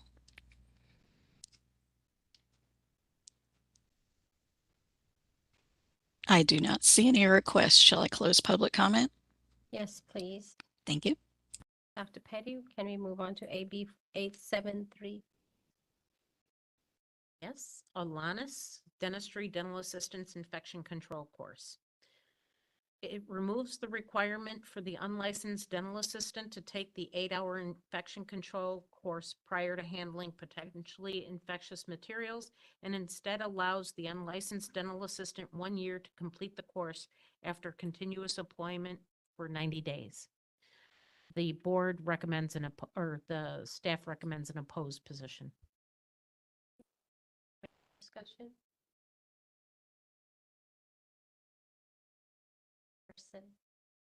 Tukazokai CDA. I did want to share that this bill language has changed from the time of I believe the time that this post position was taken. CDA is a sponsor of this bill, and we would recommend a support position or even understand if you want to switch to watch. But we have a number of reasons that we do not think that the board should oppose this bill. Now, unlicensed dental assistants should have 90 days from the start of their employment to complete the state mandated 8-hour infection control course. This approach both balances patient safety and practical workforce needs.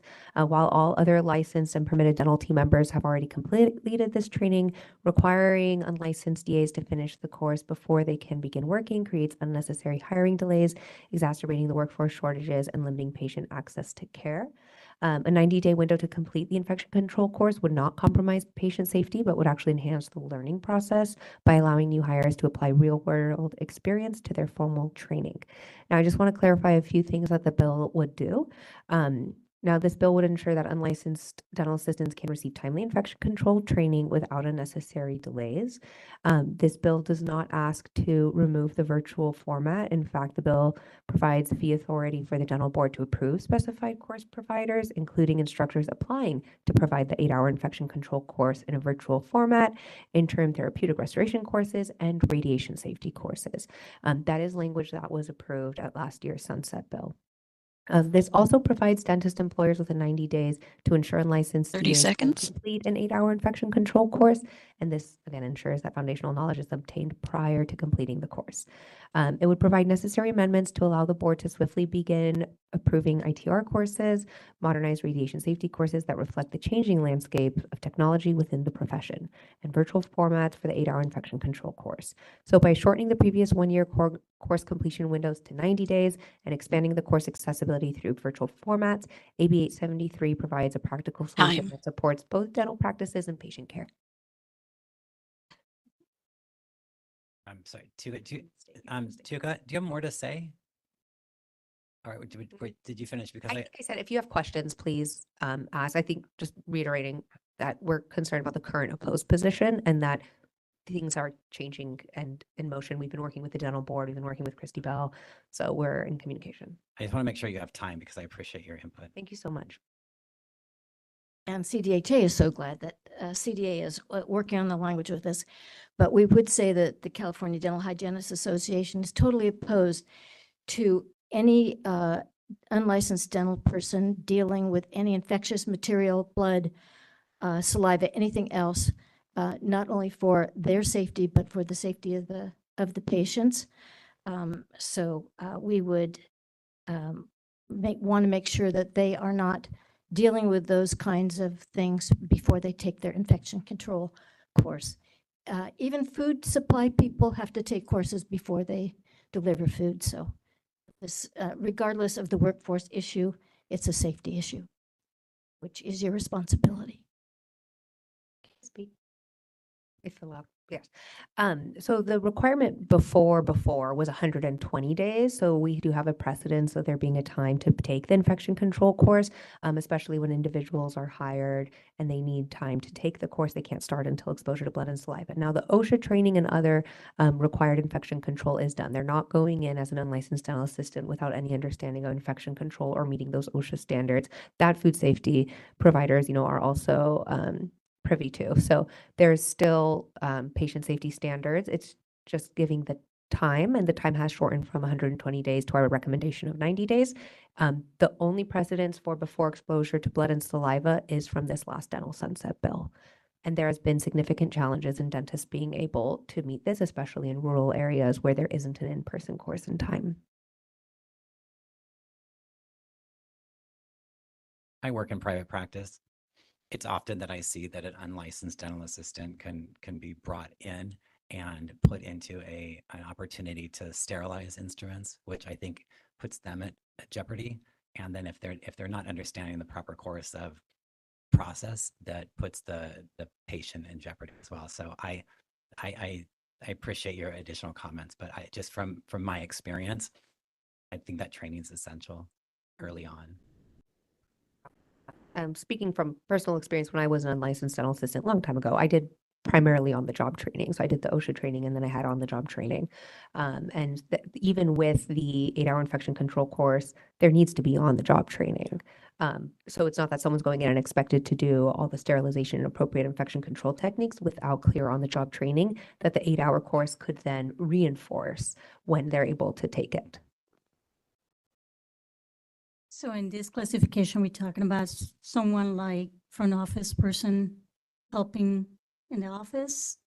Is that what we clarify? Or a Because licensed if they're dental not assistant. licensed. Yeah, or a different staff member, you know, a different, back yeah, not office. necessarily front office. I mean, I was trained by a registered dental assistant.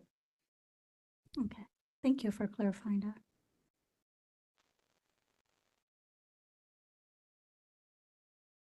So scenarios that we usually face is like there are dental assistants who go through like Carrington program and stuff like that, where they get the dental assistant training for infection control. But when they're hired on the job, there is expectation to do like an 8-hour training again, which needs to be done within the 90-day period. Yes, so this is for the 8-hour infection control course that would need to be done. We're recommending done within 90 days rather than before exposure to blood and saliva. CDA still supports having the virtual format be made available. That there currently isn't one. So if there were an online virtual format, we would understand why, you know, well, they take the online course and then they can do job day one. But right now, folks need to be hired and then they need to wait until a course is going to be offered, or they need to travel for their course if one is offered, even one within a certain radius. So it adds additional barriers for an individual to start their work before exposure to blood and saliva. But we do very strongly emphasize on the job training, which should happen anyway.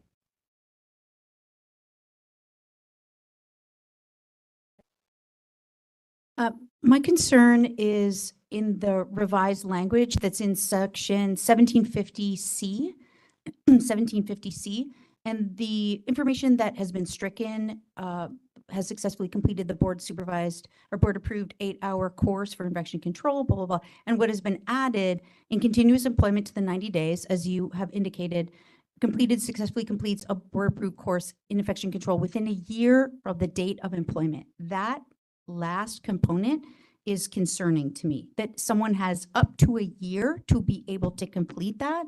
From a consumer protection standpoint, that seems excessive. Perhaps amending that language and removing the within a year for the date of employment might allow for some of that language to be, or some of the concerns to be assuaged. Yeah, so just checking, this is 1750C you're referring to? Yes, I am. And this is as of right now. So the proposed amendments that's in there right now specifically includes that within a year of the date in the employment. That language is concerning from a consumer protection standpoint. Yeah, so that it still does require though that if they've been employed for 90 days or more, they need to complete the course. But within a year. Within a year. The very last part of that, within a year of the date of employment, that's an extended period of time to complete an 8-hour course. Okay, I will review that language as well, just to double check, because we are recommending within 90 days. Sonia Hansen, and also in addition to that, isn't infection control being taught also online? It's no longer a need to be present as a class one? Yes, So this it could is be done more readily accessible in a shorter period of time? Yeah, so there currently isn't a board-approved, dental board-approved infection control course for the 8-hour infection control, which is a more robust course. Now, the other infection control trainings and the 2-hour course, the OSHA course, those are available online and can be completed. So can we reword or amend the word? So since it's more readily accessible now, can that be a shorter period of time as is stated by Dr. Ellinger? Right, which is readily accessible right now because this course currently isn't available. Other courses are. So we're working on a mechanism and encouraging one to be made so there can be an 8-hour board approved infection control course online, and ideally accessible, right, affordable. That there currently isn't one, but the law says that, you know, if one were available, right, assuming one becomes available, that it would meet the requirements of law for their training. So that will shorten the length of time. Right. And access to that service. Right. And when we've asked the dental board, which we can also, you know, show formal letters and encourage the dental hygiene board to also send this, but, you know, how we can't guess how quick it will be or how long. So we don't know if it's going to be a 2-year process, because not only does there need to be a mechanism for the standards of the 8-hour course, then individuals need to apply and then meet those standards. So there isn't even the standards yet for an online course format.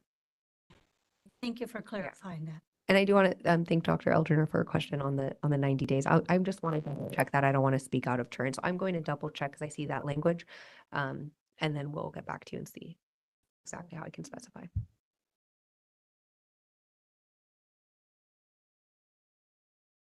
Joanne Galliano, and again, I've been involved with the discussions with this from the aspect of CDHA. The issue, though, here is you're taking someone unlicensed off the street with no training or no knowledge of what it means to handle instruments that have blood or saliva, to sterilize a room that has blood or saliva, to even know what to clean in a room. And you're saying that they can have patient contact and they can deal with these potentially infectious materials without any training at all. And I think the bill could be amended to allow, there are 8-hour infection control courses out there. They exist. They just haven't been board approved. So again, the board can approve existing, they don't have to create their own, they're out there. The National Dental Assisting Association has one, an 8-hour infection control program that's available. My concern is if we're looking at consumer protection, we're not looking at job market availability at this point. We're looking at consumer protection. I personally would not want someone working with me that didn't have basic training in infection control. And again, I think that the issue that CDHA has with this is not, however you deliver it, it's fine. It doesn't matter if it's online. It doesn't matter how, if it's a lab. Just they need to have at least some basic understanding of what they are getting into and how to protect themselves from injury. And some of them don't even know what PPE is, what personal protective environment. I've seen assistants turn gloves inside out because they thought they could just wash them off because they don't understand. So to me, the fact that we're saying that we're going to give them 90 days, in 90 days, you can infect a lot of people and you can infect yourself. Time. So I just don't think that, again, with food service, they have to do it immediately. They can't be employed without a food service license. Let's make it so, get them trained, get them on the job, make it accessible.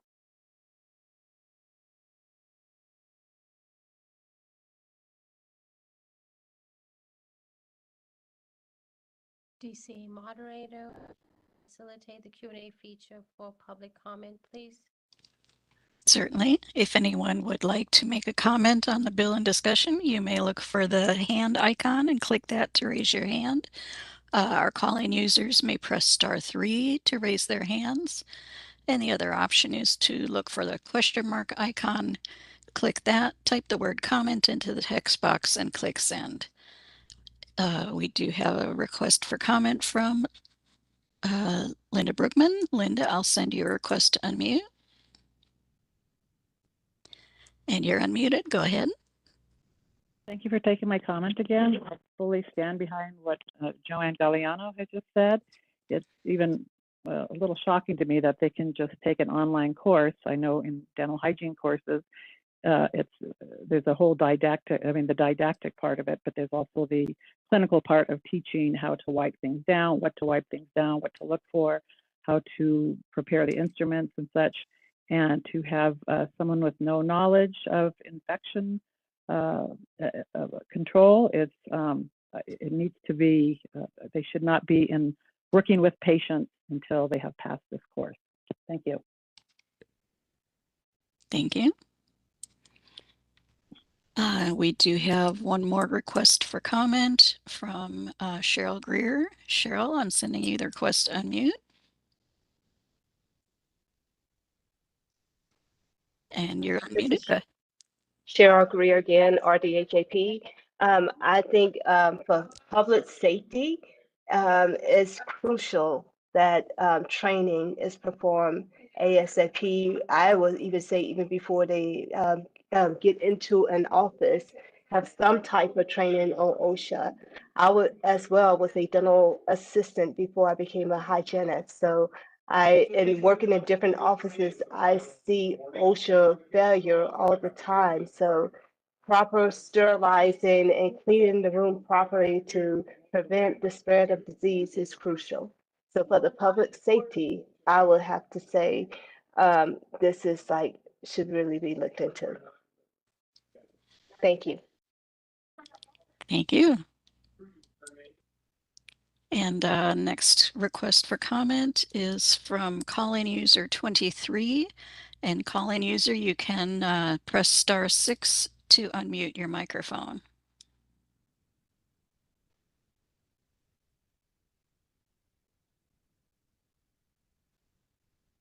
Thank Hi, you. Ellie Unmute. Hi. Francisco, RDHAP. I too, I echo the other hygienists, Linda Brookman and Cheryl Greer.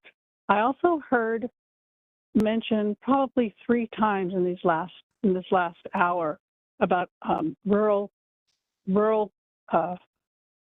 participants and rural people. Sorry, I'm outside walking my dog. Rural residents and patients. And I don't think, and I kind of I'm a little concerned that this bill is trying to increase, as you increase dental assistance access to rural patients, you're further endangering them. And I just think it's totally anathema to what we as a dental hygiene board is all about, dental hygiene providers. So we really need to be careful about misusing that phrase rural and dumbing down care to them. Thank you. Thank you.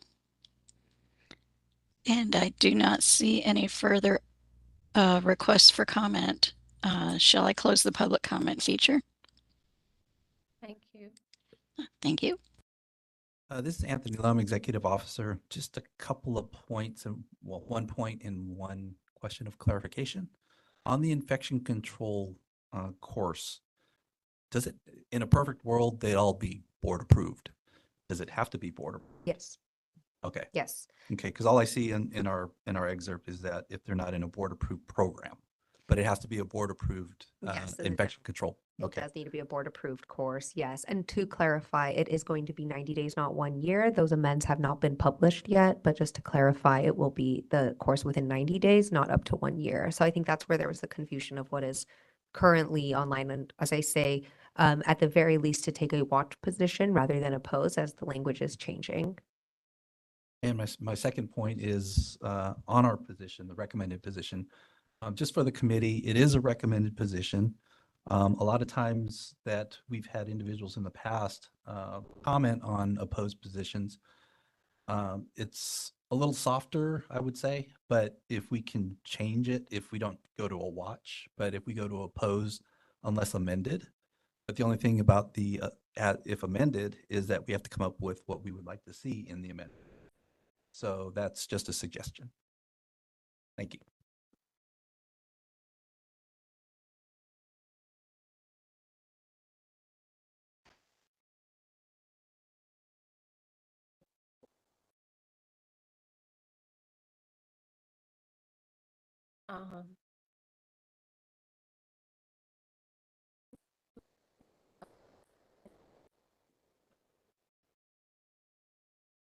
Okay.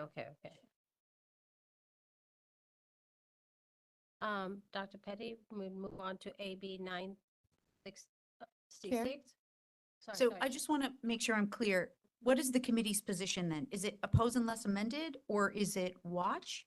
Can we just come to some consensus around that, please?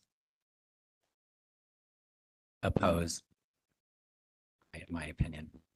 So may I state on that, it could be supported amended or oppose amended, unless amended. So it could be either or. So we just have to make a unanimous decision into which way in direction we want to go to as a committee. But if you choose an oppose unless amended, we would need to advise the author as to what you want it to be amended. Can I enlighten a little bit on that? And I know and I understand the resonant feelings of the rest of the community of hygienists, but this is something that is being looked into further also prevent, because we can't help to happen. Things are going to happen whether we want it or not. So we creating a path that at least is going to help eliminate some of the losses or anything like that, right? This is more for, sorry, let me restate it that as if I'm being clear about this. This legislation, this bill is being created to prevent people with non-practice and non-licensing to have access to infection control. So eliminate some. No. Okay, so I take that back. I'll take that back. So I understand. You may. I think the opportunity here is to get a unlicensed dental assistant in an operatory, in an operatory before the training requirement. So my problem is that's my problem. They should be trained prior to Touching anything. Yeah. Right. And that's what I want to clear. And I guess I didn't specify it right. So No, all good. So thank you even for clarifying that. like even 90 days, Too long. too long. Before they touch anything, they should be trained. They should be trained. Correct. I thank you so much, everyone. So that would be my, to confirm the opposed stance of the board. I would support opposed, straight opposed.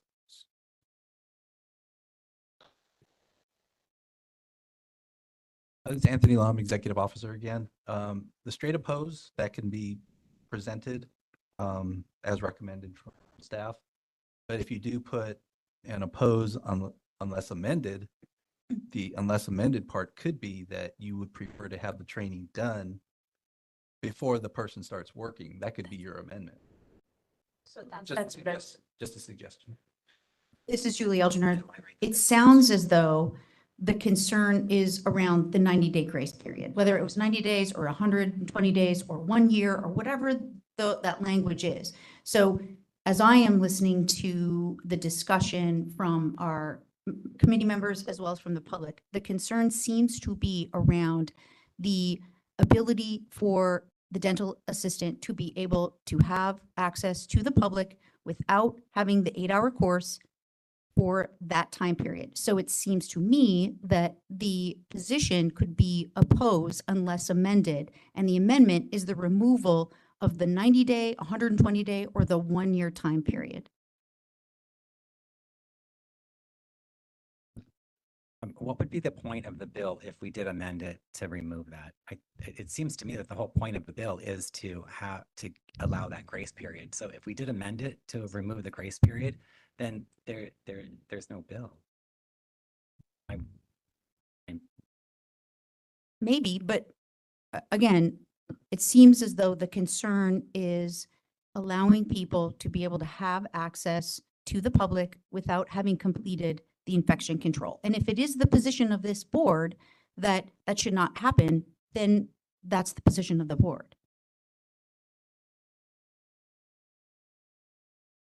Can I just give a little history? I mean, a bill was passed last year that did say that they would not be able to, the whole reason for this bill was that there was a bill last year that required dental assistants, unlicensed dental assistants would have to be trained prior to providing patient care. So that already existed. So I think that is why it has to be an opposed position, because at this point, right now, the way it stands, they have to have that before they can work on patients. So if you oppose unless amended, again, there really isn't anything to amend there. You're either making a stance that you want it to stay the way it is now, which says you have to have that infection control course prior to doing patient care, or you want to start going with days in between. And I think what I know, I as a consumer am saying, and also as a dental professional who is an unlicensed dental assistant as well, that I don't think that we should let anyone be, put anyone in that at risk for any kind of exposure to themselves or to patients without having at least some training. In the 8-hour course, again, if I was going to amend, I'd say amend it to say that they could take any 8-hour infection control course. I really don't care. I would be happy with any 8-hour infection control course, Danby's, anybody that's out there that's got one, because they just need to have some idea of what they're going to be faced with. And sending them out with nothing is to me, that's just a disservice to the public and disservice to the actual assistant. And if a 8-hour course is a CERP course, it's automatically approved.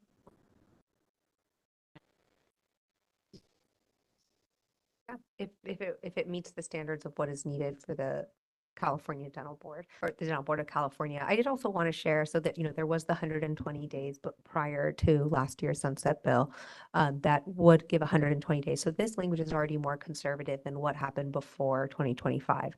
However, I do want to also share a lot of important discussion around the importance of infection control and safety for the consumer, and CDA 100% stands by that we want to make sure that individuals are getting safe care, and that is why there is still other required infection control. They're not going in without any training. They need on-the-job training either way. Whenever, they start a role, they need that training by individuals from the dental team in the office.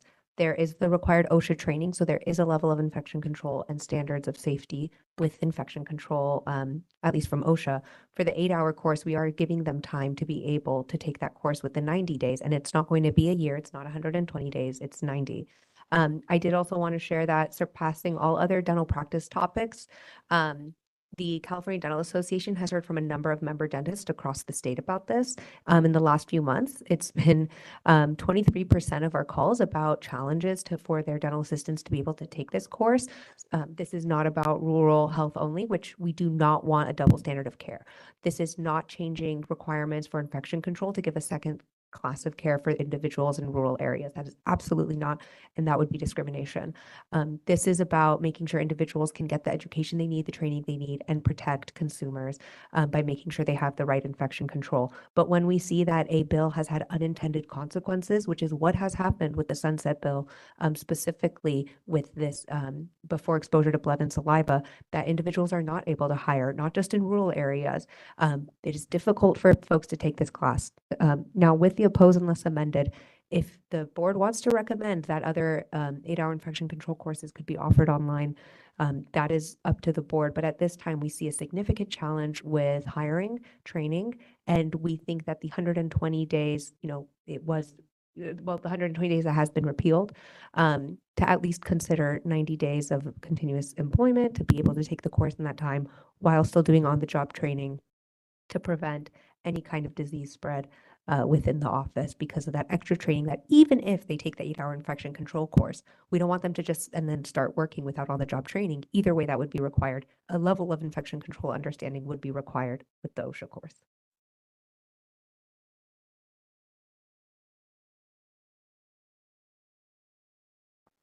I'm looking on CalEdge Info website right now, and it looks as though Section 2 of Section 1755 of the BMP Code is repealed. And that language that's stricken is all about the infection control components. The 8-hour course, 6 hours being didactic, 2 hours being laboratory instruction. The course should have specific instructional objectives. The course shall at a minimum have the following criteria that relate to Cal OSHA regulations. There are probably 40 pages, or excuse me, 40 lines of text that begin with 1755A, subsection A, all the way to subsection G. All of that is being repealed. May I ask why that is the case? For this bill, so the language has not been updated yet, so that's why it could become a watch bill, because there's going to be new language for this full bill. We're not going to repeal all the infection control language. But I think for the purposes of this, we don't have that updated language, and so it doesn't make any sense for us to take a watch position if we have concern about massive changes that are as of today. So I would not support a watch position with the language that's currently available.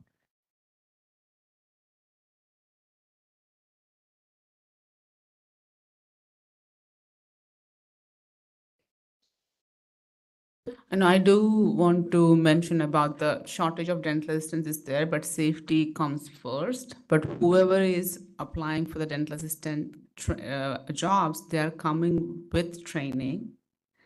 And like we rarely see people coming and they want to be dental assistants because they want to learn on the job. That's not happening a lot lately.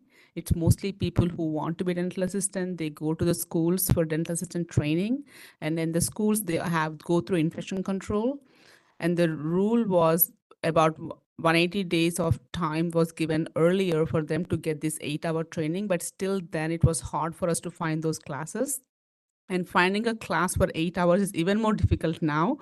I personally recruited an assistant who went through the Carrington College courses. She had 8 to 18 months of training, but still we had to make sure she had a training within the 90 days. Until then, she could not touch a patient. And it was really hard for us to find a training for her in the 45-day period, because the board certified trainings are really difficult to find, and sometimes the challenges of having people travel to farther distances to get the training done for the 8 hours is also challenging. So if they do a 2-hour infection control training and they wait to get the 8-hour training in that 90-day period and get on-job training has been allowable for a long time. But I think as dentists, we don't want, the dental team does not want to put the patient at risk or the other staff members at risk. That is definitely taken into consideration.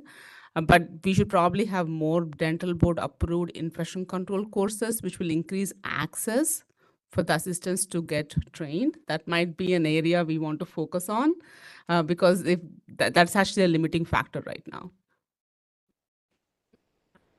So anyone that's gone through, say, Carrington dental assisting program, if they apply for their license and get their RDA, they don't need to take the 8-hour course.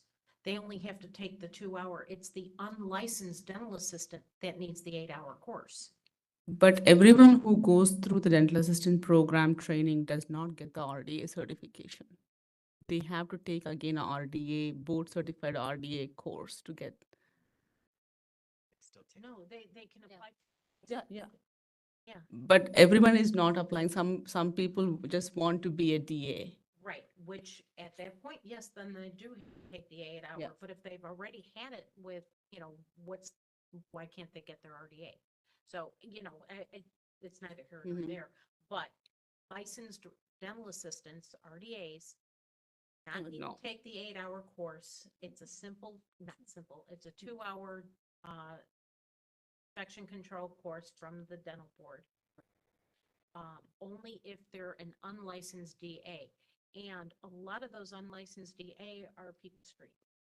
So not necessarily, if I've spent the money to go to Carrington and get take an RDA program, I'm going to get my RDA license, but I can't answer to any of it. So. Okay.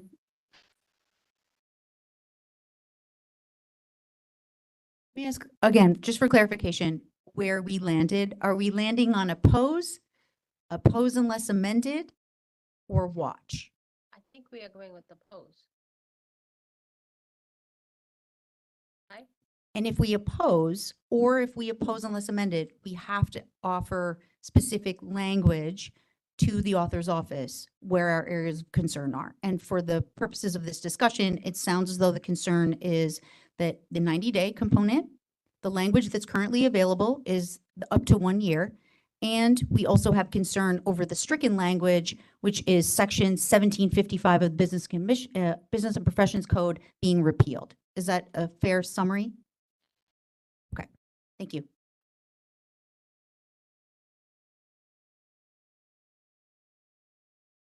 So now, what are you at opposed or opposed unless amended?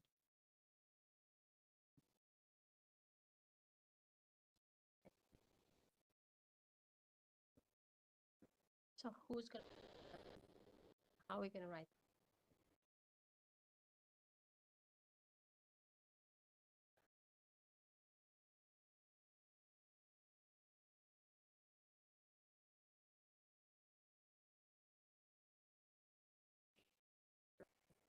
Julie just summarized. The three areas of concern were as the language is currently on the California Legend Info website right now, the 90-day, the availability for the dental assistants to be able to wait for 90 days to be able to take the infection control course. Number two, that it's up to 1 year of employment. And number three, that this would repeal section 1755 of the Business and Professions Code, starting with subsection A all the way through subsection, just a second, G. May I ask a question of clarification? That's okay with the board.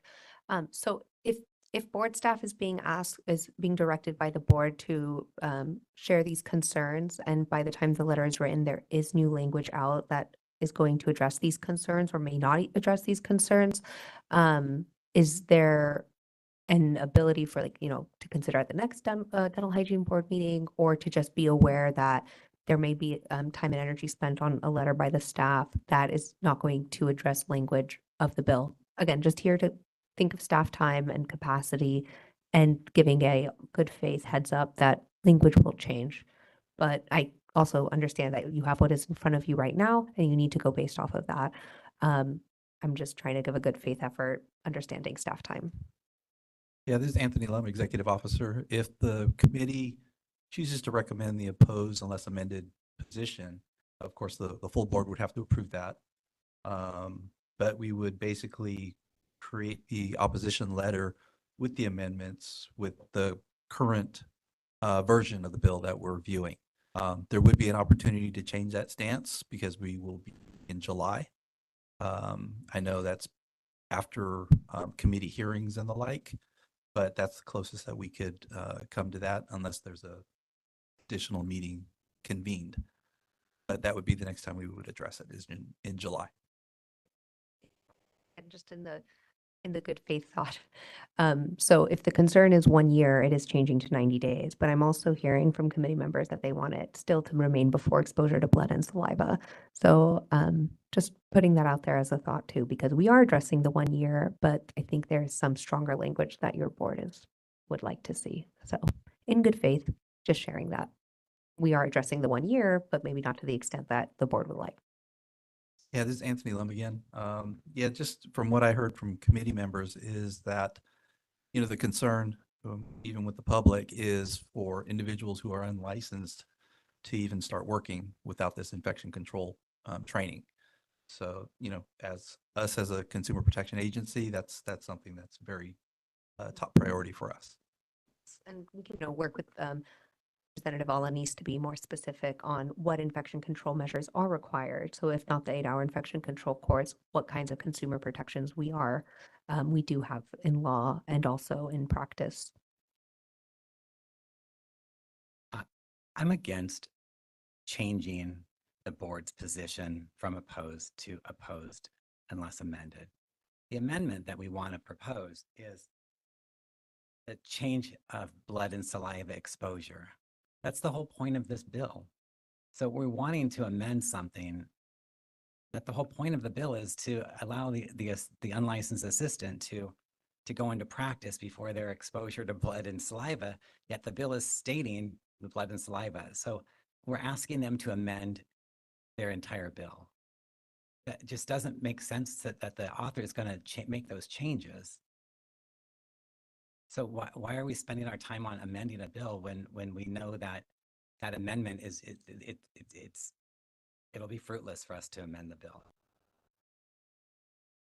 Can I make a comment too? And at this point, the law is written to require that they do have training prior to working with patients. Which is what we're asking. That is the current law. So yeah, you're asking to amend a bill back to what the current law is. So I don't know that you want to ask to, I think Michael's right. At this point, you oppose it because basically you want what's in law right now to stay in law. What I'm hearing this is the primary concern. It's in law already requiring that. So there would be no reason to amend this bill to require what's already in law. Just we oppose it, because if you oppose it and it fails, then you're going to have what you want. You're going to have the training have to happen before they're with blood or saliva.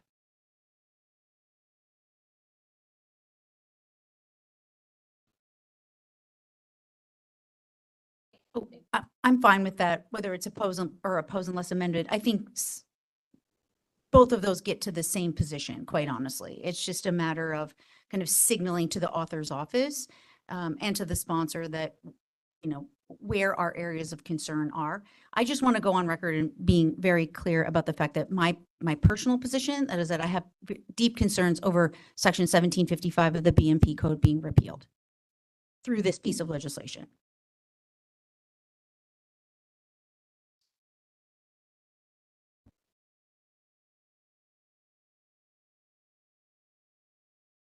So just to clarify, we're going to stick with oppose for AB 873.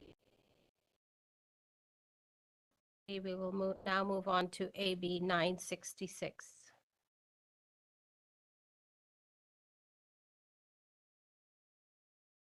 Sorry.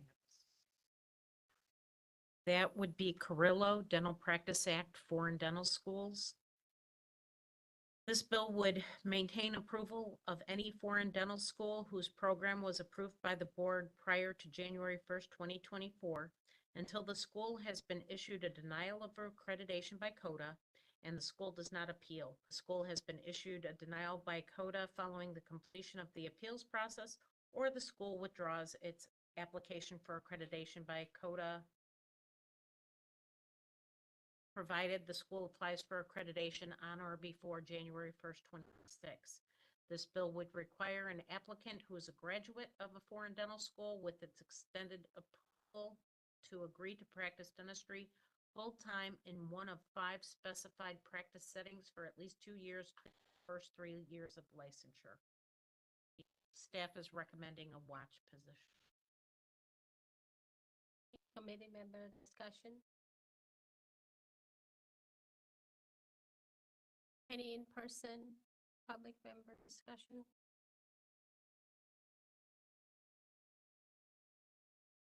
DCA moderator, would you facilitate the Q&A feature for public comment, please? Certainly. If anyone would like to make a comment on the bill, you may look for the hand icon and click that to raise your hand. Our call-in users can press *3 to raise their hand.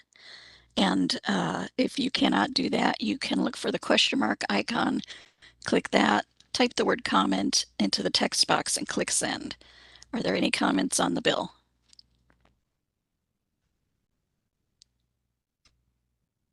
I do not see any comment requests. Shall I close the public comment? Yes, please. Thank you. We will now move on to SB 62. That would be by Menivar, healthcare coverage, essential health benefits. Hopefully I didn't massacre their name. It would express the intent of the legislature to review California's essential health benefits benchmark plan and establish a new benchmark plan for 2027. And the staff is taking a watch, or staff recommends a watch position. Any member comment? Any in-person comment?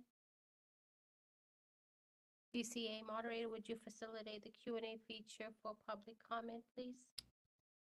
Certainly. If anyone would like to make a comment on the bill, you may look for the hand icon and click that to raise your hand.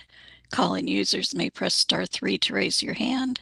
Instructions are on the screen. Are there any comments on the bill?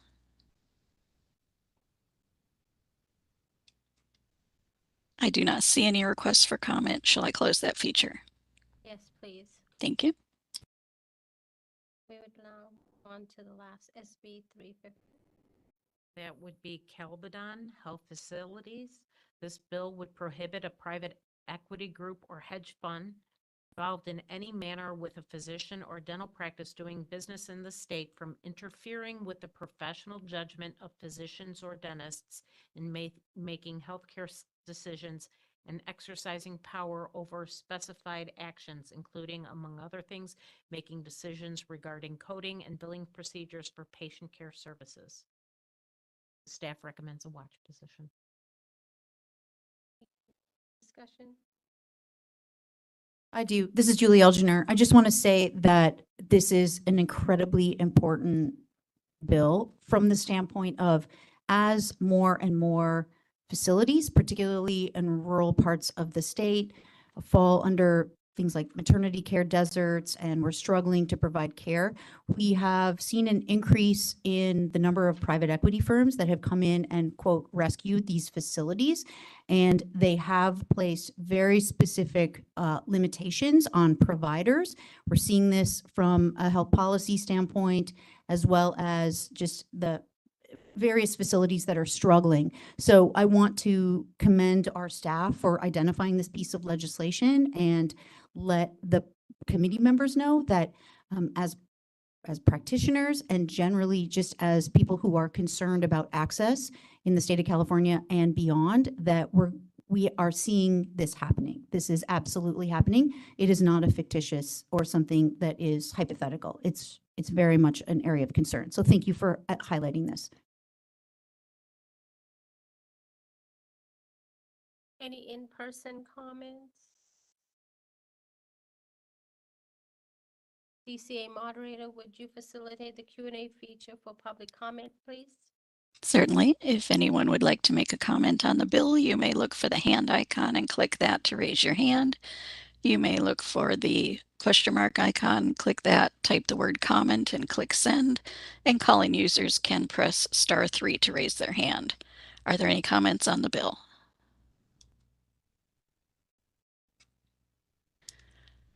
I do not see any requests for comment. Shall I close that feature?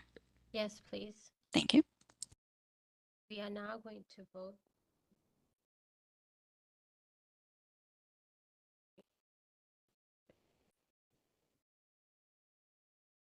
AB 3.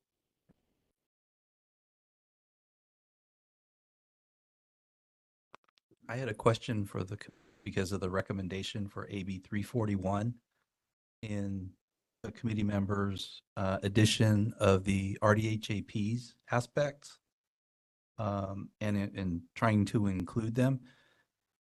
And knowing that this board is a consumer protection agency, does that really apply for us to try and inform the author of the bill to include that license category?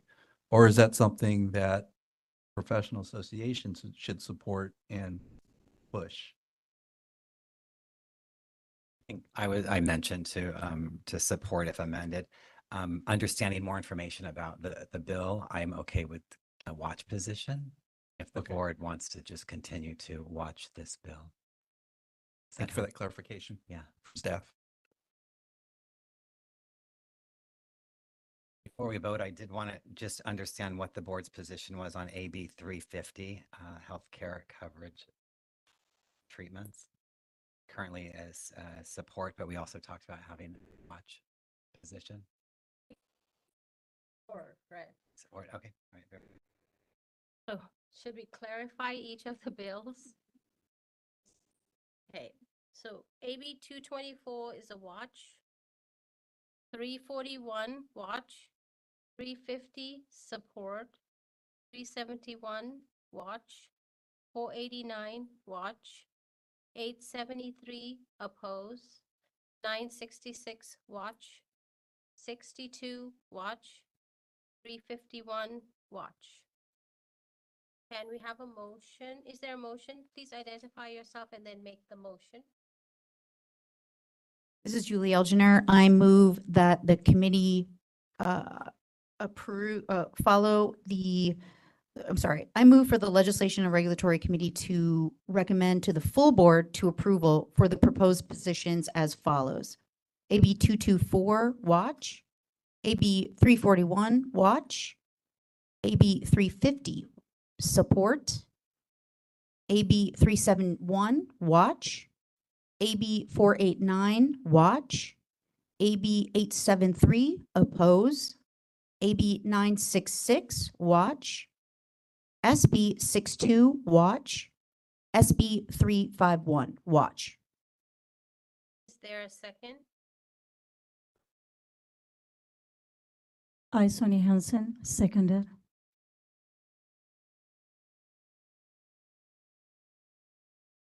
Are there any committee member discussion?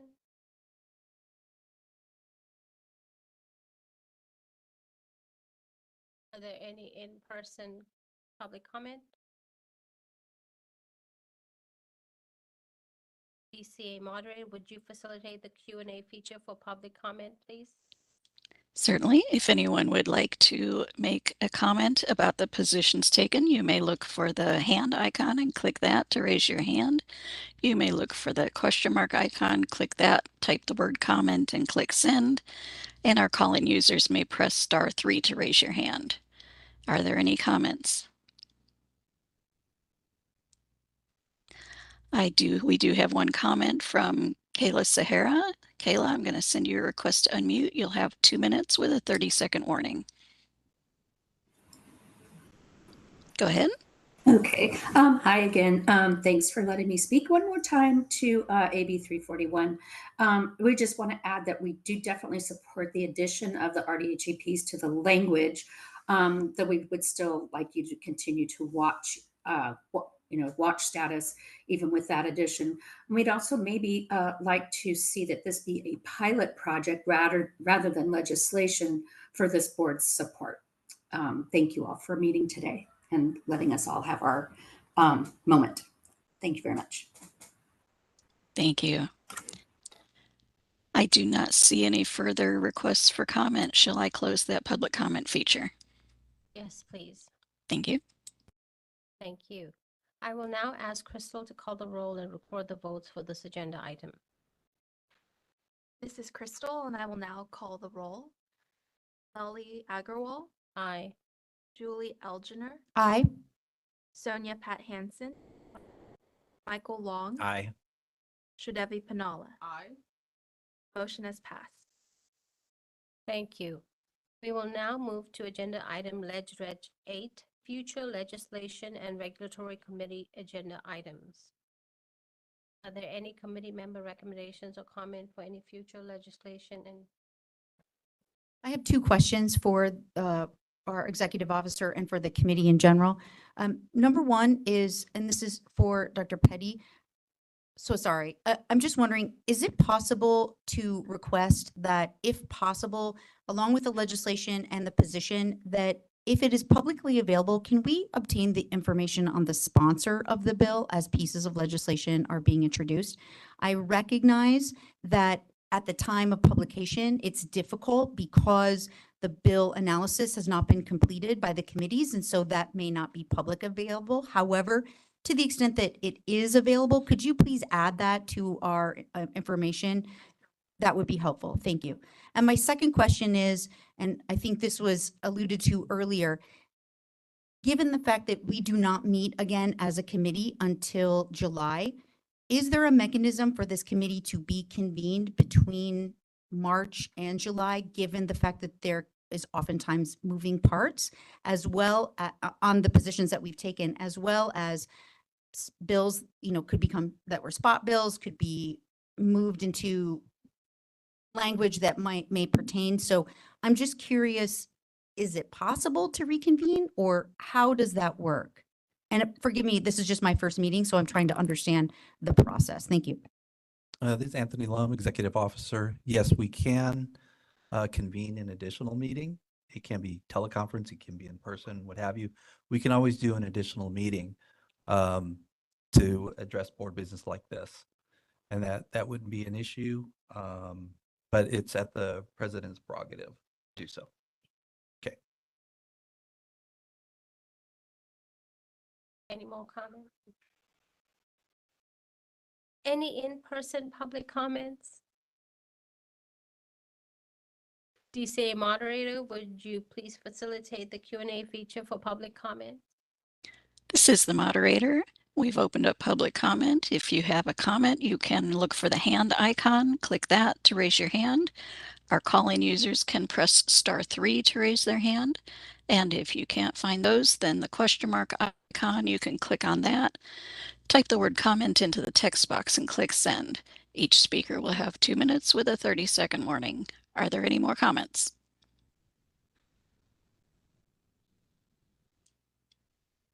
I do not see any requests for comment. Shall I close that feature?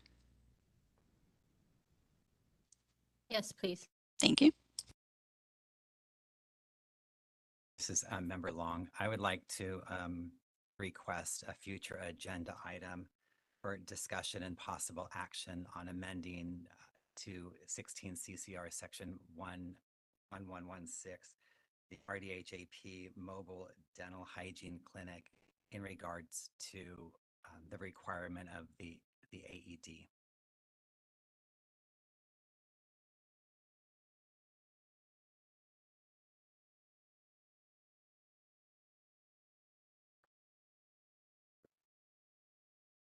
Thank you all for attending the Legislation and Regulatory Committee meeting. We will now adjourn at 2:58 p.m.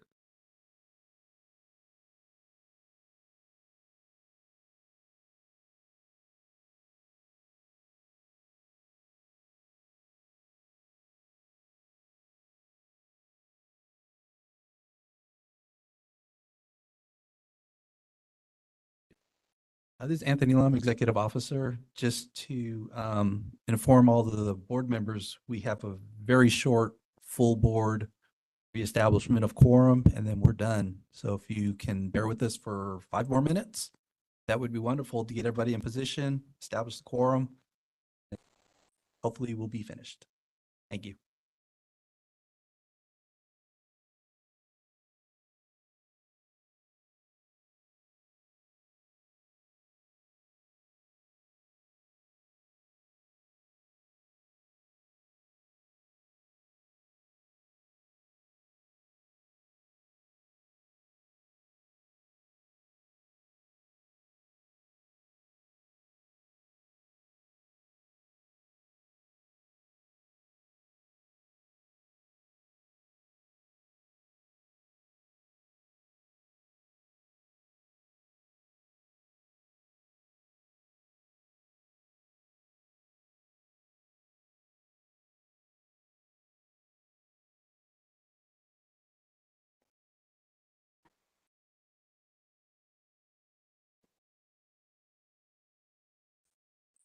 Thank you. Now we'll be moving to Agenda 7, future agenda items.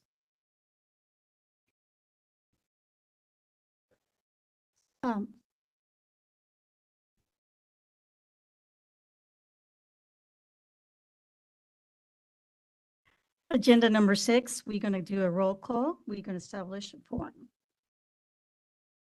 Crystal, please, could you?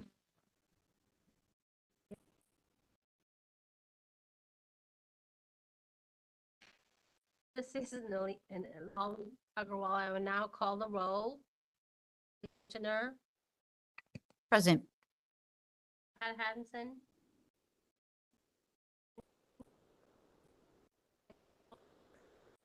Matthews. Present. Present. If you could use your microphone, that would help. A quorum has been established.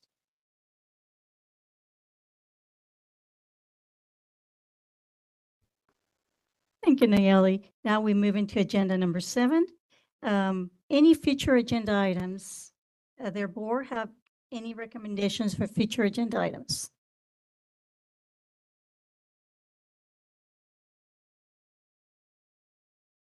Moving to the public. Does the public have any agenda items they'd like to be further? I see none. We moving forward. Moderator, would you open the QA code? Certainly. If anyone would like to suggest an item for a future agenda, you may look for the hand icon and click that to raise your hand. Our call-in users can press *3 to raise your hand. And if those don't work, you can look for the question mark icon, click that, type the word comment into the text box and click send. Each speaker will have 2 minutes with a 30-second warning. And we do have a request for comment from Cheryl Greer. Cheryl, I'm sending you your request to unmute. Thank Go you. ahead. This is Cheryl Greer, RDHAP, and wanted to see if we can add for the future agenda item is ITR, adding that to a CE course, or Yeah, if we can add ITR to a CE course so that we can have that more accessible for RDHAPs. Also, I would like to see if we can add about dental hygienists and alternative practice writing prescriptions such as fluoride toothpaste, chlorhexidine, these that are in our scope of duties, and also being able to get a script for oxygen that is required for us in order to anesthetize a patient. Thank you very much. Thank you. And I do not see any other requests for comment. Shall I close that feature? Moderator, please do close the feature. Thank you.